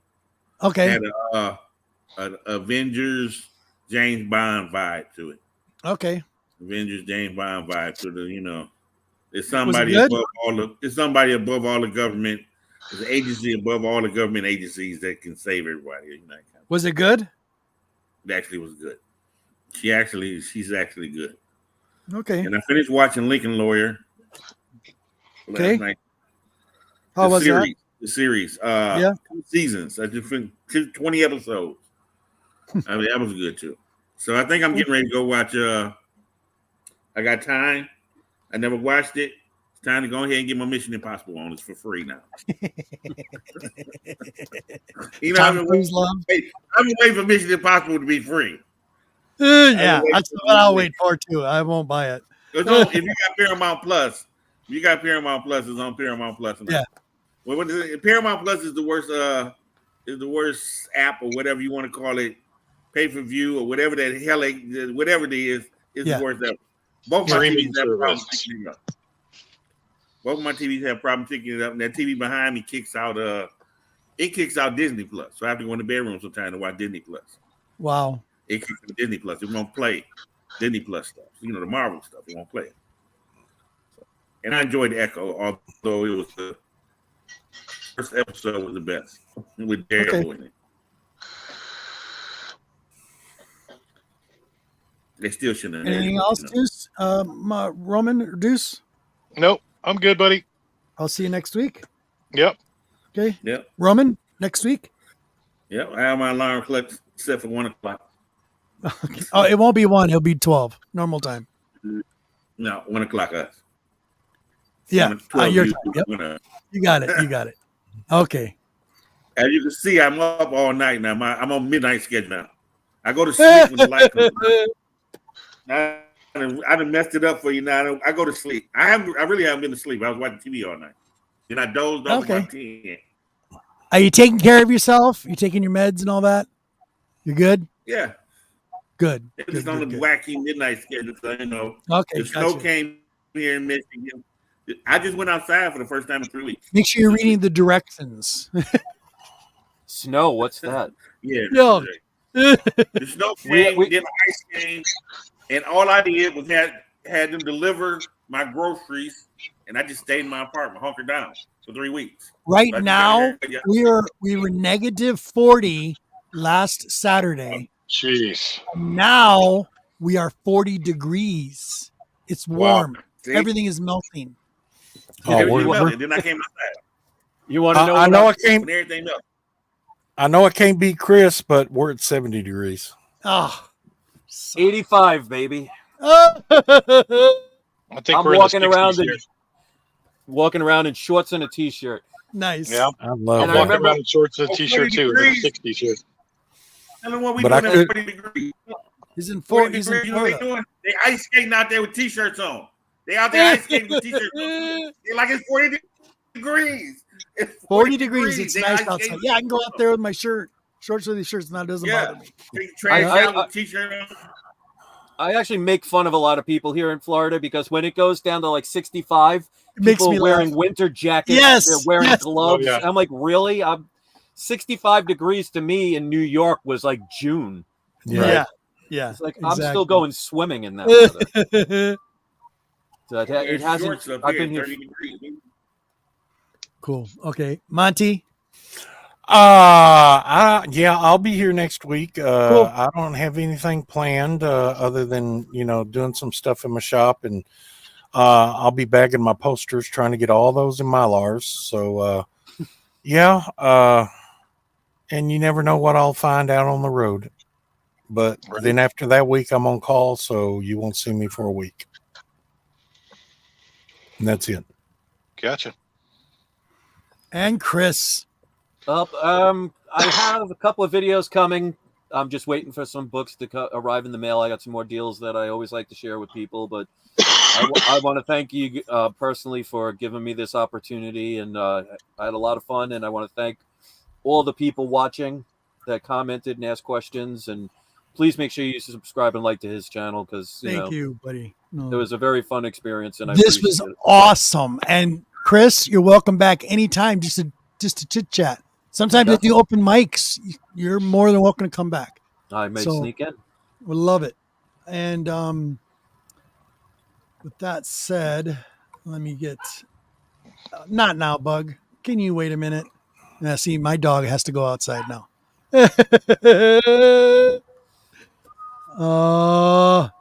Give me a sec.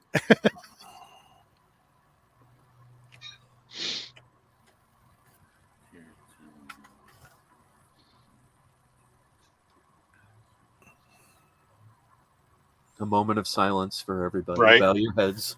Right. Hey, while we're waiting, since you were talking about the Golden Age, I'll show one last Golden Age book that I got that I wanted to show. Special nice. editions. This is Marvel. actually the first solo Captain Marvel book. That's cool. CGC 6.0. That's cool.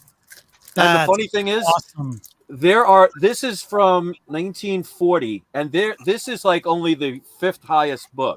There are some in the 9s. I think somebody has a 9.8 of that book. That's crazy. Yeah, especially from a book that old, it's amazing. Which showed no one read it even back then. So here we go. All right. So thank you, community. Thank you, you guys, the panel. You guys are awesome as always. Chris, thank you very much. You're welcome back anytime. You know that, dude. You were an awesome guest today. And I can't believe we're on 4 hours. My wife says all the time. Yeah. All right. So as I always say on my show, all you kings and queens, the quest never ends. And also I got another special shout out. And this is an ending line from one of my buddies out there, Chris Large. And it's this. So with all of this said and done today, go out into the world, be good, do good, change the world with the way you think. And the most important, take care of yourselves and take care of others. So peace, love, blessed be. See you next Saturday. Who dat is coming? Another legend in the community. Peace. Good night, everybody.